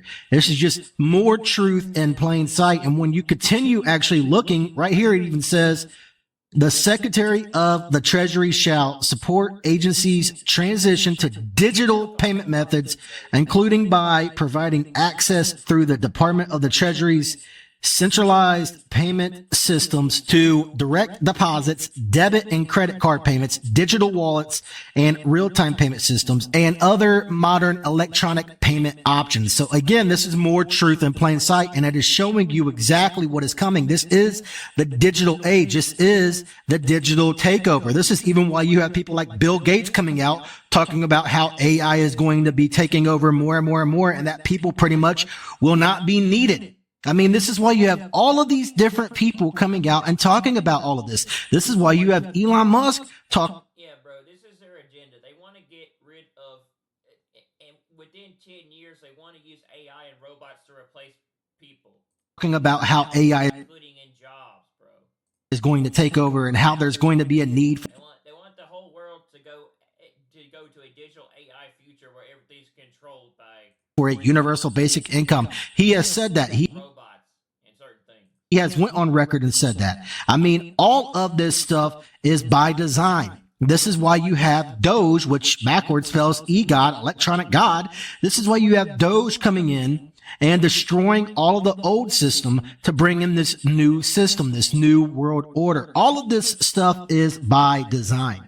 All of this is order out of chaos. And this is what is happening. And I hope more and more people wake up and realize what is going on. But honestly, with the way everybody continues to praise Donald Trump, with the way everybody continues to talk about, oh, he's making America great again and everything else. Sadly, I just think people are just so lost in the delusion. Really, nothing is going to wake them up. What do you think about all of this stuff that is happening? And as always, please consider hitting the like button, commenting down below. And if you are new to the channel, please consider subscribing to the channel. And as always, please turn on the notifications when you do subscribe to the channel and select all notifications so you will never miss a new upload on the channel. I can't thank you enough for your continued support. God bless each and every one of you. And this is Truth Seeker signing out. Guys, if I was Iran, the Houthis, or any other terrorist, and they are defending everything that they were once against, and there is a here's the interview of him. And here's the interview of what Elon Musk's plan is for AI. welcome to another edition of the Truth Zone. As always, this is your host, Truth Seeker here. And before I get into today's show, I would ask that you would please take time out of your day to like the video, comment down below. And if you are new to the channel and you enjoy the content that I put out, I would ask that you would please consider subscribing to the channel. And The Economist magazine put out this very interesting magazine issue. And it says on the cover, Rise of the Superhuman, as you see on screen. And this is some very interesting stuff indeed, because this is a preview of man merging with machine. This is what they've been wanting to do for quite some time. This is why you have people like Elon. Yeah, keep in mind, this is the same guy that they said that did not know what he was doing at the inauguration when he gave a Nazi salute to the crowd when the election happened. Elon Musk. And he has no idea what he's doing because apparently he's quote unquote autistic, but this dude is very smart. And he's honestly way smarter than we think. He's got a bigger plan than we think. Obsessed. Listen, bro, when it comes to it, right? Elon knows what he's doing, bro. With AI. Obsessed with Neuralink. He gave a Heil Hitler salute, bro, at a rally, at the inauguration rally. Neuralink is man merging with machine. This is why you have things like this happening. And even right here on the website, it says, the Economist website, it says, how to enhance humans. Finding ways to live much longer and better shouldn't be left to the cranks. And this is very interesting stuff, especially where it says finding ways to live much longer, because they have been obsessed with pretty much trying to live forever. They are trying to find a way to live for eternity. And I'm not trying to come across as preachy or anything like that, but I do love to speak the truth and to witness to the best of my ability The only way that you are going to live for eternity is if you come to know Jesus Christ as your Lord and your Savior. And when you pass on from this life, you will live forever. But if you choose to serve Satan, then you will be burning for eternity. And that's just what it all boils down to at the end of the day. It is heaven or hell. It is life or death. And even if you are in hell, you are still for eternity in damnation. So that's what all of this boils down to. But what they are trying to do is they are trying to play God, and they are trying to live forever on this planet. And this all even falls in line with Scripture, because it talks about in Scripture, in the Bible, how they will pretty much seek for death and not find it. Another interesting thing about all of this is listen to Elon Musk yet again talking about the AI takeover with Ted Cruz on Ted Cruz's podcast. And this is just more truth in plain sight, because he's telling you the future, what they want to do. And this all ties into the AI takeover. AI. In 10 years, how is life going to be different because of AI for just a normal person? Well, 10 years is a long time. In 10 years, probably AI could do anything better than a human can, cognitively. Probably almost, I think in 10 years, based on the current rate of improvement, AI will be smarter than the smartest human. Yeah. Yeah, so this guy's basically telling you that AI is going to be smarter than the average human, which means they're going to make artificial intelligence way more human than the average person. There will also be a massive number of robots. So, A massive number of robots, dude. humanoid robots. By the way, I got to ask, how come your robots look so much like the creepy robots for my robot? Was that intentional or just... I was hoping he was going to say, yeah, just to mess with you. It's not meant to look like any prior robot. He also talked about moving America to Mars, bro. You think this guy is not smart? We'll iterate the You think he's not that smart after all? I don't know, bro. design. I think Elon basically trying to act like he's not smart. You'll be able to He's got a bigger agenda, bro. have a lot of the robot parts are cosmetic. You'll be able to switch out the kind of snap-on cosmetic parts of the robot, make it look like something else if you'd like. So there will be ultimately billions of humanoid robots. All cars will be self-driving. in 10 years? In 10 years, probably 90% of miles driven will be autonomous. Yeah, he said we'll have self-driving cars in 10 years. Like, I thought that we would have it a lot quicker than now, but yeah. Huh. Wow. That fast. The Teslas, bro, are self-driving cars. Yeah.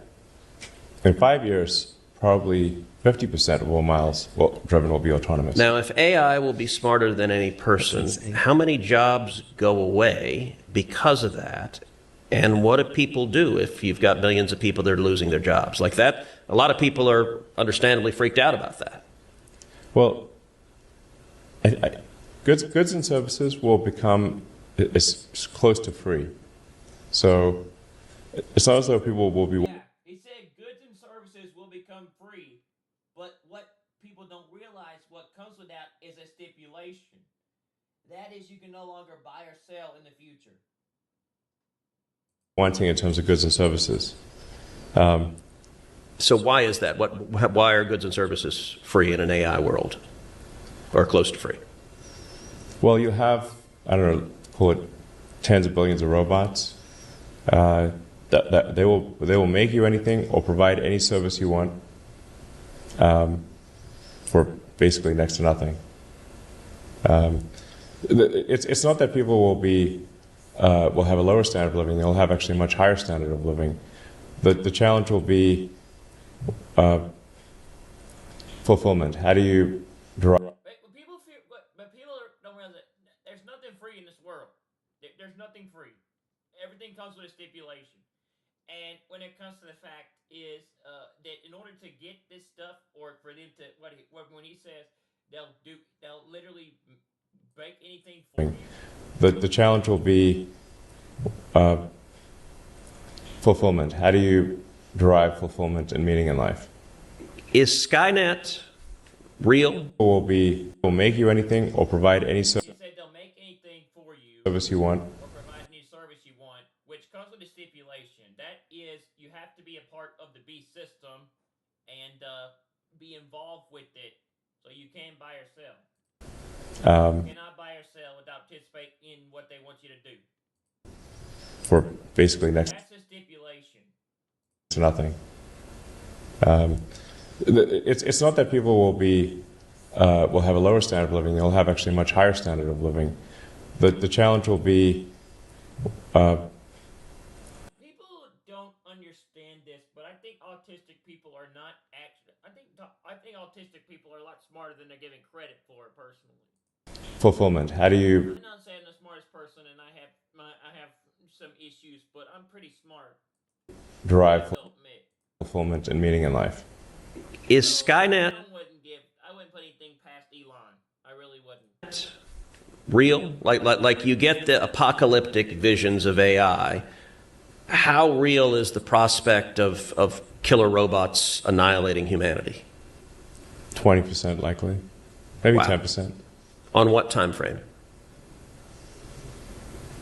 5 to 10 years. So soon, like you see a world where that's possible. Yeah, but I mean, you could look at it like the glass is 80, 90% full, meaning like 80% likely will have extreme prosperity for all. Now, I guess my view, we're in a race to win AI. We're in a race with China. I didn't quite understand that. He said that we'll have prosperity for all. I'm not sure what that means. And my view is if they're going to be killer robots, I'd rather they be American killer robots than Chinese. How likely are we winning right now? Is America winning right now? And how likely is America to win the race for AI vis-a-vis China or anyone else? For the next few years, I think America is likely to win. Then it will be a function of who controls the AI chip fabrication. The factories that make the Yeah, he just said AI chip, bro. Who controls the AI chip? There's supposed to be AI chips, who controls them? There's people believe there's going to be a microchip that's going to be put into people in the future. That's the mark of the beast is going to be a microchip. If they are controlled, if more of them are controlled by China, then China will win. More of the factories that are making the AI chips. You think that will determine it? Yes. And how are we doing versus China on that front? Well, right now, And if you really think about it, right, we already have chips in credit cards and debit cards. Like, now you don't even have to swipe a card. You can just put your card inside, and it you can literally just put it inside the machine, and it recognizes the chip. So you just put the card in there, you just chip it, and it literally allows you to use the stuff. almost all the advanced AI chip factories, they call them fabs,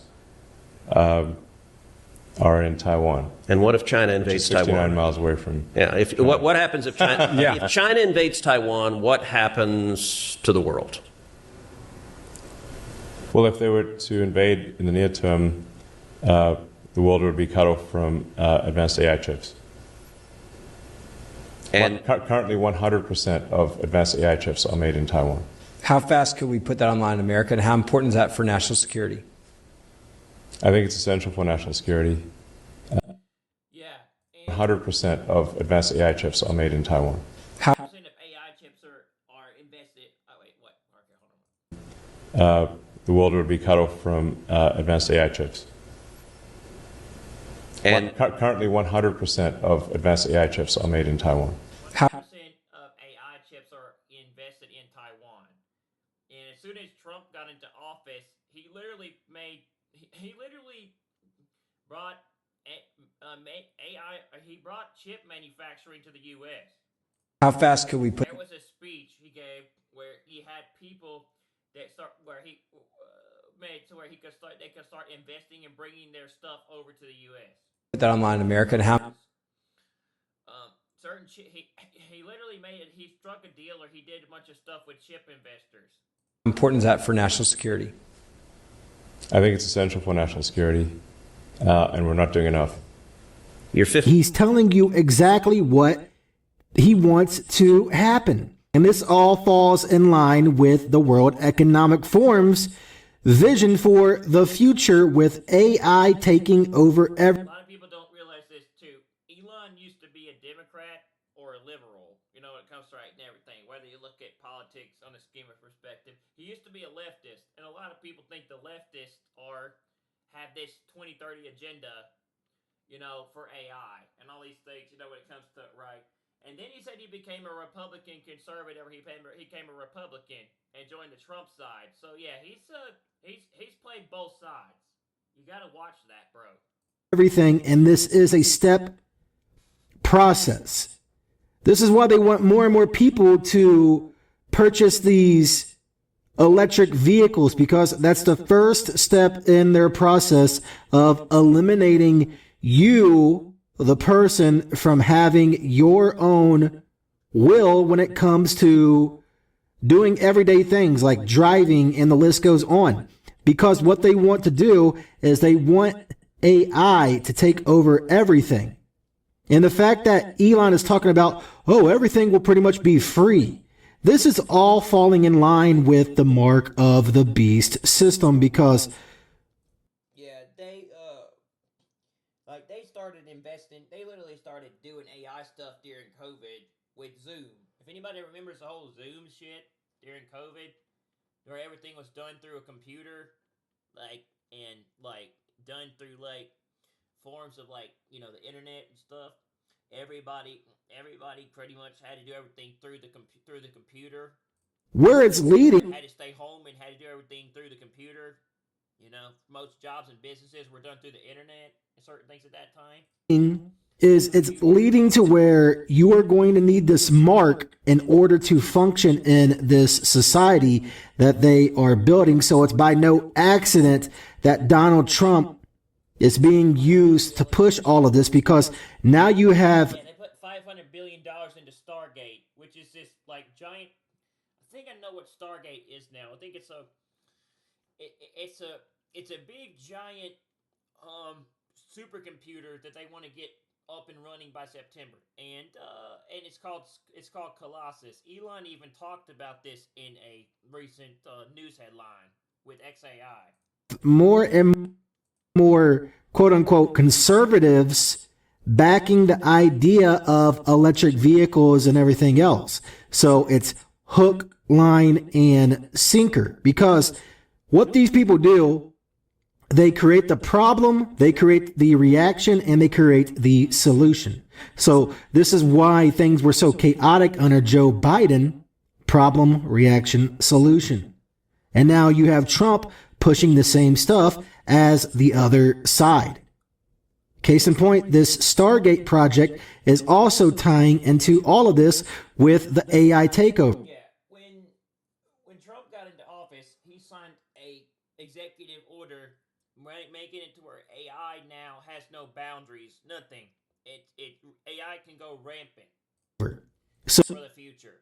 So this is why They took the restrictions off of AI. you see all of this stuff happening the way that you do, and Donald Trump's buddy Elon Musk continuing to push the idea of AI.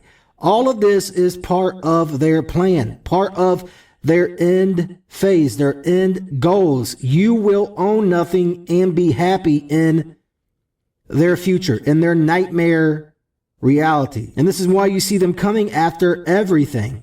The Department of Education, and the list goes on and on and on, because what they are going to do.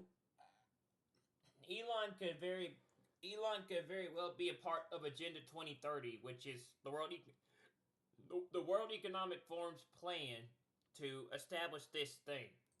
is they are going to replace everything with AI, because even this article from 2024, it says, could Elon Musk AI robots save a troubled education system? So this was from 2024, and now look what is happening. All of this stuff has been planned for quite some time, and now we are seeing everything be. Yeah, Major League Baseball. Like I love baseball. I love MLB, and I love like what baseball. Like been watching it for years, but Major League Baseball's been experimenting with artificial intelligence and AI like since 2015 when they put in the pitch clock and all this other stuff, and they had all these like experimentations with like robo umps and like ABS system and all this stuff and things. They've been using Statcast in the league for years, and everything's been run through analytics and numbers. So yeah, like being implemented slowly but surely. Again, this is all a puzzle piece, and the final pieces of the puzzle are being put into place. And right here, look at this. How AI and human teachers can collaborate to transform education. They want to transform everything through AI. They want to. They want you to pretty much depend on AI. They want you to not even leave your homes and to eventually be attached to one of these virtual reality headsets to go to your job. Like feel like I'm like one of the very few people who can understand it. So it's like it's like that. It's like that Sam Hain song I was telling people about, where it's like like sometimes I feel like I feel like a reincarnation of Nostradamus, and everything. Like I can or he said us, or like Miles Anderson from Matrix.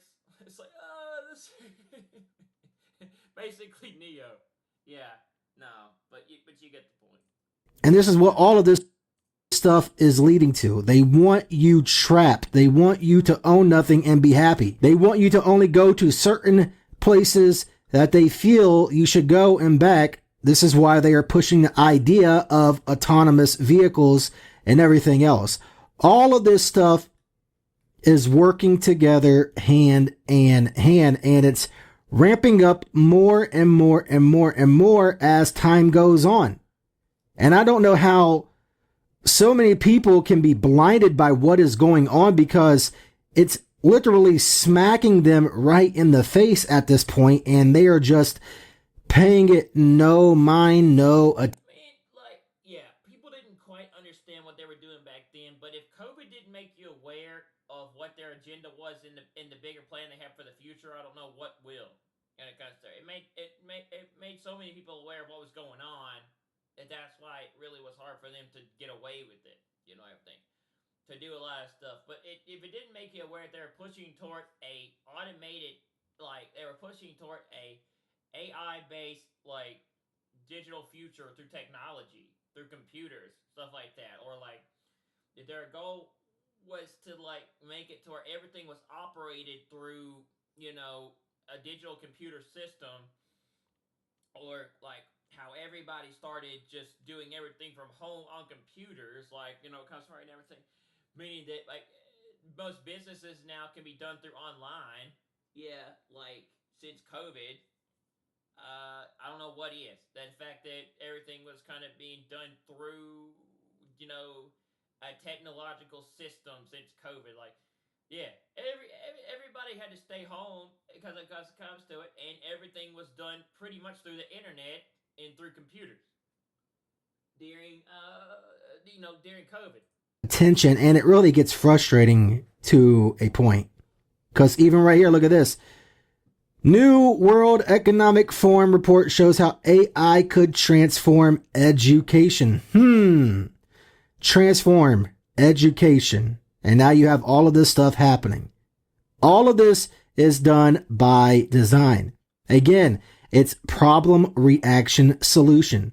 The old system was broken by design so they can come in, look like they are the heroes in order to roll out the new system, the new order. It's order out of chaos.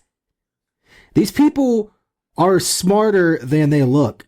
And again, they have been planning this for quite some time. This is the AI takeover. This is the new order system being installed. And it's going to continue to get more and more wild, become more and more crazy, become more and more wild as the days go on. Because again, they want everybody on one fixed income, pretty much a universal basic income.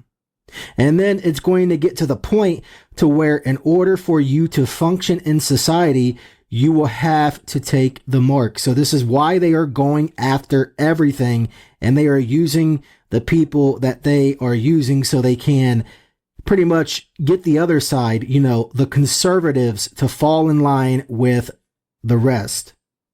This is why things are happening the way that they are. This is all part of their dark magic. This is all part of their rituals. This is all part of their plan. This is all part of their new order system, their reset. This is what all of this is about. So again, I hope more and more people wake up and realize what is going on, because it seems as if we are on the fast track to the end times. We are already in the end times, but it seems as if we are on the fast track for the final phases to be put into place. What do you think about all of this stuff? I want to hear from each and every one of you, and I thank you for taking time to view another edition of the Truth Zone. I can't thank you enough for your continued prayers and your continued support. And as always, this is your host, Truth Seeker, signing out. So yeah, I can't upload. There are a lot. I can't upload it, but go check him out if you get a chance. He's really good. Kind of. I just stumbled across him like yesterday when I was just looking for stuff after the whole 2 week bullshit that Google gave me, even though I don't really think it's that big of a deal. But yeah, I call it bullshit because everyone else gets away with it, but it happens to me. So But yeah, all right. But yeah, go check him out if you get a chance. If not, I can just put the link at the bottom of the page. Well, I don't think I can at the moment, but I might be able to link it. I can link it in the bottom of my page, and so let y'all go to it if you want to see it. And then this was pretty interesting.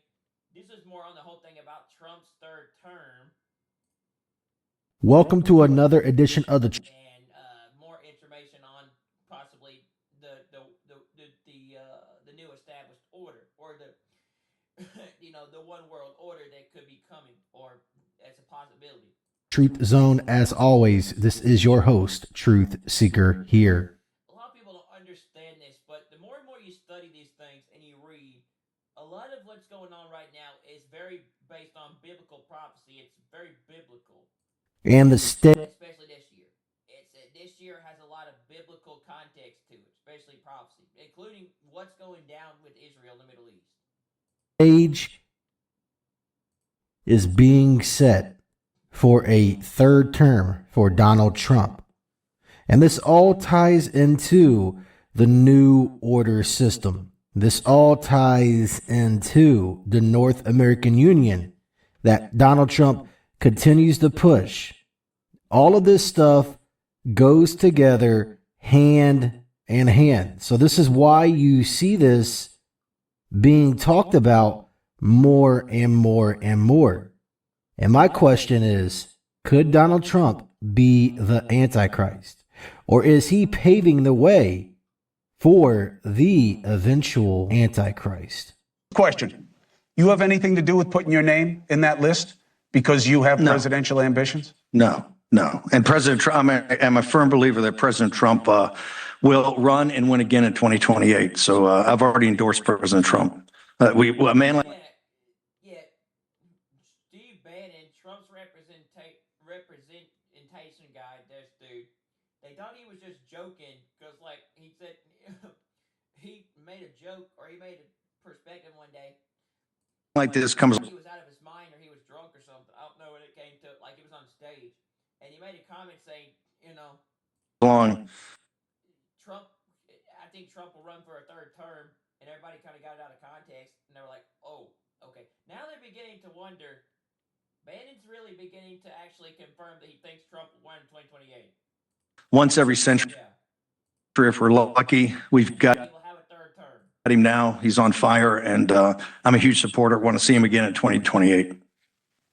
And obviously, anybody who doesn't like what you say but judges it as a function of a lack of intelligence doesn't know anything about you. I don't make that mistake. You're a smart guy. You know he's term limited. How do you think he gets another term? We're working on it. I think we'll have a couple of alternatives. Let's say that. We'll see. We'll see what the definition. We'll see what the definition of term. We'll see what the definition of term limit is. Yeah, I watched that CPAC stuff. That stuff was just crazy, bro. I did. I watched that CPAC. I watched that CPAC thing that was going on. All right. Well, so you're talking about litigating this issue because I don't want people to listen to our interview and say Bannon's cooking up an insurrection. Bannon is cooking up. You know what I mean? I want people to get a straight take on where your head is. What are you suggesting? Chris, as you know, I've had greater long shots than this. When we supported President Trump after the election, I realize you don't believe the election in 2020 was stolen. We do. We fervently believe that. When President Trump went back to Mar-a-Lago on January 20th, 2021, he was the longest of long shots to return to the White House. We said that day in our podcast and doubled down, having President Trump's back, that he was coming back not just to win the primary. I mean, I don't think he's wrong on that. No, I think 2020 was stolen. I think they did cheat, but yeah. Still, though, but 2028, this is an interesting concept. He would win the White House. I think they did indeed cheat the 2020 election. There's no doubt, but yeah. House, and we had to get organized and drive that victory and also start working on all the policies, what's called Project 2025 or the America First Policy Institute, but all those different think tanks that started putting in the policies that you're seeing today in what we call Flood the Zone or Days of Thunder or however you want to describe it. But this is many years in the making. So we've had greater long shots than Trump 2028, and we've got a lot of stuff we're working on there. We're not prepared to talk about it publicly, but in a couple of months, I think we will be. So this is by no accident that one of Trump's buddies. I'm not agreeing on the concept of a third term, though. I don't know if I agree with that, but yeah, I don't think he was wrong about 2020. Yeah, I think they did indeed cheat. I don't see how I don't see how Biden got 51 million votes, but okay. Not with the way he was in office. Steve. But still, I don't know about this.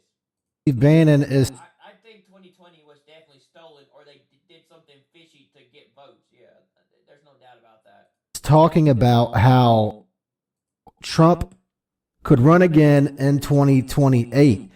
Just like, nobody can deny that Houston Astros stole signs in 2017. The Astros cheated to win the World Series in 2017. They stole the World Series from the Yankees.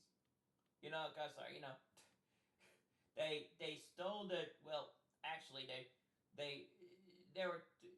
it was twice that they took it was twice that they literally cheated to win in the playoffs the two times we played them.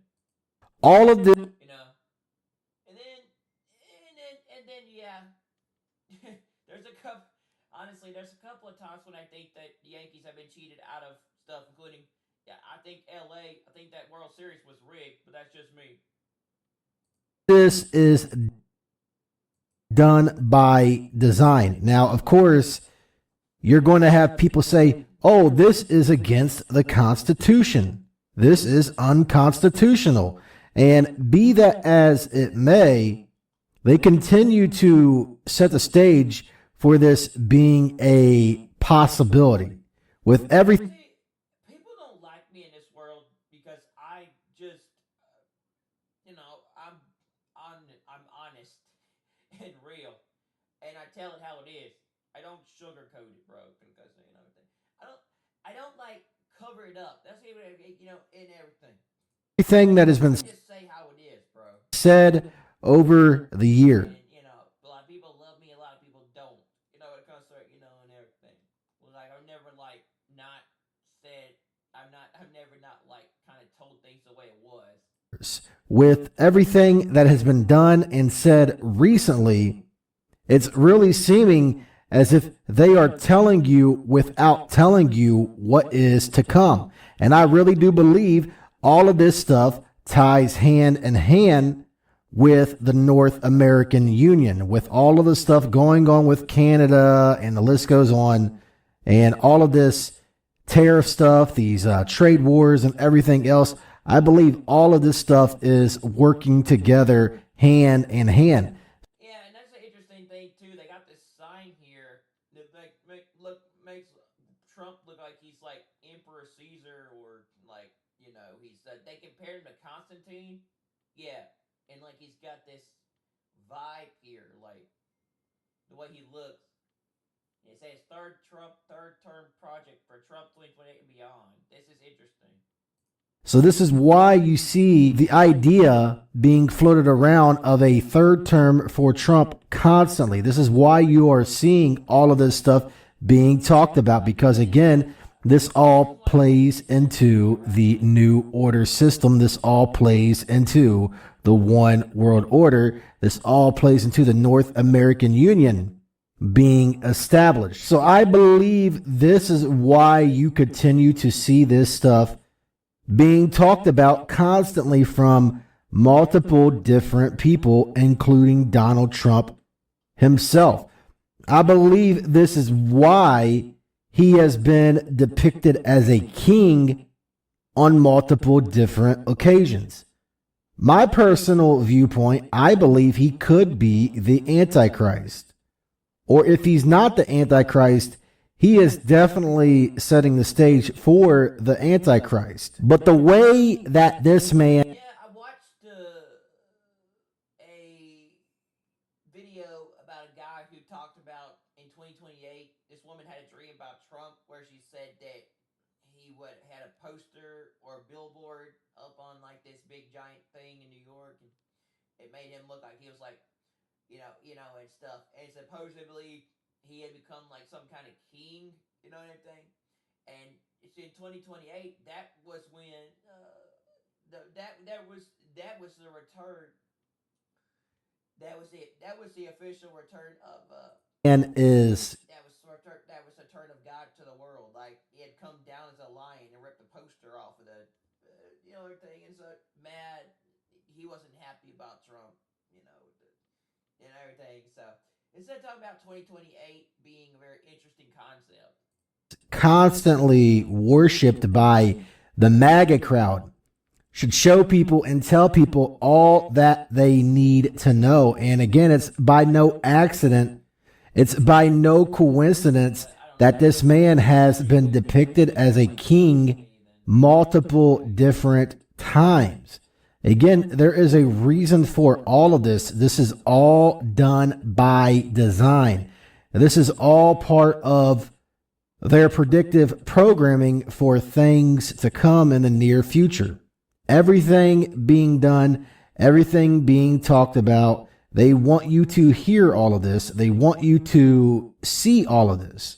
There is a reason. that would make a lot of sense because he's already going to have 4 years. And if he's an Antichrist, Antichrist does reign in the world in the last 3.5 years in the temple. Trump is associated with the third temple, which makes a lot of sense. And if he's going to reign in the temple, it makes sense that he would reign there in the last 3.5 years. Why 2028 to 2030. Trump was selected as the 47th president, because 47 is key for these people, because 47 is associated with Freemasonry. So there is a reason why all of this stuff is going on the way that it is, because this has been planned for years and years and years and years. Every bit of it, including what happened to Trump recently back in July of last year. All of this stuff is part of the script. All of this stuff is nothing more than a bunch of rituals that these people do constantly. I mean, even Kash Patel has a book out that depicts Trump as a king. So this is more truth in plain sight.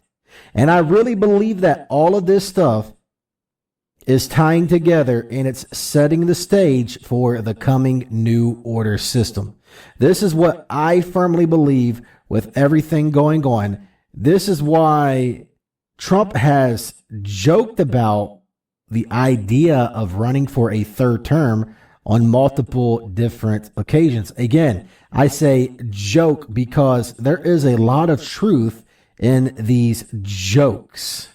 And again, Christians, get out and vote just this time. You won't have to do it anymore. 4 more years, you know what? It'll be fixed. It'll be fine. You won't have to vote anymore, my beautiful Christians. I love you, Christians. I'm a Christian. I love you. Get out. You got to get out and vote. In 4 years, you don't have to vote again. We'll have it fixed so good you're not going to have to vote. And any Republican president ever, not even close. Almost 40% of the vote. Now, I won't be happy the next time. Should I run again? You tell me. There's your controversy right there. There's your controversy.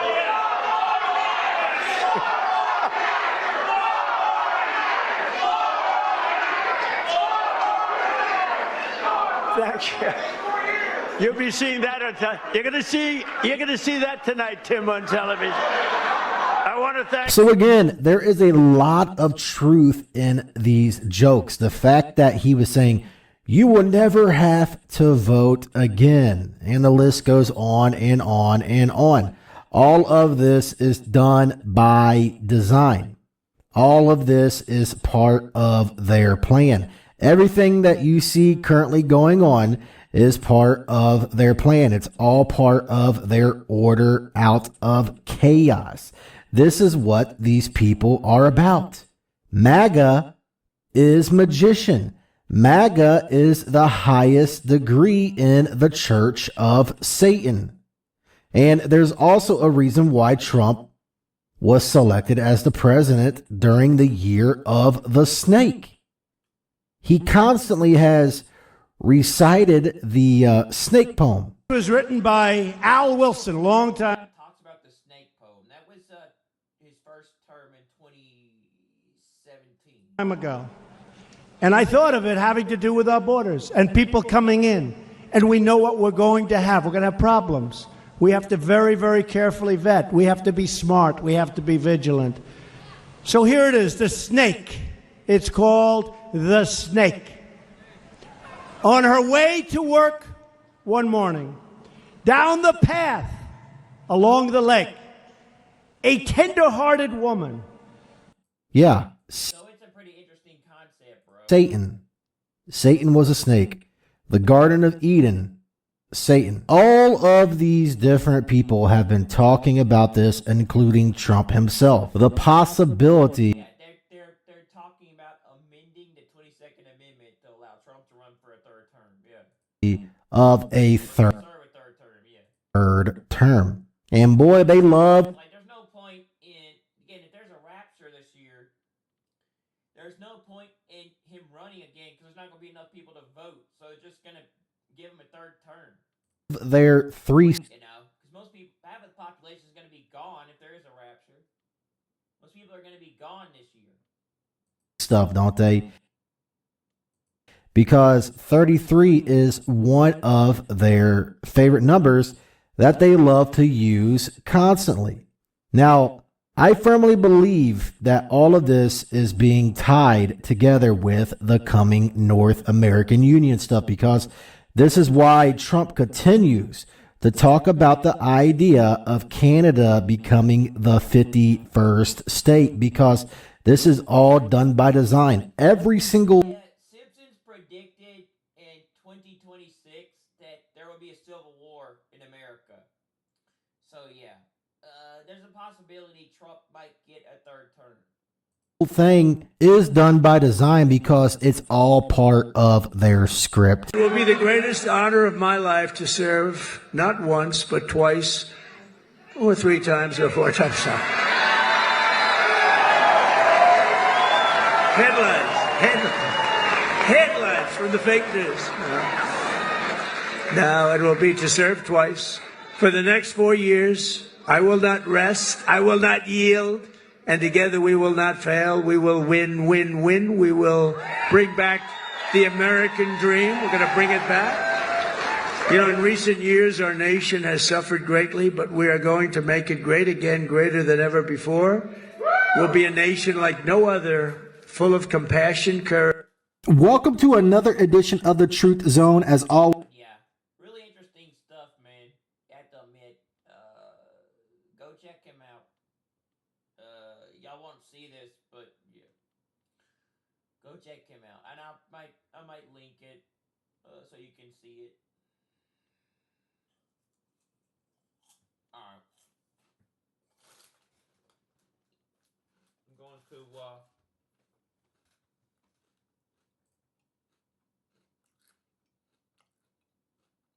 we're gonna go over the MLB stuff and then March Madness.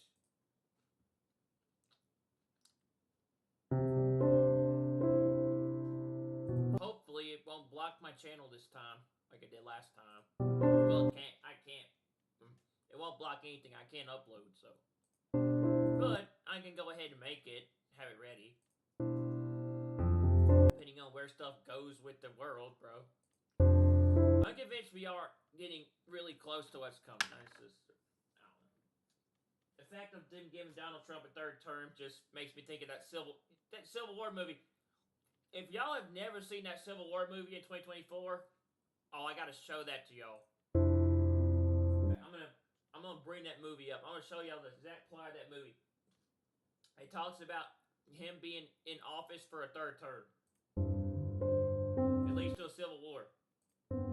It came out last year.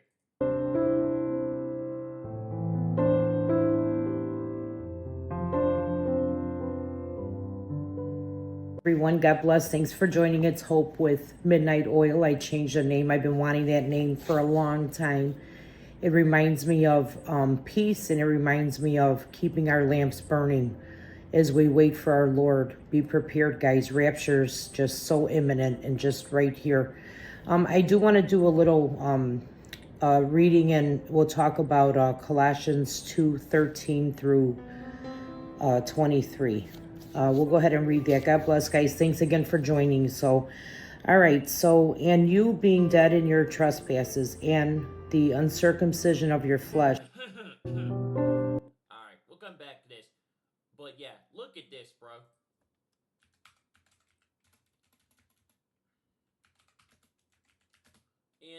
In Civil War, people get confused at this point.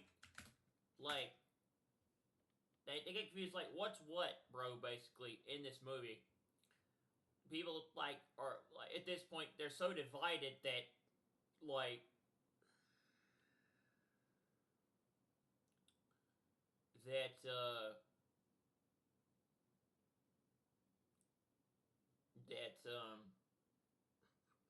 you know, people not sure who's American anymore. Like this.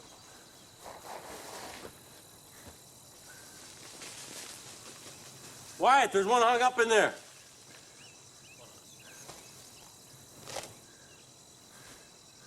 Hey! Hey, guys.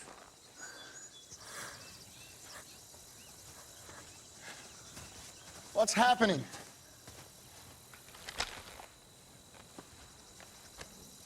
I guess there's some kind of misunderstanding here. Yeah? Yes, sir. Those two guys over there. 19 states have... So yeah, this is it right here. This is basically talking about what... The United States Army ramps up activity. The White House issued warnings to the Western forces... Dude, this is something straight out of Hunger Games, the way this movie looks. As well as the Florida Alliance. This is like this massive war that goes on. Looks straight like something out of Hunger Games. Our president assures the They were trying to overthrow Snow. uprising will be dealt with swiftly. Let me know if you want to try anything on. Are you guys aware there's like a pretty huge civil war going on all across America? We just try to stay out. With what we see on the news, seems like it's for the best.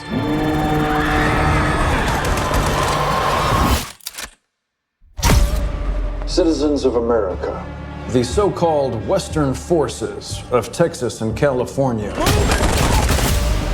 have suffered a very great defeat. And yeah, Texas and California team up against Texas and California team up to take on Have suffered a very great military and other stuff. There's this massive war that breaks out in the U.S. Defeat. Very great defeat. Have suffered a very great defeat. At the hand have suffered a very great. Also talks about a massive uprising like it does in Hunger Games, and it gets stopped. Defeat. At the hands of the United States military. Mr. President, do you regret the use of airstrikes against American citizens? Do you regret The hands of the United have suffered a very great of Texas and California, so-called Western forces. Texas and California team up. That would never happen in a million years, but it says that's going to happen. Of Texas and California. This dude looks a lot like Trump because he's wearing he's wearing a suit, he's wearing the red tie. He has similarities to Trump. Texas and California have suffered a very great defeat at the hands of the United States military. Mr. President, do you regret the use of airstrikes against American citizens?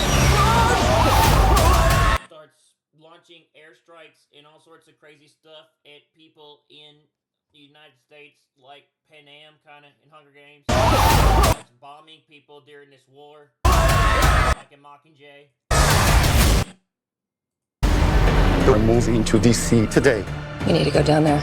They shoot journalists on sight in the Capitol. Every instinct in me says this is death. Blooded. Every time I survived the war zone, I thought I was sending a warning home. Don't do this. But here we are. There's some kind of misunderstanding here. What? Well, you're American, okay? Okay. What kind of American are you? Just like Mockingjay, they end up executing the person at the end of the movie. You don't know? Killing them.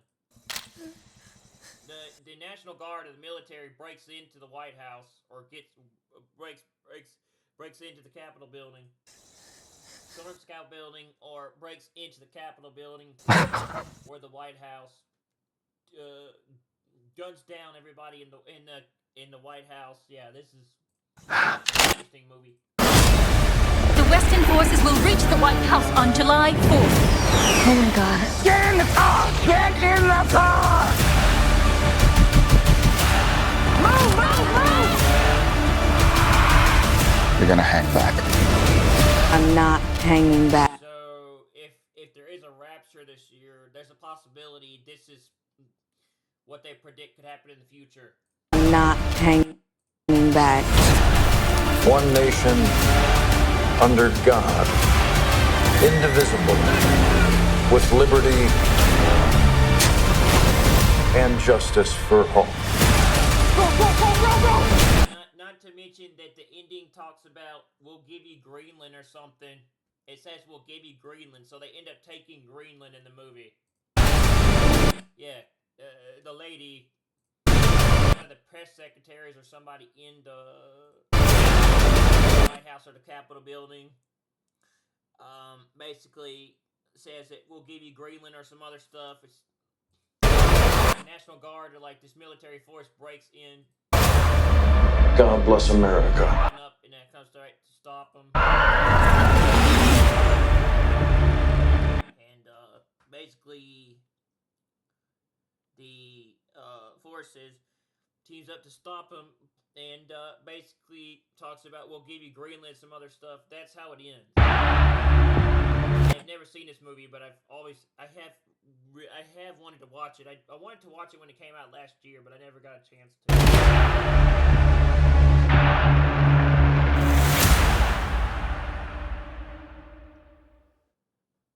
There are a lot of massive events. 19 states have seceded. The United States Army ramps up activity. The White House issued warnings to the Western forces as well as the Florida Alliance. The three-term president assures the uprising will be dealt with swiftly. Let me know if you want to try anything on. Are you guys aware there's like a pretty huge civil war going on all across America? We just try to stay out. with what we see on the news, seems like it's for the best. Yeah, it literally looks like something straight out of Hunger Games and Mockingjay. You know, the uprising against the Capitol.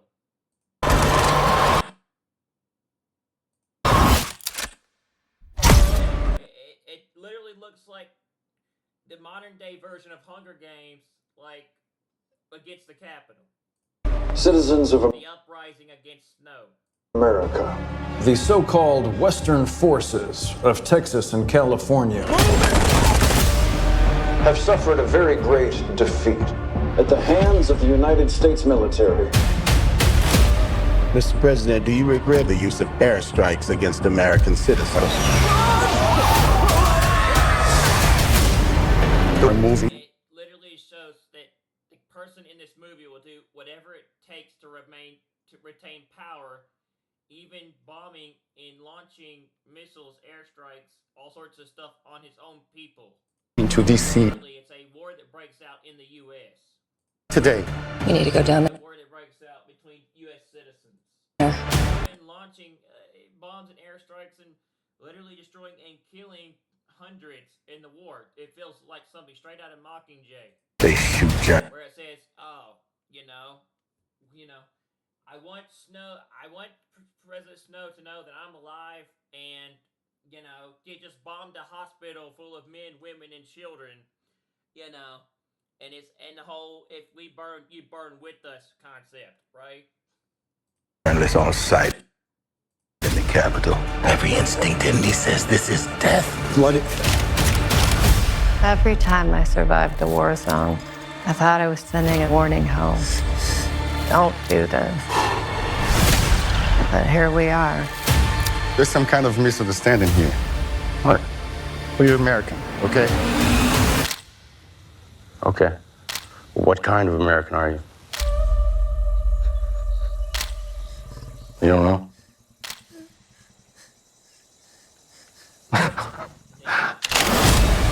The Western forces will reach the White House on July 4th. Oh my God. Get in the car! Get in the car! And then right here's the ending, and listen to what exactly she says when they're pointing guns at her in this and the final end of the last scene of the Civil War movie. Listen to this. I'm here to negotiate the surrender of the president. Yes, here. Are you the WF? Take a wild guess. She calls him the WF. Can the president be entrusted into your safe care? Yes, ma'am. We'll take real good care of him. Just bring him out here. We're not bringing him anywhere until we have agreed terms. We need a guarantee of safe passage for the president, and we need extraction to a neutral territory. We request Greenland or Alaska. We request Greenland, bro. Territory. We request Greenland or Alaska. We request Greenland or Alaska. It means that we request free passage for the president and another place to go, whether Greenland or Alaska, which is interesting. Nah, no terms. Bring him out here. We gotta move, Sergeant. Ma'am, the president is willing. Gunner, point, check, moving. You can't make this shit up. Like, then it didn't make any sense, but now it makes perfect sense. Like, you gotta say it a minute. It didn't make sense until now. So we want a safe place to evacuate. Moving.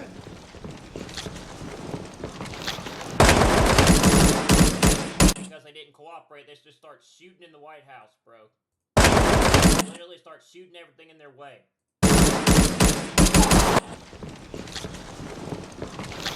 Point, check, moving. President is willing. Terms. Bring him out here. We gotta move. Assuming that's like the press secretary or somebody. They shoot her. Sergeant. Ma'am, the president is willing. Gunner. Out here. We gotta move. We request Greenland or Alaska for the president, and we need to have agreed terms. We need a guarantee of safe passage for the president. We need a guarantee of safe passage for the president.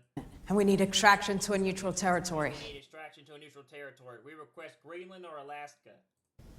We request Greenland or Alaska. Nah, no terms. Bring him out here. We gotta move, Sergeant. Ma'am, the president is willing.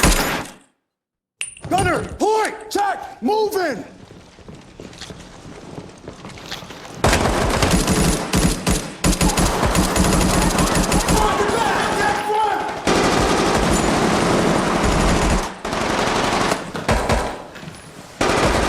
Just go.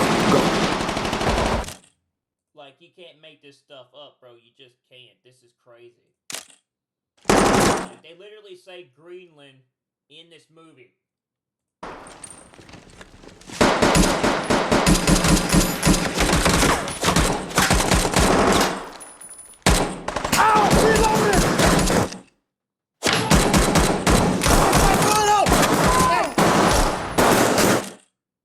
Get back! Get back! Get it up!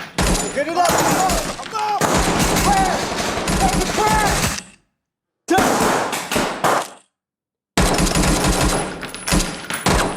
I'm out! Reloading! Reloading!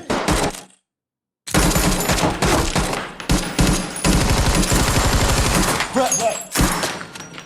Up! It's up! Crash it!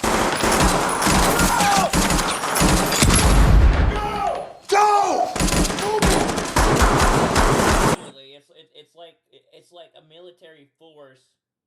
It's not of the U.S. or from some other group breaks into the White House. Why? And it's just start shooting against each other. It's this massive all-out war, like Mockingjay. And they're all defending. They're all shooting and defending the president, which a lot of people think that's possibly Trump. Chief, clear left! Roger that! Bust across! Check! Forward! Gunner, I'm moving across. I need you to lead us to fire. Sergeant, you're going left! Follow me. I'm going left. You move when I move. Copy you! Guys ready to move? Ready! Check! Move! Move out! Move! Let's go! I need you to move on me!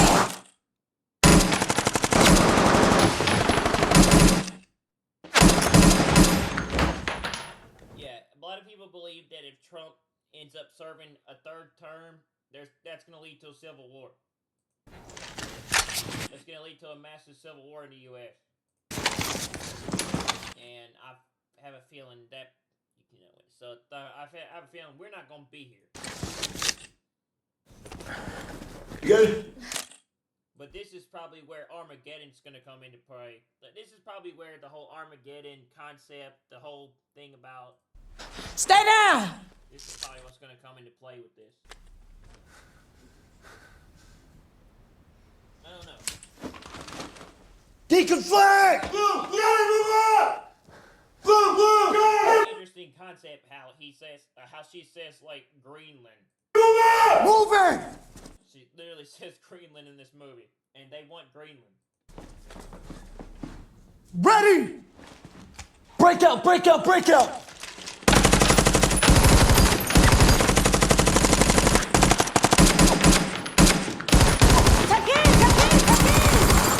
Oh, I'm out! Changing! Reloading! Prepping crash! I don't know what WF stands for, but that's interesting.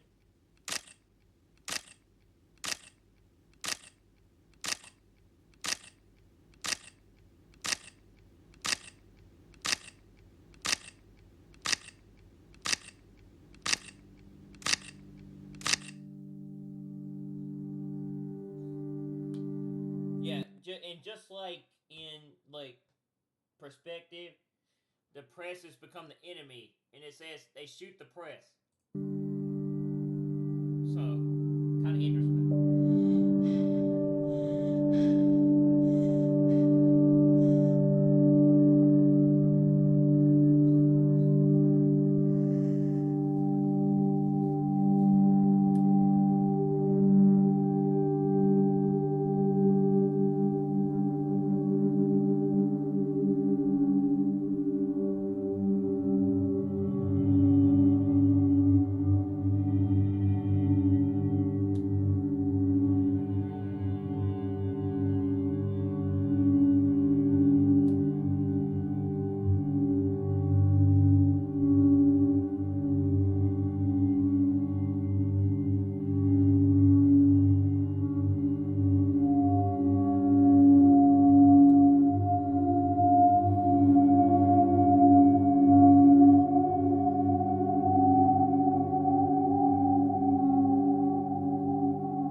this is. I don't know if this is gonna happen, but a lot of people think it might. But I don't know if this is gonna happen. But it's interesting regardless, especially now.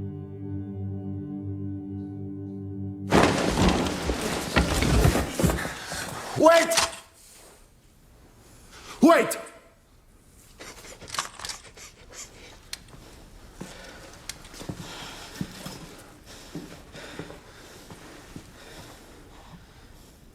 I need a quote. Don't let him kill me. Yeah. That'll do.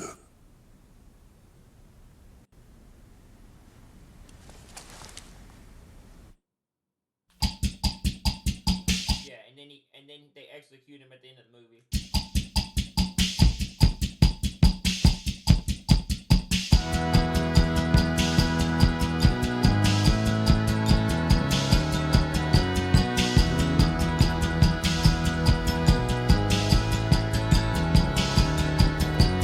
Dream, baby, dream. Dream, baby, dream. Dream, baby, dream. Dream, baby, dream. Pretty interesting concept of a movie, I have to admit, though. I just don't know if it's possible. But a lot of people say it's possible. It's a possibility. It's possible.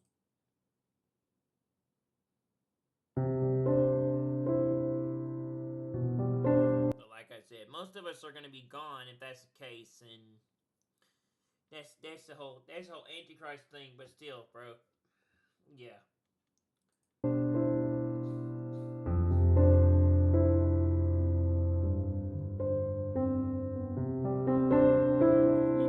It feels similar to Hunger Games with that movie.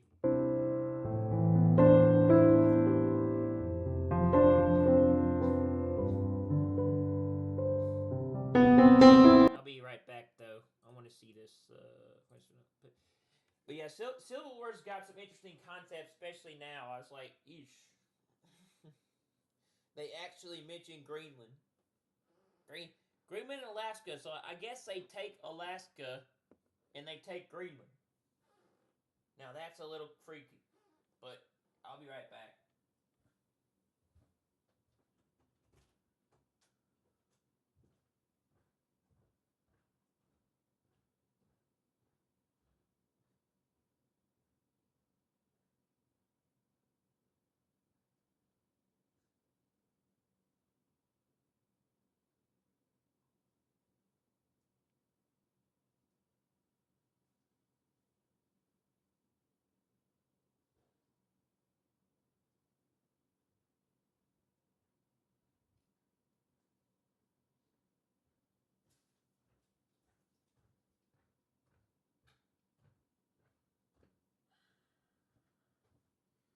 Yeah, the president's name is Oberman. His name is Oberman, and he does look a lot like Trump. I will admit that movie does look a lot like that. I do agree. He looks a lot like Trump. He wears the same exact clothes and the same suit and tie. He has similar vibes to Trump, in my opinion. He really does. Looks like. It's almost scary how close it is to like looking like Trump.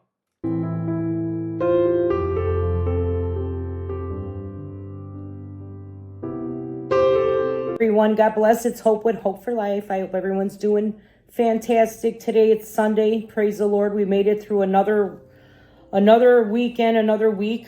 Rapture, nothing yet, but rest assured, Christ is genuine to his word, and it's escalating. Things are starting to really change dramatically and quickly in the world. We're going to talk a little bit about the news, but I wanted to read Micah chapter 4. I'm going to just read verse 1 through 5. Now it shall come to pass in the latter days that the mountain of the Lord's house shall be established on the top of the mountains and shall be exalted above the hills, and the people shall flow to it. Many nations shall come and say, Come, and let us go up to the mountain of the Lord, to the house of God of Jacob. He will teach us his ways, and we shall walk in his paths. For out of Zion the law shall go forth, and the word of the Lord from Jerusalem. He shall judge between many peoples, and rebuke strong nations afar off. They shall beat their swords into plowshares, and their spears into pruning hooks. Nation shall not lift up sword against nation, neither shall they learn war any more. But everyone shall sit under his vine and under his fig tree, and no one shall make them afraid. For the mouth of the Lord of hosts has spoken, for all people walk each in the name of his God. But we will walk in the name of the Lord our God forever and ever. I think that's such a powerful passage. Old Testament, there's plenty of prophecies, what's going to happen soon. Rapture soon, of course, first tribulation. We see all of this stuff coming into play. I mean, it cannot be denied. We just need to look around us and pay attention. We see plenty of signs. We're going home soon, guys. Rest assured, Jesus is genuine to his word, and his word never comes back void. So it's going to happen soon. I believe things are going to start to escalate, globally now. So, which it has been. We know Israel, Syria. Those are the two that I like to keep my eyes on. But there's much more that possibly is leading up to a World War III out there. So let's talk a little bit about Turkey. So the president calls for Allah to destroy Israel. Why is Turkey still a part of NATO? I don't know. He's been, talking about going in and destroying Israel for the last couple years. So I'm not sure why NATO is still allowing him in there. But, we have to see how that plays out. So Iran, on the other hand, Trump has threatened Iran with the biggest bombs Iran has ever seen, unless the nuclear deal is reached. Iran stated if Donald Trump orders an attack on Iran, Tehran will retaliate with force, striking the U.S. and the UK naval base on the Diego Garcia. Definitely there's a buildup of World War III. Also, I wanted to mention, we're going to talk about the weather too. There's just many, it's just a lot, guys. It's a lot. So I think there's a buildup now of many wars we're going to see play out. I thought it would be last weekend where we struck Iran, but I know that it's possibly going to be this week. We don't know. At any time, I believe we're going to go into Iran, the U.S. and Israel together. So we'll see what happens there. Also, Ukraine. Trump mentioned he wants all of the assets, all the minerals, all the gas, all the oil. He wants Zelensky to pay all the money that was given to him through this war. He wants all of it paid back. And he wants him to pay it back. Also, Trump is asking, well, he's not asking. He says he's going to, he has drafted a deal so far. And he wants all of the assets from Ukraine. So we'll see what happens. We'll have to follow. I'm following that just to kind of play it out and see what happens there. What it's going to come to. So Putin wants political, and Trump wants economically there. So they're going to clash. So and Greenland also, Trump wants to inherit here for the U.S. best interest Greenland. So there's Putin also that's very close. It's just across the ocean there to Russia. So Trump wants that part also. So we'll see what happens there. And then let's talk a little bit about the weather, guys. The weather is just overwhelming. Bosnia, massive flooding. Myanmar, there's 1,600 people gone right now. Very, very bad earthquake hit there yesterday, and it's horrible. Keep all of these families in our prayers. Lord, we ask that you just look over them, Lord. We know one day all of this is going to be used for your glory. We don't understand it. We don't understand what's going on, why the world is changing like this, but we know for sure you're coming back, Lord. All of this is going to be used one day. We're going to understand it when we're gone from the earth. We're going to understand all of the stuff that we're seeing now. We're going to really understand, and it's all, we know that right now it's all used for your glory, and you have control over all of this. We just pray that all the people there, that all their needs, food, shelter, everything is supplied for them, Lord, to help them in Jesus' mighty name. So, also many tornadoes. Where I'm at in South Texas, we don't get a lot of rain, but Thursday evening it started. It came down so quickly and so fast. Now, a couple days before the rain, I know they were saying all week we're going to have a thunderstorm, which, that's not out of the ordinary, of course, no big deal, but it was bad. We heard that Thursday they started with, it's going to be a lot of rain at one time. Where I'm at in South Texas, we don't have a lot of rain. However, this came down so quick, and a couple days before that, I kept telling my husband the clouds seem very odd. It's like a layer of black cloud, a layer of white cloud, and a layer of like an offset of red. It was very, very strange. I've never seen it like that ever. And we had this heavy rain. So within a half hour, it started around, it rained during the day a little bit, but it started around 3 o'clock. The rain fell so hard, you couldn't see anything. Everything would look flooded. And my daughter was in school at this time. So they took shelter because by that time there was already 2 tornadoes on the ground here in Edinburgh. So, but the Lord, thank God she got home safe late. They brought him home because she goes by bus and we couldn't go get her. There's nothing that we could do. We had to let her stay sheltered in place. But thank you, Lord, that everything turned out. And then the rain through the night, it kept going. We didn't flood here, but our surrounding areas were flooded very, very bad. Many rescues because they try to drive through that. One side of us is country, and the other side is, it's still country, but it's not as much land. But the other side is just all land. And it was just very bad. All the years we've been here, I never seen it this bad in such a short amount of time. So, but praise God that everything is okay.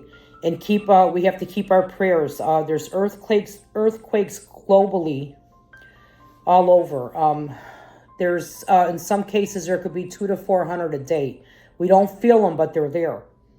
And then also much flooding is still happening. And then there was a volcano about 3 or 4 days ago. So that erupted. So we have to just keep our hearts prepared for the Lord. We don't know when he's coming. He doesn't tell us, but all the signs are there, beloved. Don't procrastinate. If you never accepted the Lord, time, beloved, I can tell you right now, time is very short on earth. The rapture is going to happen. That means the Lord is coming back for his people. All the believers that are on earth right now are going to go with the Lord. We're going to be caught up and go with the Lord. And tribulation times, we're seeing signs of that also, the evil, the technology, things like that, that's leading up to tribulation, but we're not in tribulation. That's going to start after the believers are gone. The Lord is going to do business with Israel, his people, and to bring them to salvation during tribulation, 7 years of pure hell on earth. And if you stay here, you're going to be, and you try to accept the Lord then you're going to be killed for your faith, beloved. That's the truth. It's through Scripture. If you are a believer, the Lord is going to take you out of here. He's going to take you out of here before all of this judgment starts on the earth. And we want you to go. So all you got to do, beloved, is you confess your sins. You acknowledge that you're a sinner in this dying world. I'm going to say it with you. I'm going to say it with you so you know how to ask the Lord for his mercy on you, beloved. You just say, Lord, I'm a sinner. I recognize I'm a sinner. And I repent. Repenting means you change your heart towards God. You want to accept the Lord Jesus as your Lord and Savior now. Once you do that, beloved, you believe by faith that Jesus went to the cross. He died for your sins on the cross, past, present, and future. He was buried. He rose again on the third day. He ascended into heaven, and he sits at the right hand of God right now, the Father. And he's coming back for judgment. He's coming back to get his people out of here. We're not going to endure the wrath of God. But if you're not a believer, beloved, you're going to have to stay here. So we don't want you to. That's why we do these videos, so that you can have a chance to come to the Lord right now. If you're watching and you've never accepted the Lord, then it's not, more than likely, it's not by coincidence. The Lord has brought you to the channel so you can accept him. He wants to fellowship with you. On this video, on the description, all my videos have it. There's a prayer of salvation with some scriptures, so you can look over that, beloved. And I love you guys. Don't forget, guys, to comment where you're watching from. And also like the video so more people get to hear about our precious Jesus Christ. So I love you guys. Thanks for all the support on the channel, guys. I appreciate each and every one of you, and I love each and every one of you guys. And any prayer requests, just put it in the comments. I'll have a little, it'll say prayer request comments here, or comments. Just put your prayer requests in there. We'll be honored here to pray for you. And God bless you guys. I love each and every one of you. See you all later. Bye, guys. Anyway. Alright. Let's see what's going on with the Yankee stuff now. And we're going to go watch. I want to see what's going on with the Yankees. Oakland and Seattle and St. Louis. And the three games that I was most interested in recently is Yankees, Brewers, Oakland, Seattle, and St. Louis, Minnesota. Those were like three teams that I think have gotten off to a really hot start. Especially the Yankees. And Aaron Judge is on a roll, bro. He's hit he had 3 home runs the other day. Now he's hit 4. And the Yankees have they've been 4 homers. The Yankees hit 4 homers in the finale. They did put up the MLB rulebook, and I went on my own and actually read through the MLB rulebook on the size of the bats. The Yankees are doing nothing remotely illegal whatsoever. The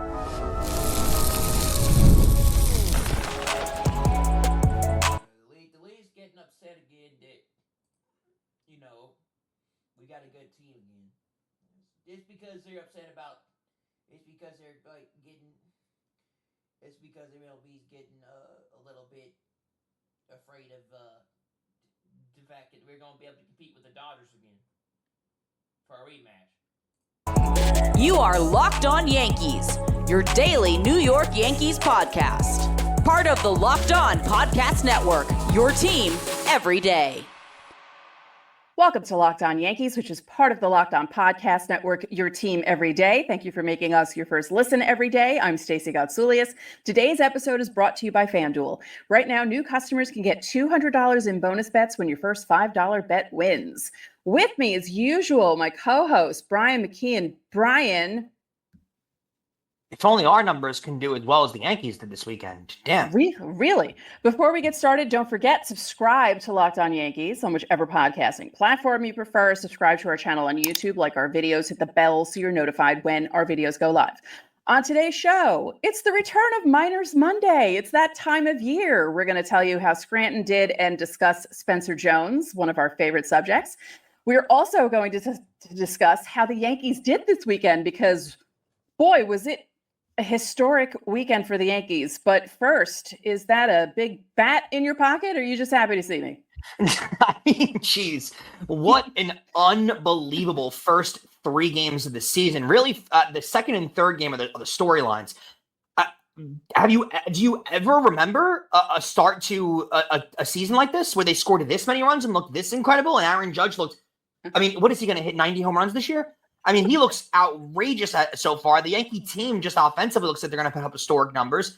There's a multitude of storylines to come out of this game, including the torpedo bats we'll get to in a second. I do have one question for you before the torpedo bats, just as like a side story that's thrown in. This story got buried really quickly, and it's going to because of how good the offense was. Have you ever in all sports, seen a worse or more upsetting return against your former team than Nestor Cortez had on Saturday? Yeah, I was thinking about that while it was happening, and I was trying to recall if I had ever seen maybe another former Yankee perform against the Yankees. And that was just, and when you think about it, his last pitch of 2024 was the home run to Freeman. Mm-hmm. And he gives up the 3 home runs on 3 pitches in his first start of 2025. I mean, I've never heard of anything like that ever. It's insane. I mean, 3 home runs on 3 pitches. I mean, it's wild. I can't believe how good they looked. But let's get into the story that everybody's really talking about, and it's these torpedo bats that the Yankees are using. First, just to throw out there, they did put up the MLB rulebook, and I went on my own and actually read through the MLB rulebook on the size of the bats. The Yankees are doing nothing remotely illegal whatsoever. Now, Major League Baseball may turn around and try to change the rulebook before, within a week and get rid of these bats. That's totally up for grabs. They can do that. But the Yankees, I mean, honestly, props to them. Props to their analytics department. They apparently did the research and saw that Anthony Volpe's majority of hits are from within the inner part of the label on the bat. He's not quite hitting the barrel. He's hitting it just short of the barrel. And they realized, what if we make the barrel longer towards the bottom of the bat? And MLB don't like the fact that they're a threat again. Yankees are a threat again to Dodgers for a possible rematch in the World Series, and they're the only team that can threaten LA. It's like, yeah, it's because that's literally because LA's one of the best teams in MLB, and MLB favors the Dodgers since the World Series, so it comes right and everything. No one can compete against the Dodgers practically except the Yankees, probably. I think they're the only team that is that good enough to compete with LA again for the World Series. And the top of the bat skinnier. The bat has to be within certain lengths and it has to be round shaped throughout the entire bat. There's nothing wrong with what they did. It looks weird, and that's why people have a problem with it. But there's already, I heard one pundit out there say that this must be illegal because the bats don't look like this and because nobody else is doing this around baseball. It's the second game of the season. That's when people realized the bats were there. So that's probably why no one was doing it in baseball prior. The Yankees didn't want to show this to people prior before games meant anything. And Stacey, the Minnesota Twins catcher used one on Sunday. So it's already getting its way around the league. It's just crazy. The thing about it not being done before is false because there's evidence of bats similar to this being used as far back as 2019. Cody Bellinger tried to use one when he was with the Cubs, didn't quite like it, but he tried using a bat similar to this torpedo bat, as they're calling it. The whole thing is it's because it's the Yankees. People want to accuse the Yankees of trying to cheat and trying to be bad and trying to do things. And it's just ridiculous at this point how people run away with this. And the funny thing about it is no one would have known if Michael Kay didn't say anything in the game during the game. I mean, it's funny that people are saying that, but you also got to give props to Michael Kay. That's his job. That's what he's supposed to be doing. He's not doing a bad job of that. But what's funny is he was talking about it on Saturday. The story blows up. Right. So that's all anyone is talking about. And then on Sunday, he was almost trying to not correct himself, but make it seem like it wasn't a bad thing that he mentioned it. It was really funny. Like he was really trying to help himself there. And again, as you said, they're within the rules. The league said that these bats are within the rules. They're not illegal. So here's my 2 cents. Everyone needs to shut up about it. Okay. Not everyone on the team is using it. Right? Aaron Judge isn't using it. So far, only 2 guys are using them, Jazz and Volpe. Volpe hit the home run. He had home run opening day. Jazz hit 2 home runs on Sunday, hit a home run on Saturday because everyone hit a home run on Saturday too, yeah. Right. So they're legal. That's the point. They're legal. Well, there's nothing different. Stop. They're not corked, so there's nothing inside the bat that makes it different. Because they check the bats before the game. The umps check to make sure that things are right, and officials check them too, because you can't just... MLB hated the Yankees last year too, when they made the World Series run. They're just mad again that they're able to compete again. that they've got another good team again to possibly make another return to the World Series. Show up with. Just mad that Yankees have a chance to, have a rematch with LA. Since 2024. It Like, just these aren't wiffle ball bats. That's what people are making it seem like. They're not wiffle ball bats, Based on the swing path that certain players have, they're more susceptible to hitting more the barrel of the bat when the barrel of the bat's lower. So it's just creating an advantage for yourself. Again, nobody is saying that the rest of the league isn't allowed to do this. Right. It's worked out for Jazz. It's worked out for Volpe. But like you said, Aaron Judge had the best weekend of anybody. He had 4 home runs over the weekend. And no one's saying squat to Aaron Judge. So it is funny how you pick certain players. I mean, the start to Aaron Judge's season is outrageous. And again, this was brought to light because of the performance the Yankees had on Saturday, where Judge had 3 home runs, Jazz had a home run, Volpe had a home run. They hit 9 home runs in the game, which ties a major record. hit a home run. Yeah, which play him, please, by the way. But yeah. It ties a major league record for second most home runs in a game, which is tied at 9. I forgot who it was. I think it was the White Sox potentially that hit 10 home runs, I believe. And this was in the 90s or the 80s or something like that. That they have the most home runs of all time in one game. The Yankees had 9. That ties the record.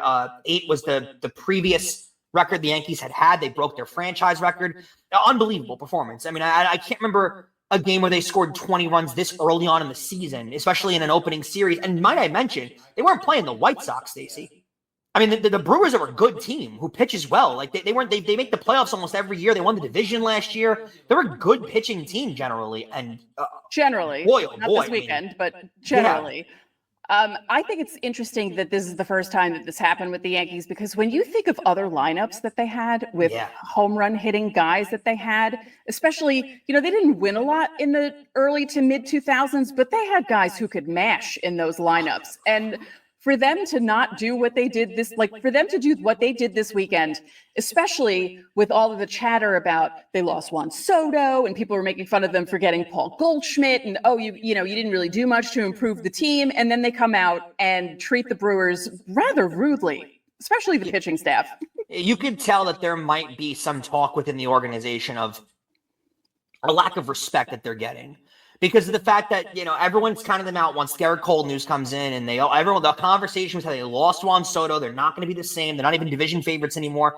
And they just came out and showed you who's boss. I mean, in reality, they go 3-0 to start the weekend. How many runs did they score this weekend? I can't do the math that quickly, but it's over 30 runs. Mm-hmm. It's outrageous. I can't remember a start to a season like this. They started 3-0 before. 36 overall and 32 on Saturday and Sunday. I mean, that's insane. That is an insane amount of runs to score in a weekend. Mm-hmm. It's crazy.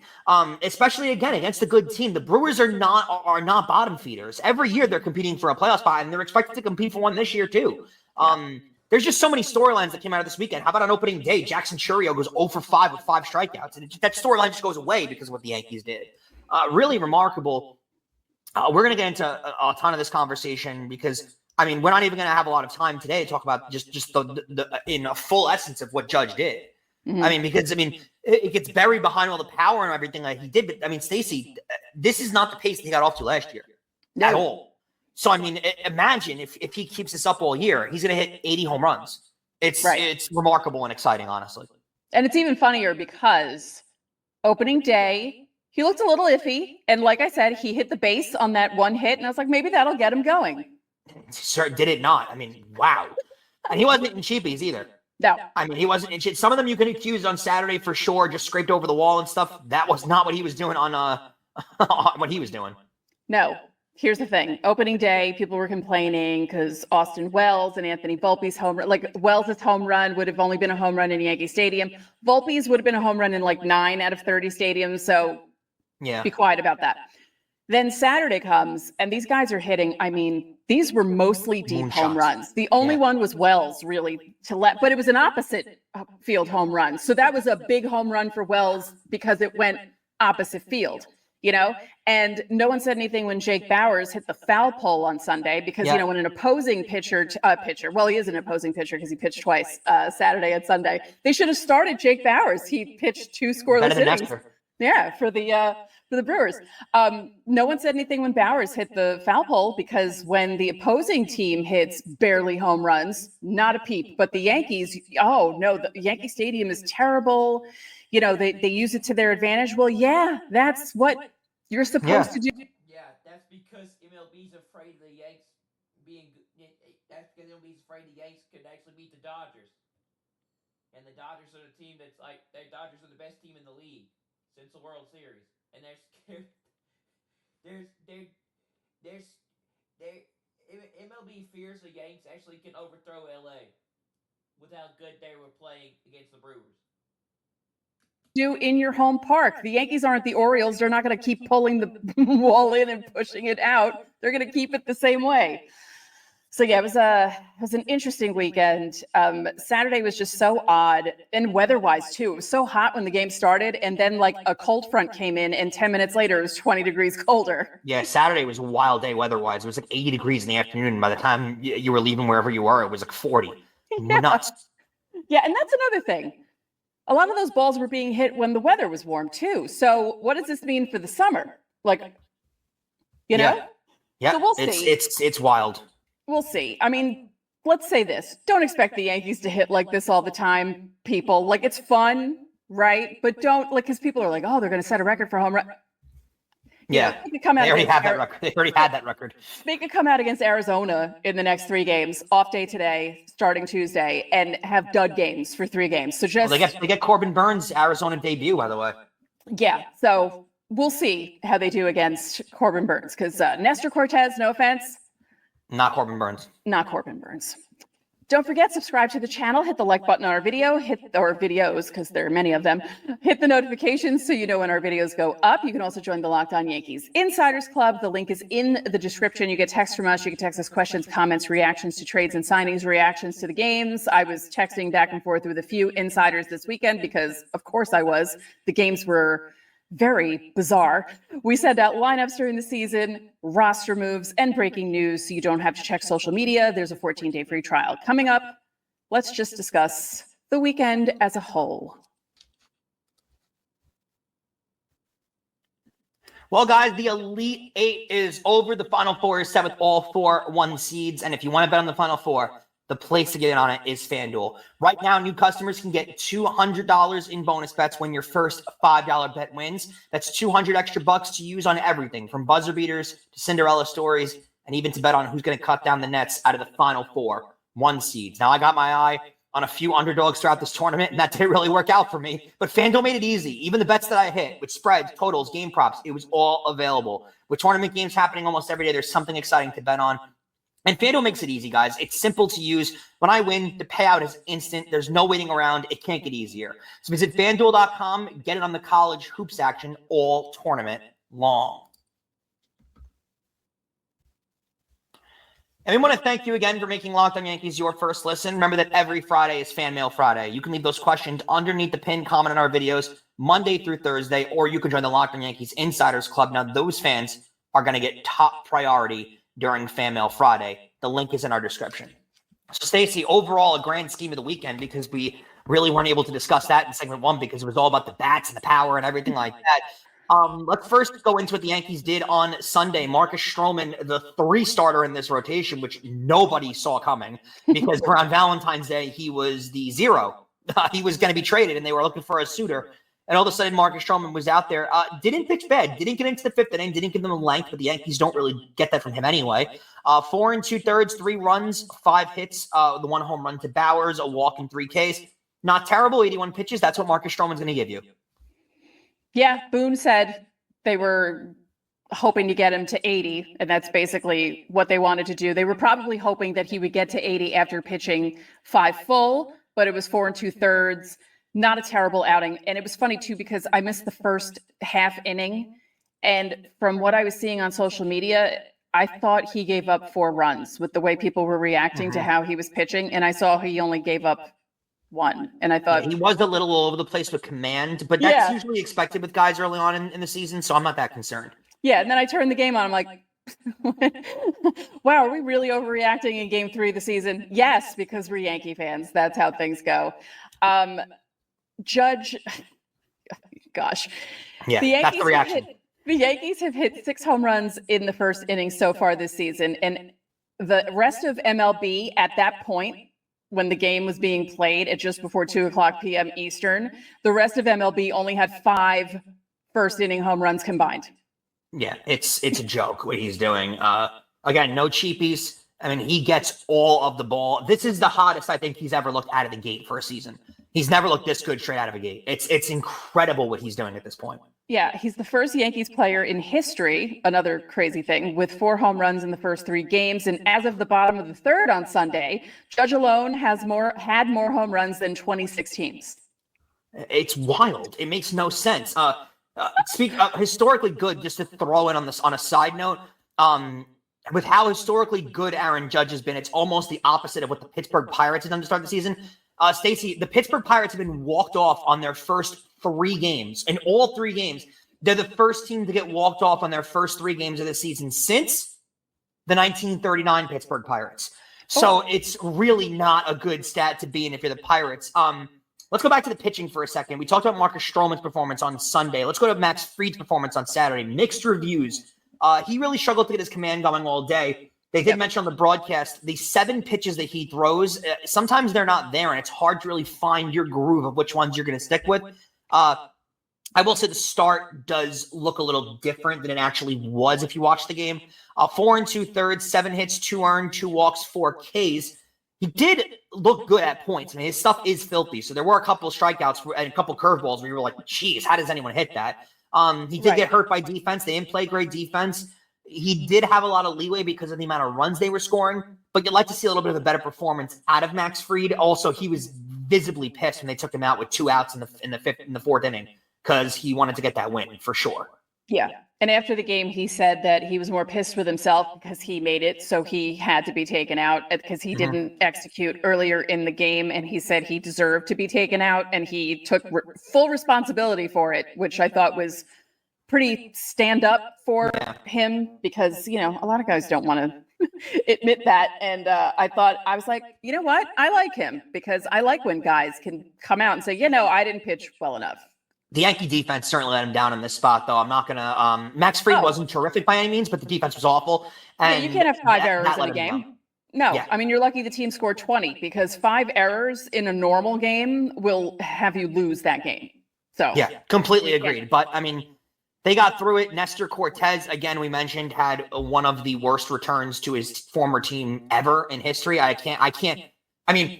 Just to relate it to hockey for a second, Alexander Georgiev, who used to play for the Rangers, gave up 6 goals to the Rangers on Saturday. That was also pretty brutal, but I don't think it's as bad as 3 home runs on your first 3 pitches. I've never remembered anything as bad as this. First 3 pitches. And no offense to Nestor, but what's with the blonde hair? It does not look good. What are you doing, dude? He doesn't rock it. Some guys rock it. Some guys make it look good. He does not. Yeah, I saw it peeking out, and I was like, what? And then I saw they did do a nice thing for him on Sunday. They put him up on the scoreboard, welcomed him back. He tipped his cap. They gave him an ovation. Yeah, but it's a little more awkward when it's after that performance. I know. I felt a little weird for him. Like it's one thing to have that acknowledgement when you come off, dominating the Yankees and being like, yeah, that's right, you let me go. But it's a little bit different when you just gave up 9 earned. And we were way wrong about that because remember how we joked? We're like, oh yeah, he's probably going to throw a no-hitter. And after the first 3 pitches, I was like, well, okay, that didn't happen. That did not happen. Okay, and then it just got worse, and it kept getting worse. Yeah. On Sunday, Ben Rice. A moonshot. I mean, it kills the ball. He put all of that extra 10 pounds into that ball. Beautiful swing too. A little bit reminiscent of Greg Bird. I got a little bit young Greg Bird with a little bit of the crouch in the stance, a little bit low. I saw people comparing his swing to Tino Martinez too.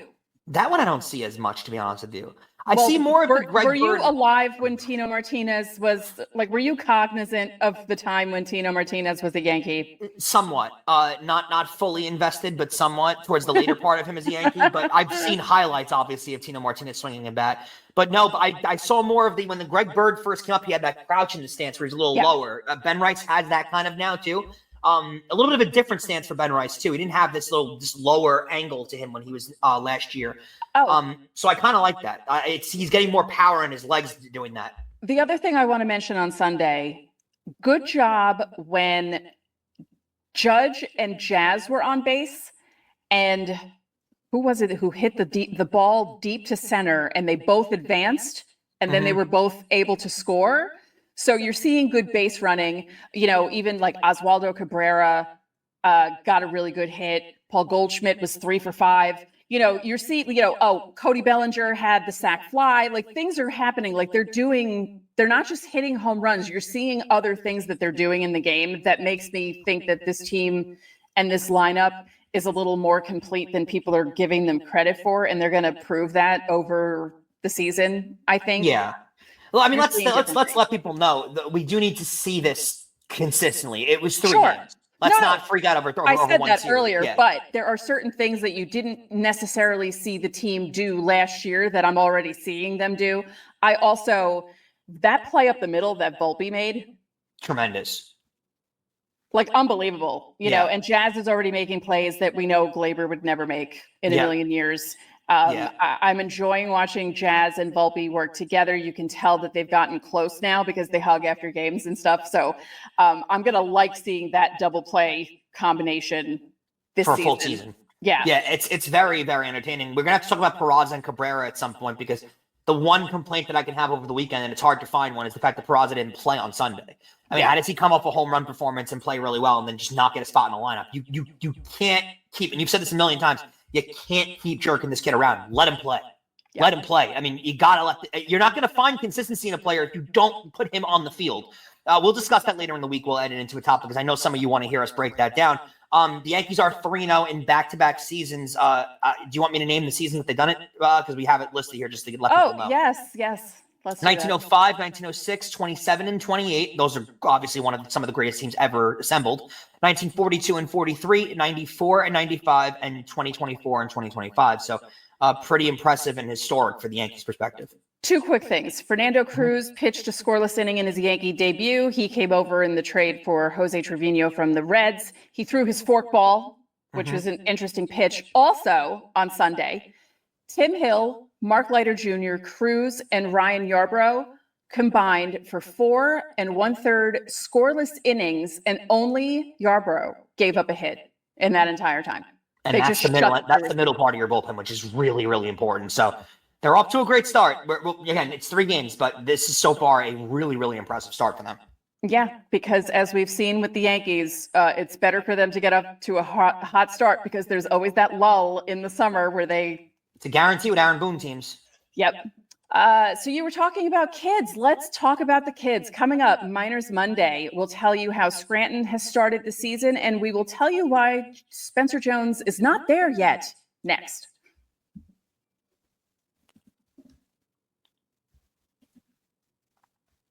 So, Stacey, before we get going with Minors Monday, I want to let everyone know that for Tuesday's episode, we're going to have a 3-way, I guess. Ariel Epstein is joining the show. Well, you made the innuendo at the start of the show, so I'm going to make the innuendo at the end of the show. We're going to have Ariel Epstein joining the show for Tuesday's show. We had her on in the interview series during the off season, and now we're going to have her on and it's going to be a regular Locked On Yankees episode. We're not going to be interviewing her about her career. You already know about her career. If you want to find out more about it, head back to our episode in December, January, whenever it was. We interviewed her and asked her about her entire career, so you can hear all about that in the episode previously. But we're going to have her on Tuesday, and she's going to talk about the historic weekend the Yankees had. So looking forward to that one, too. Yeah, so it's our first Minors Monday of the season. How exciting. Scranton's basically the only team that's doing anything right now. And they weren't doing much of anything the first part of the series. They lost 5-4 in their season opener against the Lehigh Valley Iron Pigs. They lost their second game 5-4. I see a pattern. But on Sunday, they won 14-3. Blew up. They were leading 5-3 going into the 9th inning. They were on the road, and then they scored 9 runs in that 9th inning, and it turned it into a blowout. It salvaged at least not a sweep. So they weren't swept in their opening series. 9 players had at least 1 hit for Scranton, led by Yorbit Vivas and Andrew Velasquez. They each had 3 hits. 7 players drove in at least 1 run, paced by 3 apiece from Rolando Hernandez and Vivas. Vivas came over from the Dodgers, and he is a name that people were talking about in spring training, so you might see him at some point, maybe, possibly. So good recovery by Scranton. So they have the day off on Monday, and then they go up to Syracuse and start a series with them.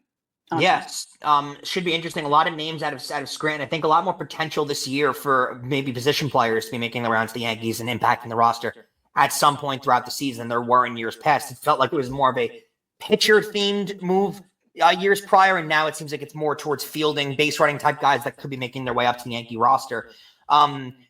Double A is an interesting topic actually to start the year because people are very aggravated that Spencer Jones appears to be starting the year at Somerset. I don't find this to be a big deal for whatever reason, and people freaked out about it over the weekend, and I don't know why. Yeah, it was very odd because, I check Google every day and I see all the different headlines, and I saw a few of those aggregate sites talking about how people were outraged. That was the word, outraged, that Spencer Jones was starting in Double A. And one of them was attached to a Yankee blog. And it's a pretty well-known Yankee blog, so I was kind of surprised that someone on that blog wrote something about that. Guys, Spencer Jones needs to start in Double A. That doesn't mean he's not going to hit Triple A at some point. He will. I will guarantee that he will get to Triple A at some point this season, but it's better for him to start off in Double A, and it's not a big deal. It really isn't. I don't understand why. It's just, like, I think it's because some Yankee fans, when they see a prospect, they expect them to be, or they hope they're going to be like Aaron Judge. Now, Aaron Judge has kind of spoiled it for other people. Plus, the comparison with Aaron Judge, because Jones is the same height, he bats the opposite, but he's similar to Judge. He plays the same position as Judge. Like, it's a whole thing. So people have this in their head that he's going to be Aaron Judge. One, that's too much pressure on Spencer Jones. Don't do that to him. And two, like I said, it's just better that he starts in Double A. It's less pressure for him. He gets to face certain pitching, and, he still has that strikeout problem. I mean, I know he can hit the ball 471 feet, but he still has the strikeout problem. He needs to work on that before he can move up. And let's be real, he'll get eaten alive at the major league level when it comes to strikeouts at this point. I mean, they're going to study him real quick and learn his tendencies. We talked about this with Will Warren going into the start of the season, right? If it weren't for the injury problems, Will Warren was more than likely going to start in AAA. And it wasn't really for a point that me and you were trying to say that he can't pitch with the Yankees. We saw him pitch with the Yankees the year prior. He can pitch at a major league level. We thought he would start at AAA to build his confidence up, right? Let him learn with his new motion, with his new pitches, that he is able to dominate and be a dominant pitcher and build his confidence and then get to the major league level so he can dominate at the major league level and come in with confidence. You kind of want the same thing for Spencer Jones when it comes to AAA. You really know he can play in AA. He's put up great numbers in AA. Let him play in Somerset. Let him put up some numbers. Let him build his confidence. And you know what? In a month, if he's hitting .310 with 5 home runs and 12 RBIs, they'll move him up to AAA. They're not holding him back for any reason. The Yankees want to be as good as possible, and they want Spencer Jones to develop at as rapid of a pace as possible. But I think the better comparison of what's spoiled Yankee fans than Judge, because let's not forget, Judge didn't come up till he was 25 years old. He was fairly old for a player to come up.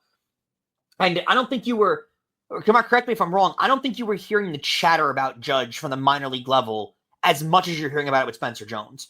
I mean, we knew of Aaron Judge, but the chatter wasn't as loud as it's been with Spencer Jones. Yeah. I think the comparison that feels more similar to me is Jason Dominguez, where people have talked about this guy for a long time, and it's almost been a fait accompli that he is going to be a star at the major league level once he's called up. And you forget how young some of these kids are. You forget that Jason Dominguez is 22 years old a lot of the time, and you've got how young Spencer Jones is. These guys need time to develop. It's not an instant thing. Not everybody is Jason Dominguez in the major leagues at 22 years old. And I think this spurring of young players around baseball, like the Ronald Acuñas and the Ozzie Albies that are in the major leagues at 19 years old. Juan Soto. Juan Soto, Gunnar Henderson, Bobby Witt. It's not helping the players like Spencer Jones who might just need a little more time to develop. Again, Aaron Judge needed a little more time to develop, and he's becoming one of the top 10 all-time Yankee when it comes to statistics. So let's slow it down. Let's allow Spencer Jones to develop his game and turn into the player that he can be before we rush him into a major league spot. Well, let's be real.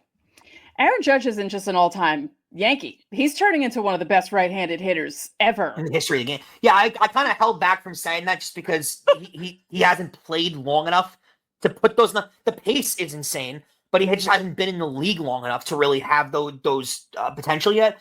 But yeah, going through his prime right now, it's one of the most impressive power hitting primes we've ever seen in Major League history. That's not an exaggeration. And what has he done since his first season? Cut down on the strikeouts. A lot. And it can happen. I mean, listen, Aaron Judge came in that first year in that 2016 season when he was called up from in that month of September. He struck out in 60% of his at-bats. 60% in that month. He has completely cut his strikeout rate down unbelievably. I mean, he's one of the better eyes in all of baseball. In his rookie of the year campaign, he had a lot of strikeouts. Over 200.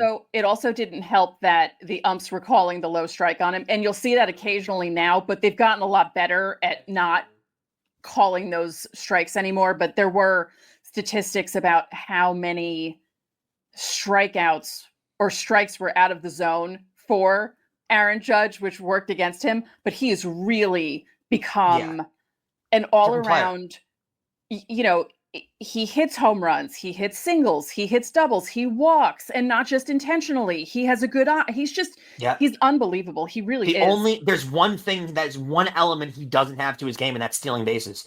And it's probably more because the Yankees don't let him do it. Because they don't want him to get hurt. Right. Honestly, that's probably the only reason, because they don't want a big body like that going to the floor. Right. That's the only reason they don't let him steal bases. Other than that, he has an elite arm. He moves elitely in the outfield. I mean, he played center field last year. He tracks down balls in the gap. He gets to. I mean, there's no place that a hitter puts a ball in the outfield that he's not getting to really quickly, as quickly as the hitter's getting to. He's an all-around five-tool player. It's incredible. The only thing he doesn't do is steal bases. Yeah, he's unbelievable. But Spencer Jones is not him yet. Yeah, he can become that too. Again, there was nobody talking about Aaron Judge like this when he was in Double-A. There wasn't. Yeah. You got to give it time. Yep. You got to let things marinate. Let things cook. Let them cook. That's from a TikTok sound, right? Let him cook. I think that's a TikTok sound, if I'm not mistaken. It's let Russ cook from Russell Wilson. That's his thing. Let Russ cook. That's funny. Russell Wilson. Hey. Yeah. Well, welcome to New York. Welcome to New York, Russell Wilson and Ciara. Yes. Have fun. At least it's not Aaron Rodgers. Exactly. Yeah. All right. Well, thank you guys for making Locked On Yankees your first listen today. For your second listen, check out the Locked On Fantasy Baseball podcast, hosted by Dominic Martino and Matthew Ane. Not only is MLB's regular season finally here, but fantasy baseball season is also here. So be the most informed fan and set yourself up for a league win. Find Locked On Fantasy Baseball on YouTube or wherever you listen to your podcasts. So that'll do it for this edition of Locked On Yankees. I'm Stacey Gotsoulias. And I'm Brian McKeon. We'll catch you with Ariel Epstein tomorrow.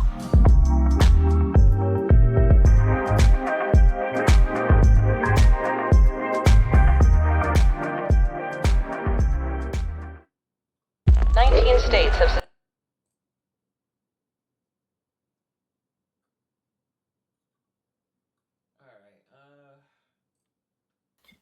they did put up the I want to watch the Yankee highlight.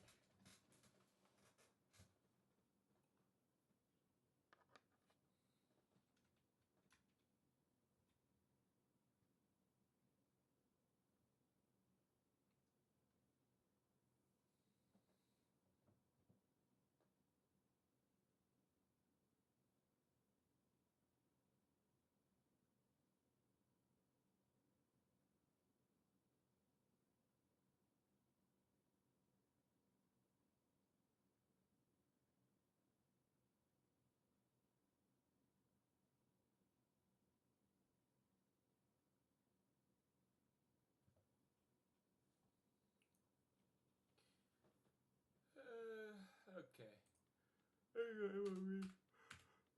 I gotta go to MLB to watch the Yankee highlights. I haven't seen the game. Yeah, I realize I can't upload it right now, but I'm gonna go ahead and go over it. Right, I'm gonna go ahead and watch. Gonna go ahead and make a video on it so I can upload it. Be too late. So. Before the playing of today's national anthem, please join the New York Yankees. Bob Weeks. Oh no, Bob Uecker. Yeah, remember Bob Uecker? Yeah, he did. So he did die this year. Yeah, I forgot. I thought he did. And the Milwaukee Brewers in a moment of silence as we remember Brewers legendary broadcaster Bob Uecker. And on the mound for the Yankees, Marcus Stroman, 30 games last year, 29 starts, 10-9 with a 4.31 ERA. He's pitched really well against the Brewers. He's 3-1 with a 3.10 in 8 starts, 2.86 in the last 3 years. And it's lined into left, a base hit for Terang. A good start for the Brewers in this top half of the first inning. Here's where the challenge starts for Marcus, because Terang was 50 for 56 in stolen bases last year. Much better day at the plate yesterday for Jackson. A couple of hits for him. 2 for 11 in the series. Runner goes. High fly ball, deep center. Going back, Bellinger. Still back on the track. He makes the play over his shoulder.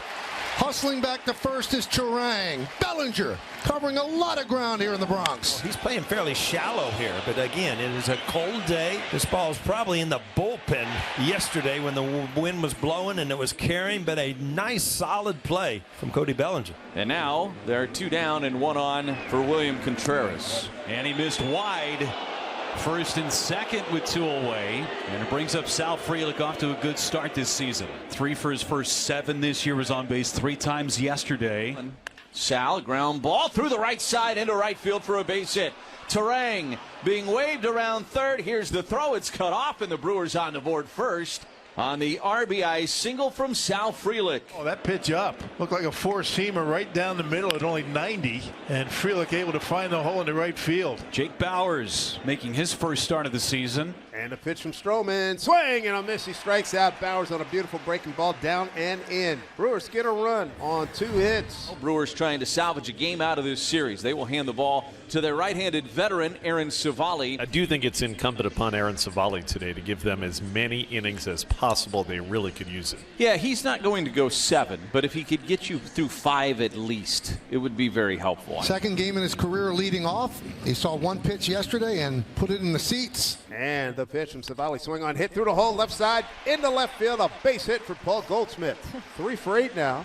And I tell you what, he's picking up where he left off in the second half last year. Brings Aaron Judge to the plate. Has enjoyed hitting against the Brewers. 400 batting average, 8 homers, 19 RBIs, and an OPS of almost 1,500. 3 of those 8 homers yesterday, and a career high 8 RBIs. Swing on, drive to deep left, say goodbye. Oh, baby. Set, oh, way back in the front section of the bleachers in left field. I mean, there was no dramatic to that thing got crushed. And Jackson Churio didn't even move. You could see him just hit that liner shot right there. And Churio just followed it like a laser beam into the grandstand. Wow. So here's Judge, 4 home runs through 3 games. That's the first Yankee to ever do that, to have 4 home runs through the first 3 games. To not take this for granted, what you are watching, you're seeing one of the better hitters to ever step foot in the Bronx. Ben Rice, the hitter, looking for a quick inning. Savali, a 31 pitch first. Drill to right field. See ya. Ben Rice into the second deck. 3-1 Yankees. Well, you say hitting's contagious. I guess home runs are too. I mean, this is just. I don't know if you want to get used to this, just expecting home run after home run. But boy, the Yankees right now coming out of the chute at this season, it's been fun to watch. And now here's Oswaldo Cabrera. This is a soft fly into right, long run in, a diving catch made by Frelick in right field. Oh, wow. The Gold Glover showing his stuff in right here in the second inning. He had 1 chance to make that play, and he made it. Yeah, at what point as a manager do you say, all right, Aaron Judge is on a tear here. You know, the base is open. We just cannot give in. Like right now? Yeah. They're going to walk. Why waste a pitch? Just put him on first base. You're going to see a lot of that this year. 2 outs, nobody on. Get on first base. At least we know where you're at. Yep. Regardless of what happens in this at-bat, it was the right move. Ripped down the right field line. It is in the stands for a home run. Jazz Chisholm. A low screaming line drive off of his bat. third home run today. 5-1 lead Yankees here in the third. Hey now. Well, Michael, you were talking about Chisholm. He has some lofty goals for this year. Well, he's getting off to a good start. His first home run yesterday. Today, a hard-hit line drive. Jake struck out back in the first to strand a pair. He's got Marcus Stroman in his book. Hit a 3-run home run against him in a start that Stroman made at American Family Field last year. Ripped into the right field corner by Bowers. Up to the fence she goes. Goodbye. It's inside the pole and about 1 seat over the wall for a 2-run home run. Finally, the Brewers take advantage of the short porch and right. And that swing gets Milwaukee right back into this thing in the fourth. Jake Bowers takes Stroman deep for a second year in a row. It's 5-3. Oliver Dunn to lead things off for the Brewers. Oh, what a play by Volpe. Wow. Takes a base hit away from Dunn. Anthony Volpe taking care of a high velocity one hopper. Turned him around, knocked him down, but he gets up and makes the play. And Marcus Stroman with his hands in the air. Congratulations. Nice pull down by Paul Goldschmidt. A little bit high. Good play all around. And that was a very close pitch, but Judge eyeballed it and takes ball 4 to walk for the second time. Leadoff walk ahead of Jazz Chisholm. Strikeout and a 2-run homer. Swung on, hit to the right side, pass the second baseman into right field, a base hit. Judge will shut it down at second. The Yankees in business. Runners at first and second, nobody out. There's a 2-2 pitch to Volpe. Swung on, driven to deep straightaway center field. It's staying in the yard. Mitchell under it makes the play. Both runners tag. Judge the third, Jazz the second. Volpe moved the runners up. A productive out. Second and third, one away in the sixth. Need a big strikeout. Koenig is coming in. Infield plays up for the Brewers with Wells at the plate. Koenig last time out on Thursday had a tough time locating to the left-handed batters. And that one gets past Contreras. Here comes Judge. He'll score. 6-3 Yankees as Chisholm moves to third. Boy, really kind of dropped down there and just crossfired this in the other batter's box. Not a lot of chance. A glove going the wrong way and nothing you could do. Infield comes in another couple, 3 steps. Runner at third, 1-1 pitch. Swung on, and nice diving play by Bowers, the first baseman, to his right. But the run scores, and the Yankees tack on another. So you can see how valuable Volpe's fly ball was to move those 2 runners up. 7-3 Yankees. RBI for Wells, his third. And the Yankees are playing the corners. First and third, nobody out. Goldschmidt with a chance to pick up a run or 2 or 3. That one is looped into right center. It dunks in for a base hit. Scoring is Rice.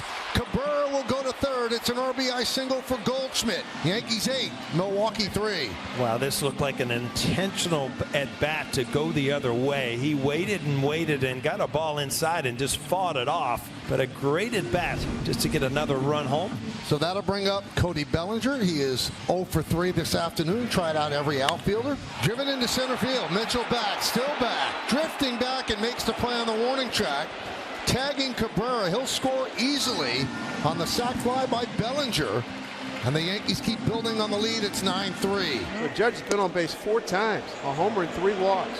What you have to do is make the team pay for walking Judge. And Jazz had a good day. High drive, right field. See ya! A 3-run home run for Jazz Chisholm. The balls just keep flying out in the Bronx. Well, you can only hope that this Yankee offense is showing what they're going to do this year. I mean, they just continue to put people on to hit home runs. See, if you're going to start doing that, if he's going to start hitting home runs, hitting in back of Judge, they're going to stop walking him. Chisholm having fun here in the Bronx. Ryan Yarbrough takes over, recently acquired. 2-out runner at first. All Yankees 12-3. This should do it. Ground ball to Volpe. Pulls Goldschmidt out the bag. He makes the tag, and the Yankees win 12-3. Yankees with 4 more home runs after 9 yesterday. Yankees scored 36 runs in this series, the most runs scored by a major league team through 3 games since 1901.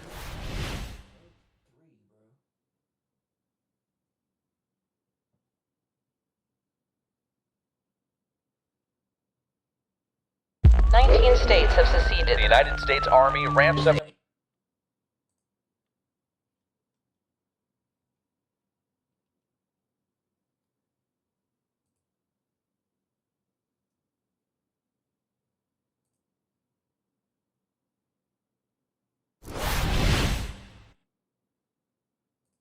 Look at those numbers against the Athletics. Yeah, they are microscopic. It is amazing. In 6 career starts, the Mariners are 6-0 when Wu faces the Athletics, and an ERA that it's almost about half a run. He has just been dynamite against his boyhood team. High target set from Cal. This is put in play. Kind of a tough play here as Moore goes out, and instead it's Rosarena who makes the catch. Much easier play for him. And the pitch on the way to Rooker, swinging a line drive right to Ryan Bliss, stationed right behind the bag at second. He makes the catch. So 1 pitch, 1 out to get Rooker.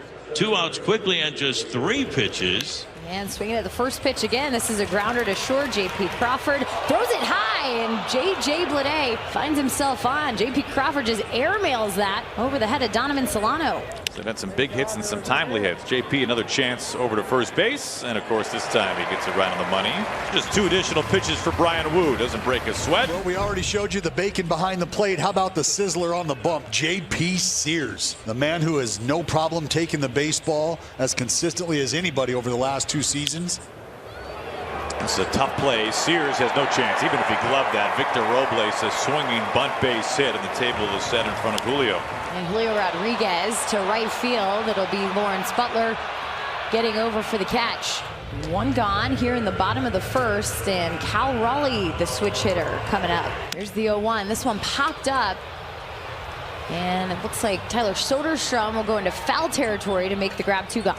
And the Mariners have 2 outs here in the bottom of the first inning. And the 1-2, J.P. Sears, strikeout 1 of 2025. And Tyler takes outside, he works a walk, and that is a rare thing from Mr. Brian Wu. Here's the 0-2 against Jacob Wilson. This one on the ground. It's going to be a tough play for Dylan Moore, and no throw over. Jacob Wilson with a birthday knock. Didn't travel more than 30 feet. You'll take it. No problem. He squares around, bunt down. It'll go to Wu. Wu will have a play only at first, and a sacrifice bunt for Gio Urshela. Yeah, first 3 games, it's funny. You look at the runners in scoring position numbers for the A's. They did not have an at-bat with a runner in scoring position in game 1. So these numbers are just from the last 2 days. They're 7 for 15, and they've been very good. Big pitch here from Brian Wu, the 2-2. And he got him. Chasing after a fastball, running away.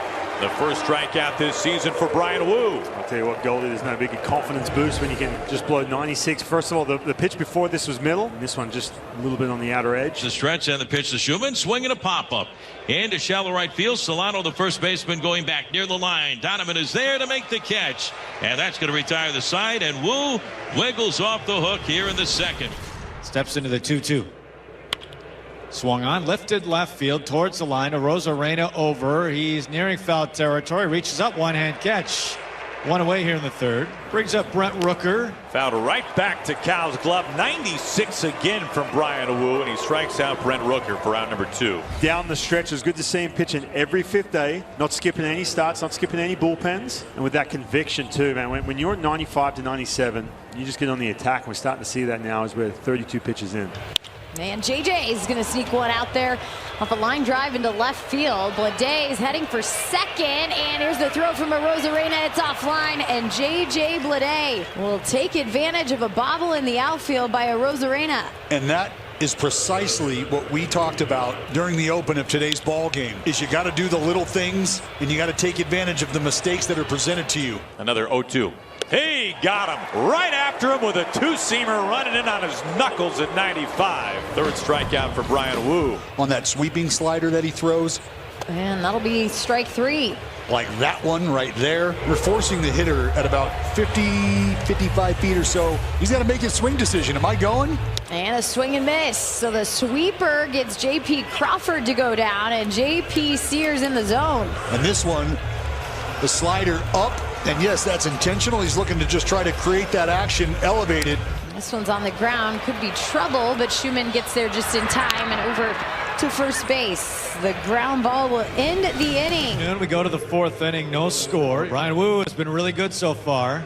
He's kept the A's pretty quiet. Just a couple of hits so far. No, Soderstrom worked a walk in the 2nd inning. He has 5 for his first 12.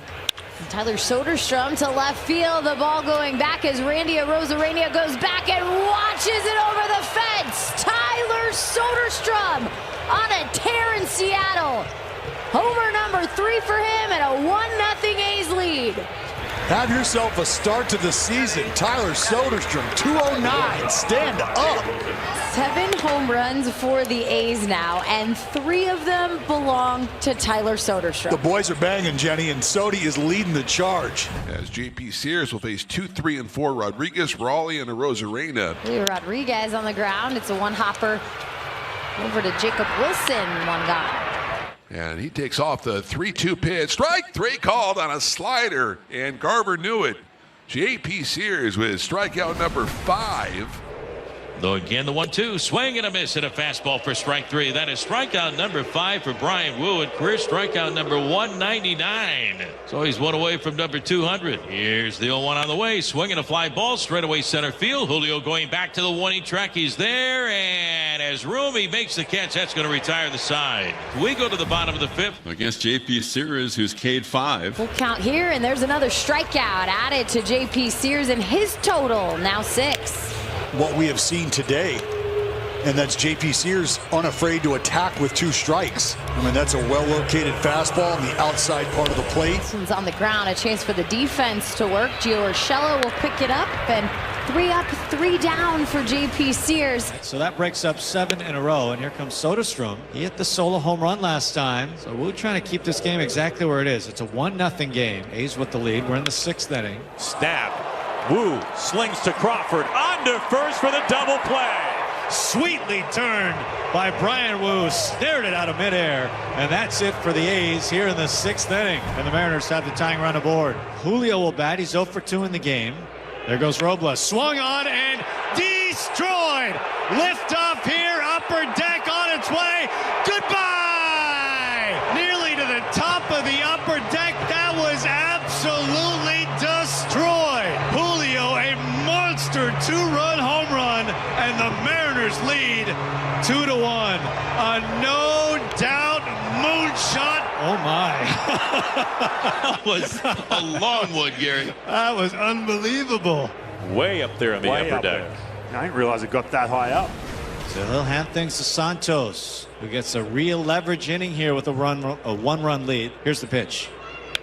Swung on, slowly hit to shortstop. J.P. Crawford charging, has it, fires to first in time, got the out. Here's his 0-1. Swung out a chopper to third base. Dillon backs up on it, has it, wings it across. And quickly 2 away. Nice job by Santos so far. Watch out, man, 100 visor high. He is more stuff over command right now. Yeah, and you see Pereira kind of glancing back at Santos, maybe just trying to lock in eye contact just to say, hey, any chance. You can see Santos trying to tap in his chest. 1 ball, 2 strikes, 2 outs. He's ready. The pitch. Swung on, slowly hit to third base. Moore charging, has it. He's on the grass, whips it across in time to get the out. A 1-2-3 inning from Santos here in the 7th. We go to the bottom of the 7th. Mariners with the lead. It's 2-1. Penny, the Mariners leading the Athletics by a score on 2-1, and Senor Smoke, hard-throwing right-hander Andres Munoz will take over in relief, looking for his 2nd save early in the season. He got a save on opening night on Thursday night, that 4-2 win over the A's. The 1-2. He got him. Nasty slider. Pins it in the lower outside corner. There's out number 1. Yeah, that's just unfair. He got that fastball that was down and away. That ball kind of spun out the side of his hand. This time, took that extra breath, stayed on top of that pitch, and man, there is nothing you can do with that. Just doesn't want to give him much to look at, but he'll give this pitch to look at as it goes to the alley. Just a couple of steps to his left. If Arozarena had to go maybe a step or 2 to his left, or of course if the ball gets through, that's a 2-base hit, and the A's then would have had the tying run in scoring position. And so, ground ball. Who's got it? JP slings. Bliss keeps his foot on the bag there for 1. They swap runners at first base. 2 outs. And now the Mariners 1 out away from their 2nd win of the year. Looks like we got a pinch runner at first base for the Athletics. And the batter is Gio Urshela. It's Muncy running at first base. Munoz looking for another strikeout to end it here in the top of the 9th inning. 2-1 Mariners lead. Muncy lead at first. He stays. The pitch. Swing and a miss and a slider. Strike 3 and it's over. The Mariners win it 2-1 this afternoon. They come away with a split. Best slider of the day right there from Munoz to finish off the Athletics and split this series, but just enough. We know about some of the offensive struggles. Yes, it's early, but that man right there in the middle, Julio Rodriguez, so a good way to finish this. take on the Detroit Tigers tomorrow.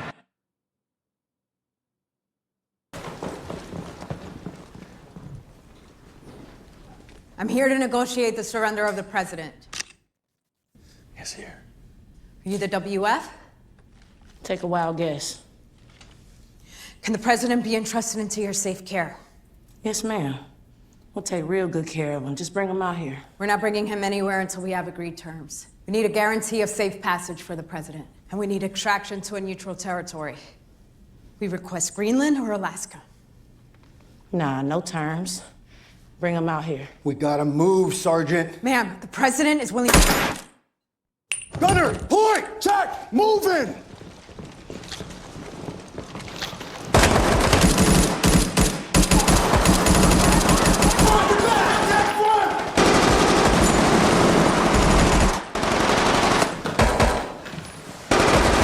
Just go.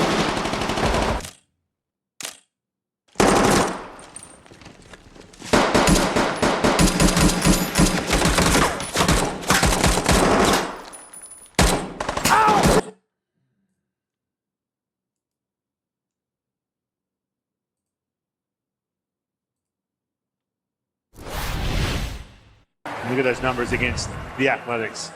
Yeah, they are microscopic. It is amazing. In 6 career starts, the Mariners are 6-0 when Wu faces the Athletics.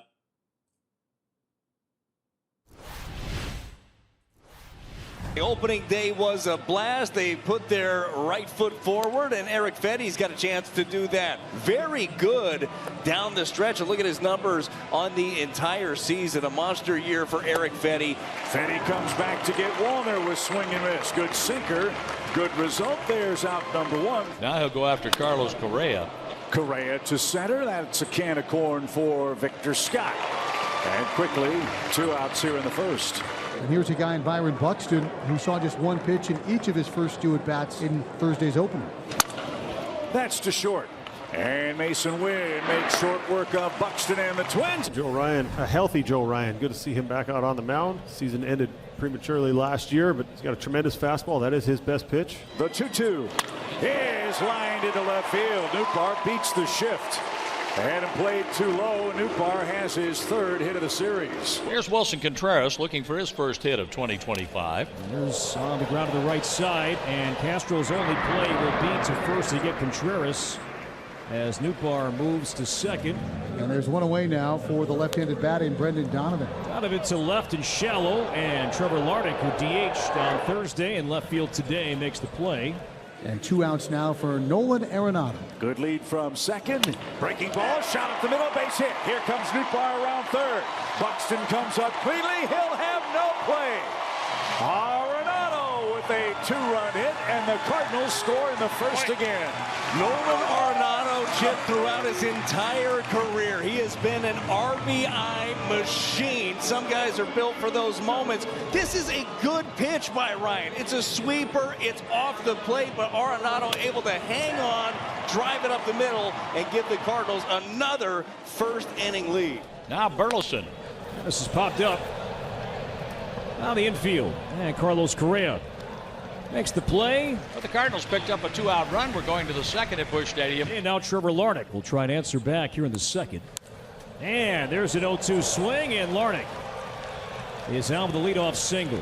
Now it's France, who had a really nice day at the plate Thursday. Larnach runs, and the throw to second base, and Larnach slides, and he's safe. Yeah, we might have a look at this one. Yeah, Donovan, the second baseman, covering Mason Wynn, the shortstop, indicated right away to challenge, and St. Louis will. The call on the field is stolen base. It's very close. The last view I had, I would say, looked like he was out, but the first view I thought he was safe. His feet did not make contact with the bat. It's going to be very close. Yeah. And the umpire blocks out one of the views from home plate. So there's not enough for me to overturn that. Here we go. After review, the call stands. The runner is safe. St. Louis loses his challenge. All right, so the Cardinals lose their challenge. That's a big thing to remember here in the second innings. And the Twins have the tying run in scoring position. Ty France, the hitter. He'll get the job done. Runner to third.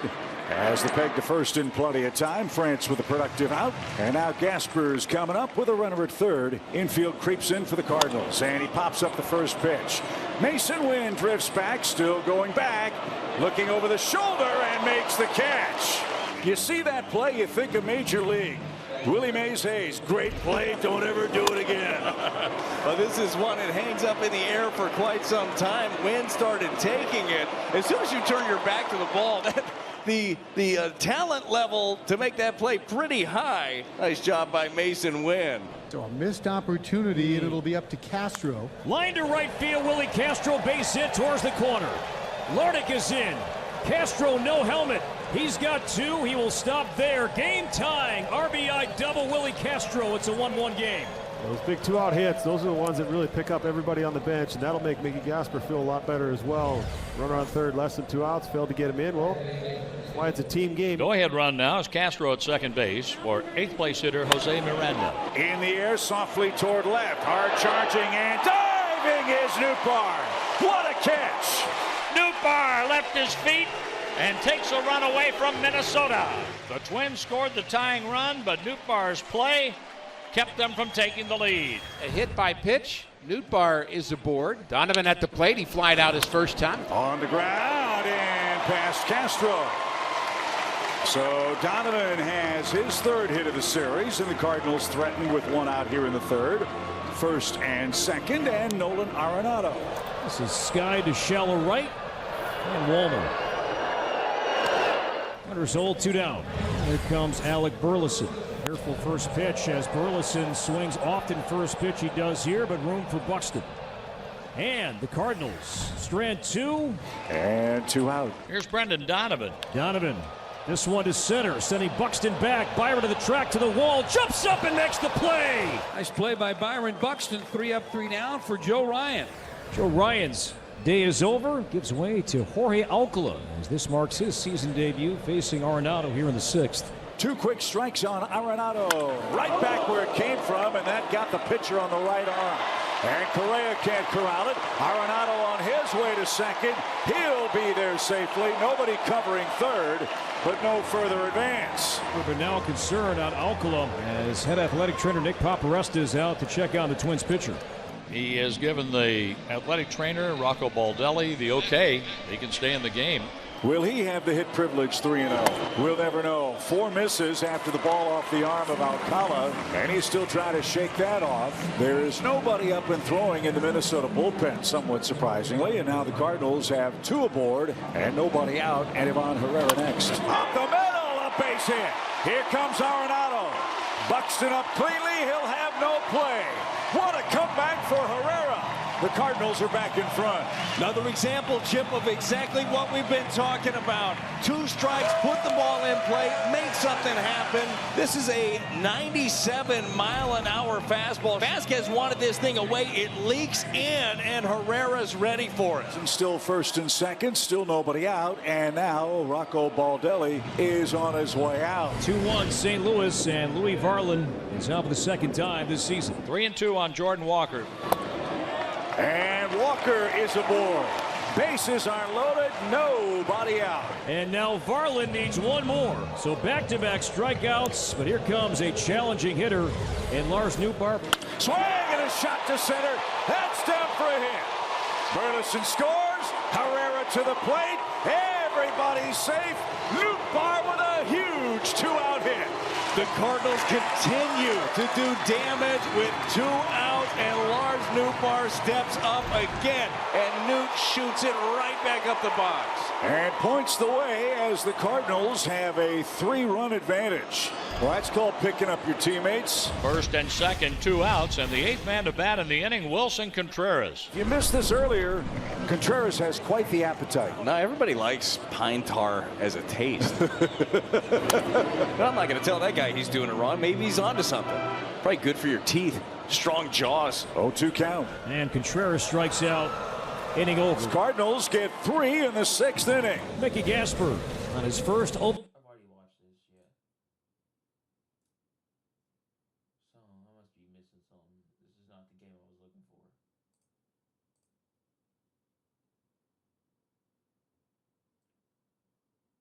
Yeah, this is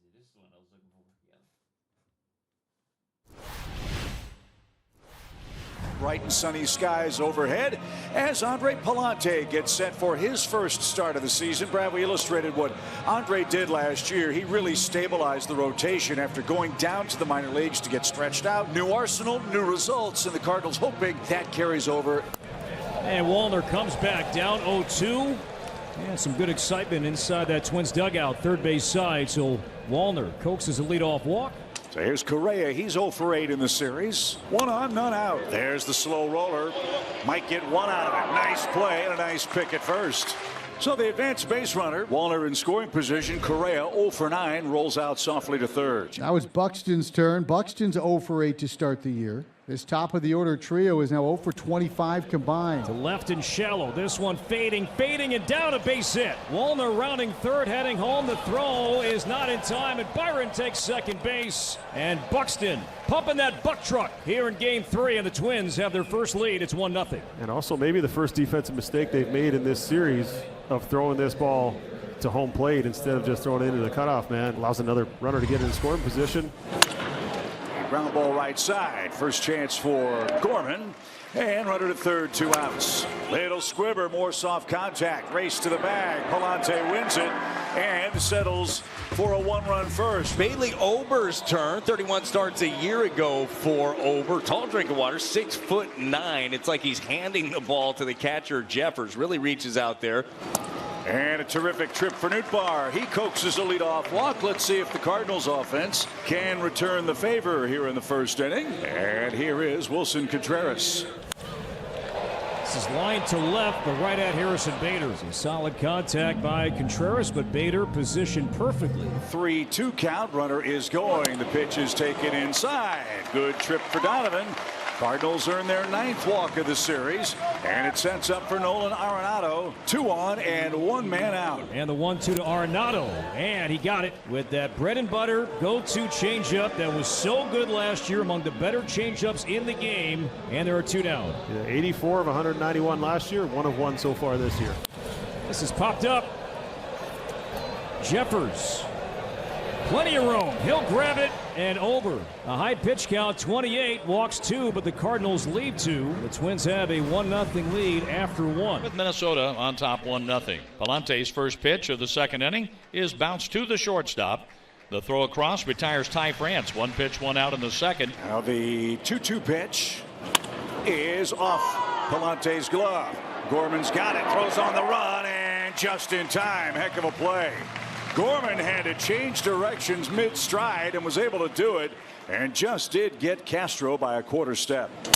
Broke his bat, and on the ground to third. Palante is chewing up the infield grass. An 8-pitch second inning. It was a 28-pitch first inning for Bailey Ober. That ball turned on and bounces into right for a base hit. So a good start for Nolan Gorman. Turned on a pitch, dumps a single into right. He's off to a good start. That's turned on and belted down the line. It kisses the chalk. And that'll bounce into the stands for a double. So Gorman and Pages wasting no time to get in on the hitting fun for the Cardinals. Their season debuts each have a hit. For the second straight inning, Bailey Ober's in a world of trouble. Second and third, and nobody out for Victor Scott the second. And Victor Scott drives one deep right. Wallner going back, still going. That ball is gone. It's in the Cardinal bullpen. 3-1 Cardinals with nobody out in the second. Chip, we saw it in spring training. Victor Scott the second hit his way onto this ball club. He had 4 home runs in the spring and gets his first one of 2025. That was not a cheapie either, man. That was almost 400 feet. 3-2 on Wynn. And struck him out. First out, and the second strikeout for Ober. It's a rocket to the right side, 1 hop to Castro. Throws out Nootbaar. In the air to shallow right. Wallner coming in and will grab it in fair territory. Wallner walked, fell behind 0-2, swung through a couple of fastballs and then walked. Palante sets. Wallner unloads to right center and deep. Get up, and that one is off the wall. So Wallner will make second base. He came awfully close to his first home run. And let's see if the Twins can add to it. Wallner with a third inning, 1-out double. Again, the 3-2 to Correa, and look out near the hands. There's ball 4, and the tying run is on. Here comes Byron Buxton. There you go, a little positive result for Carlos. And a swing and a miss. Big strikeout from Palante. Great time for his first of the day. And 2 are out here in the 3rd inning. Makes contact here, first pitch. Squibber towards short. Wynn loads up and throws him out. Bailey Ober has thrown 52 pitches through 2 innings. Broken bat, and that's into center field, a base hit. Donovan's 4th hit of the series. And a good start to the Cardinal 3rd. Liner into left over the 3rd baseman Miranda's head. Donovan's going for 3rd. Here comes the throw. It's cut off. Arenado doubles. And they are all over Ober early in the count. So the infield for Minnesota comes in. And Alec Burleson bats again. Driven toward right. Warner going back. That's over his head and off the wall. 2 runs will score. Burleson with a stand-up double. Burley into second base, and the Cardinals lead 5-1. In the air to right. That's down again. Wallner's throw not cut off. 1st and 3rd for St. Louis. Now it's Page's turn. Runners at 1st and 3rd, nobody out. Like that. Belted left. Pages has hit a 3-run homer. Pages with a big fly. And the Cardinals are mashing here in the 3rd inning. I smell the coffee brewing for the first time here in 2025. And sure enough, Rocco Baldelli will make a move here early on today. Not the debut that Ober wanted here morning in 2025. Willie Castro, who's much better hitter from the left side. Castro in the air to right. Hey, get up! Get up! Get out of here! Gone for Willie Castro. He just hit one out of here to right. And the Twins are now down 8-2. First for Willie Castro. And how about that one, folks? So you see the tarp on the field. There is a strong thunderstorm approaching the ballpark. It's not raining quite yet, but with safety and the severity of that storm in mind, they're asking the fans to leave the lower concourses and seek shelter in the stairwells and restrooms. From what I have seen on the weather radar, Brad, it's going to be a short in duration but very strong and intense storm. Now it's Steven Matz, 33-year-old Steven Matz, former 2nd-round pick by the Mets back in 2009. As Matz pulls the string, Trevor Larnach is down on strikes. Good start to Stevens' season. 1 up and 1 man down. Here's Ryan Jeffers. Here's Jeffers hitting the ball past the mound right to Gorman, playing up the middle at 2nd. And Gorman throws out Jeffers. 1 ball, 2 strikes from Matz. And on the ground is short. Mason's going to gobble that up. So 3 times France has grounded out to win. Top of the 7th. Steven Matz is pitching, and Matz strike 1 and then ball 1 to Castro. And Castro lifts this one high in the air. Deep left field. That one's off the top of the fence, just in front of the Twins bullpen. Willie digging for second. He'll slide in head first. And it's a double for Willie Castro. Well, the rain delay couldn't cool off Willie Castro. And that's cut on and missed. Miranda's down on strikes. That ball boring in on his hands. Matz has 2 strikeouts in relief. 1 ball, 2 strikes. And popped up. Left side might stay in play. Arenado in foul ground. All kinds of room. Nolan Gorman is 2 for 3. In his last at-bat, he hit the ball pretty hard to left, flying out to left. Swing and a high, towering fly ball right center. Nolan Gorman has just homered. Big fly! Nolan Gorman! His 3rd hit of the afternoon. What a great start to the season for Gorman. And sometimes you just have a feeling. A chance for Steven Matz, Brad, to do something he's never done before. A chance to pick up his first major league save here. And shot to 2nd. Great play, Donovan. He'll throw to 1st in time. Yeah, you might want to have a smile on after that. What a play. Started this game in left field, just checks in at 2nd base and makes the full-on diving stab. And the Twins have to be thinking the Cardinals are playing with 8 infielders. Popped him up. Mason Wynn says he's got it. How sweep it is. The Cardinals beat the Twins 9-2, Brad, and start 3-0. Well, just a well-played game across the board. Congratulations to Steven Matz, his first ever career save.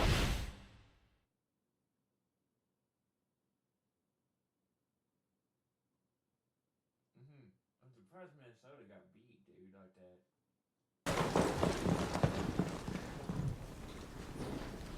I'm here to negotiate the surrender of the president.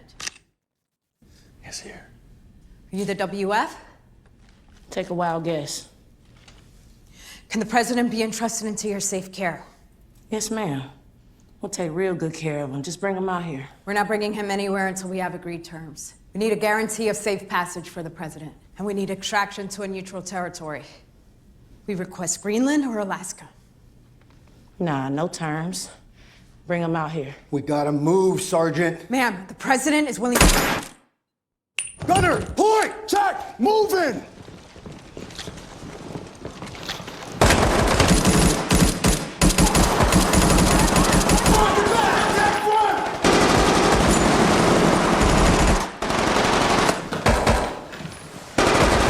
Just go, go.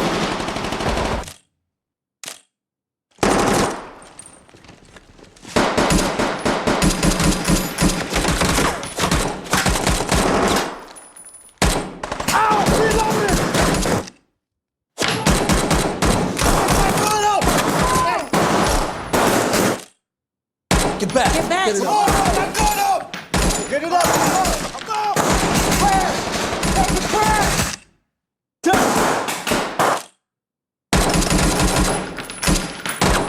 I'm out! Reloading! Reloading!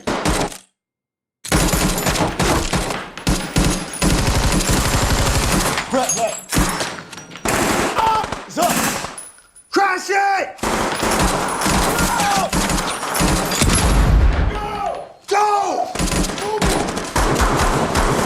Wait! Wait!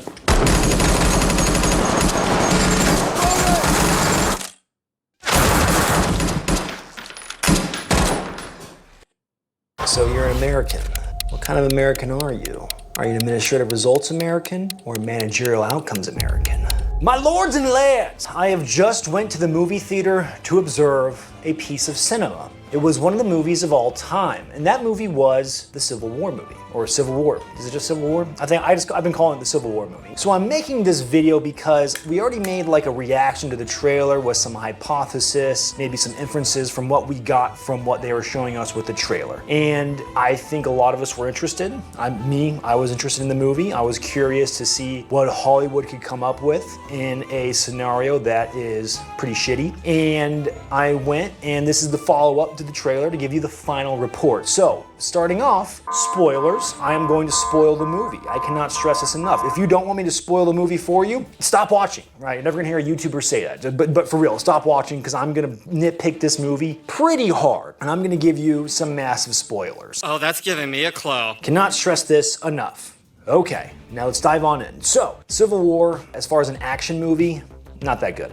As far as like an obscure, different way to observe potential horrors of war at your own doorstep, it was mid, it was good. I think it's a quality film. It's not gonna be like a Saving Private Ryan movie where it's like everyone talks about it all the time. It's gonna be like that movie where give it a few years, but hey, you remember Civil War? Oh yeah, Civil War, yeah, the movie that could have been really good but wasn't. So that's a TLDR. Now, let's really get into the nitpickiness of what I have to say. To set the stage, a civil war has already happened in America, right? We have the American Civil War. Now we're getting the second American Civil War in the modern times. Now, in my head, from what I saw in the movie, a lot of this is taking place almost in a parallel universe, right? It's not necessarily like a one-to-one of our current world. There was no current, like, real-time political figures. There was no, like, real lead-up. Fun fact, though, I did see a gun tuber, technically, in the movie. Shootarugi makes an appearance in the movie. The weapon snatcher himself, the man who became famous during the Seattle riots for a split second during the intro of the movie, shows up. It's like where they're showing all the political strife and he shows up with his Glock and he's like, give me that. That happens. That was pretty neat. So a gun tuber has made it big time in cinema. Congrats, Shootarugi. You made it, buddy. Now, when you think of a civil war, a lot goes into it to make one happen. Now, what would make one happen in modern times? You really have to ask that question. How would it play out? What would it look like? What were the pieces that would come into play? What would be the reason for such great political division? And thanks to this video's sponsor, you get to wargame an American Civil War. Wow! You may have a real-time strategy game of America's Civil War, as a snack. Conflict of Nations is a free PvP strategy game. You can choose a real nation to lead during World War III, or in this case, you can play out a modern American Civil War. You can fight up to 128 real players in games that may take weeks to complete. You can use many different units to build out your army. Tanks, jets, nuclear submarines. Mr. President, I have the nuclear football. You can declare war on your neighbors or form new alliances. The War of Northern Aggression. So you can choose your own strategy and engage in epic battles around the world. Or on the home front with a civil war. You can play with both the same account on PC and mobile. That's pretty nice for crossplay. And thanks to Conflict of Nations for sponsoring this video. If you click on the link in the description down below, you will actually get a gift. You'll get 13,000 gold coins and 1 month of premium subscription for free. Offer only available for 30 days, so don't lose any time. So technically this video has been months in the making since we reacted to the trailer when it first dropped. In the gun space that I claimed to be in, there was a lot of mixed feelings and hype about it. Definitely some memes that came from the trailer itself. And then finally getting to go see it, I would say save your money until it comes out. Michigan State and Auburn. The winner advances to the Final Four in San Antonio. We're underway. High Eagle, Grant Hill, right now. Michigan State goes. Minute. Nice entry. Got to stay at home because he finds shooters. Broome had a double-double in the first half the other night, and he opens with a bucket to start play here. Auburn shot just 39% in that win over Michigan in the Sweet 16. A little bully ball now. You got to stunt and help. Kohler trying to hold his ground. Broome, tremendous post moves. Aikens watched by Kelly. Kohler got a three. How about the big foul? He can step out, make some shots. That's ball fake. Baker Mazzara. And now isolation for Broome. A little more of a stunt by Richardson. The spin. Broome. Wow. Unstoppable right now. It's too easy down there. To defend. They're coming on the dribble, right? Well, yeah. Good stunt right there. Kelly. The pull-up pop goes. A little confusion on the rotations right there. Working around. Kelly. The Georgia Tech transfer connects. Looks easy, doesn't it? It does. Wow. And without Broome, though, you can really button up, stay at home on the shooters, hoping Fiddler and others can contain Johnson. Johnson rises up and he snaps in a fadeaway. He is playing well. Got to slip that screen. No points in the last 2 minutes. And a steal by Kelly. Michigan State trying to get back. Kelly, give it up. Baker Mazzara, swing it. Kelly, got him. A three. Auburn in front. That's 3 Michigan State turnovers. 0 for the Tigers. Broome is back in. Pettiford can heat up in a hurry. It was a 34-8 run in the second half. Now this is where you got to be alert off the ball because Broome is a willing passer. Drop step. He got away with it. Broome flips it in. Little curl arm. This kid's got a great handle, Grant. Broome's jumper is there. It's a three. And showing the skill right. Jeremy Fears' leadership abilities and just his freshman season. Kick, Fiddler. Nice ball play. He's going to take and make the three. And they were due for a three-pointer there, having missed. He's got to get right down to the box. There's that back slip to the box. Slice cut. Double team. Fears. Swing it. Pettiford takes the opening. Denied! It's retrieved by Broome. That's what he does. Cross-court counters with Carson Cooper. Catch Broome. Cooper draws the assignment. And the sweep by Broome. Of course they would do a tough shot. But he's so creative. Our game summary with Auburn shooting it well. 12 of 25. Kohler got it. What a call out of the timeout. Beautiful. Two-man basketball. Both guys can make threes. This is the Band-Aid. Broome taking it strong. Carr, the help defender. And this one is saved by Auburn.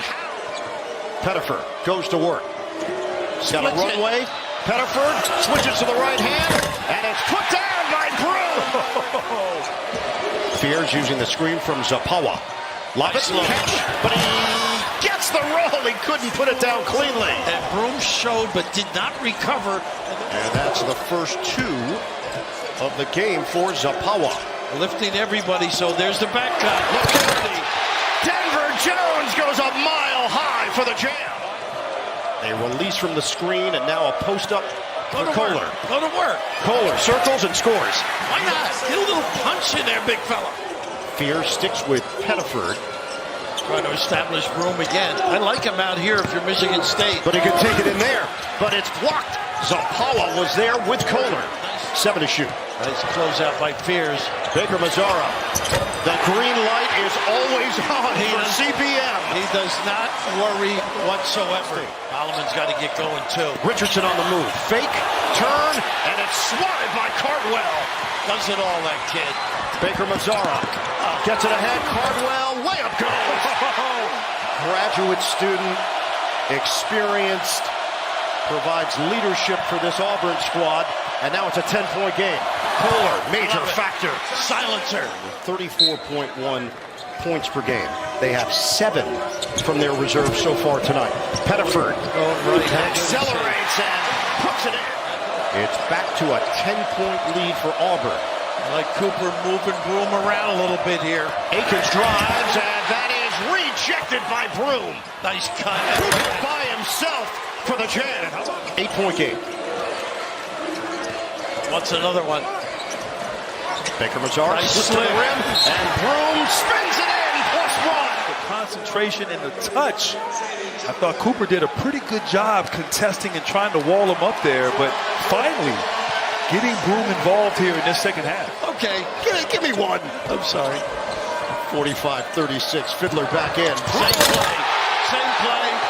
Rack attack for Broom. A few possessions ago, Broom slips the screen and dunks in. Nice pass again. Cardwell kicking around the perimeter. Ball is popping. Jumper goes down. Splash City for Pettiford. Unselfish. I guess the right arm's okay. Richardson couldn't spin it in. Bruce Pearl has shot makers on his squad. Great awareness, the freshman. Look at how they force one way. Extend out defensively. Richardson looking for a crack. Takes it and scores. Again, going to that left. They haven't jumped that dribble lane. 10-point differential. Richardson, lane opens up. And a clean block. Johnson looking for the angle. He's got it. How about that? The baby hook. They're going to stay in here and keep fighting. And their depth will wear out opponents. Very true. We'll see how it plays out over the He's tough. 15. Johnson is stepping forward for Auburn. Spin, step through. They swallowed him up on the inside, and then they couldn't finish it with Cardwell. But they save for Auburn. Shot clock at 15. Baker Mazzara. That's it. String music on a 3. Raph, you called it right there. On the baseline. Off the deflection. Keep it moving for Kelly. Back for Broom. Got a 3! Wow. A miracle in Atlanta.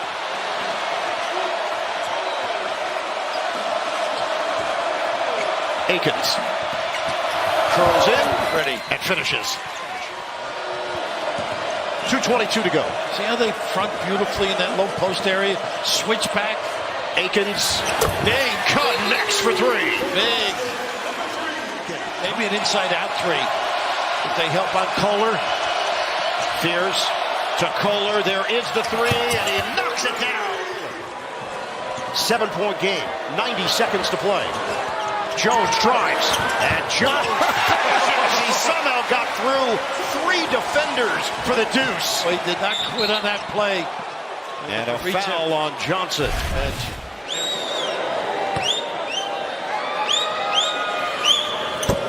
And then overcompensated and misses them both. Nice cut. We're down to 14 seconds left. Akins, it goes in and died at the rim. Izzo just told his team, don't foul. And that's it.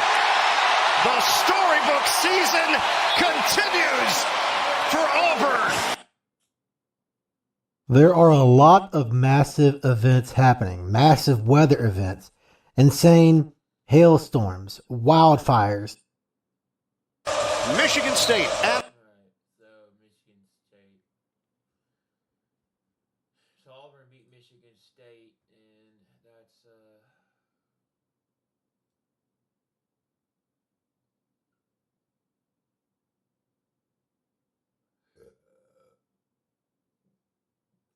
Florida and Texas Tech, Houston and Tennessee. Looking to go for the 7th time. An Elite Eight matchup on the big stage is underway in Indianapolis. And you're going to see some of the best man-to-man defense from both these teams that you're ever going to see. Game-winning hoop with less than a second to play. I think the big difference in this Houston team is what a great move there, and he loves that floater. And the follow for Joseph Tugler. At a better point differential in that category than Houston, plus 38. Tugler in the paint, and he is 2 for 2. Violation was on Roberts, who also committed the foul. Meshack misses this one, but gets it right back. Lanier lost it going up. Meshack recovers, and Ziegler will set it up. They love to run a lot of pin downs and get guys coming off those pin downs to shoot the ball. Shot clock down to 2. Meshack's going to have to put one up quickly. He does, and hits. They say you got to stay connected to your man when the shot goes up. They didn't that time. Roberts trying to go over Akpara, and he does. A lot of trouble, Tennessee, getting the ball into the lane, which is no surprise the way this Houston team plays defense. Cryer, step back 3. It's good, and that's a great sign for Houston. And they haven't been able to get near the basket. Uzan defended by Ziegler, and Uzan wins that matchup. Yeah, just shot over him. He's 6'4", 6'5", right over Ziegler. Good balance so far for Houston. 6 field goals by 5 different players. Cade Phillips can't stay in front of L.J. Cryer. And he finishes with the left hand. Much better than he was, obviously, the other day. 4 for 10 from the... These guys get their hands on more balls on the offensive glass than anybody I've ever seen. Now Francis defended by Akpara. Nice move by Francis. Houston doing all this with Jawan Roberts on the bench with 2 fouls. Gainey at 3. That one won't go. Offensive rebound, Dubar trying to go up with it, and he's got it taken away by Houston. Second chance points, what Kelvin Sampson told us was a big key. Already 9-4 in favor of Houston, but Lanier with the jumper. Lanier is 1 for 6. And as a team, Tennessee 0 of 10 from deep as Arsenault hits his second. That's their third. Ziegler talking with Wilson, too. I don't know what they're talking about. Arsenault, he's had the hot hand. No real post-up guy. Can't make a shot from 3. And Lanier's out of the game right now. Gainey jumper is good. Good curl there by Gainey. A finalist for the Jerry West Award, but has not played like that top player so far. Count it for Cryer.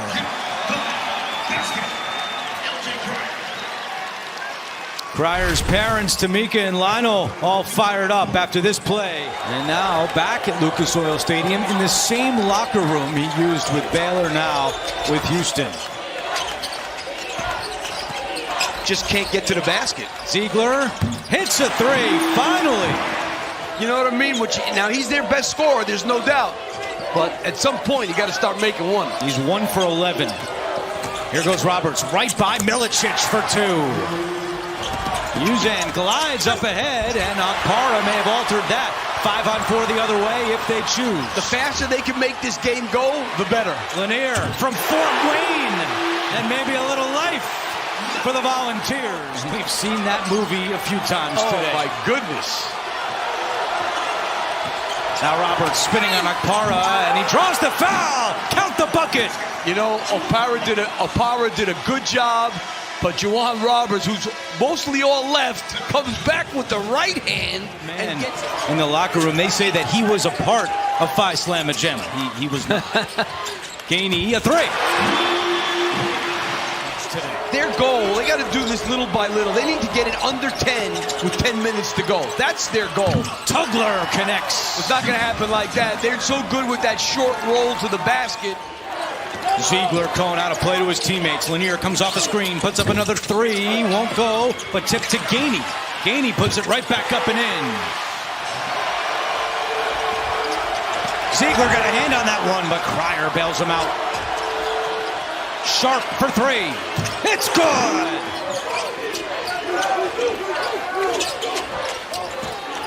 They are so good Gainey catch and shoot three is good. Deep. No double. I don't know if this is a good idea. Roberts and Phillips. Roberts wins that battle. Yeah, I don't think it's a good idea. I don't think Phillips can guard Juwan Roberts on the low post. Look at the help, the way it comes and just swallows up a guy who gets near the paint. Meshack gets that one to go. I like the double of Roberts. Sharp a three. Halfway down and out. Oh, that was a foul. Looked like Roberts committed a foul. Going for the rebound, no call. Uzan looking in the front court. Nobody home. Throws one up. Wilson breaks free. Wilson will send it back out. Sharp wide open. Book it. Looked like Gainey was about to lose his dribble. First, the Sharp three. Wide open. Obviously, they went to help.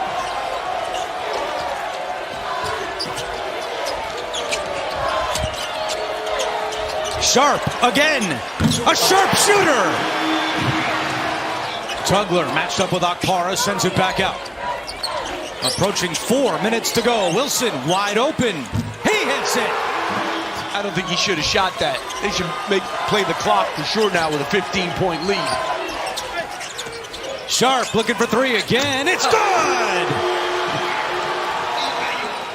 Here's Emmanuel Sharp again, and started with a double team, which you understand. Pryor catch and shoot three is good. Pryor with 15. Tennessee had an unbelievable season, but Houston really put it on them today. Lanier answers with a three. Rick Barnes has 2 timeouts and 1:30 to go. Playing against each other in college. Both grew up in North Carolina. Tremendous amount of respect for one another as Uzan hits 2 more.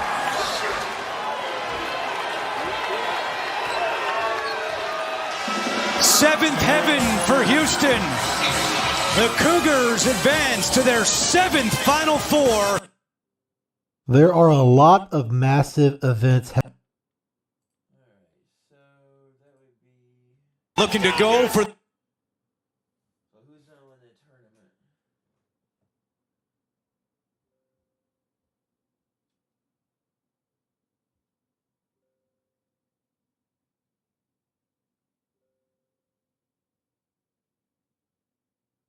Who's in Final Four? I mean.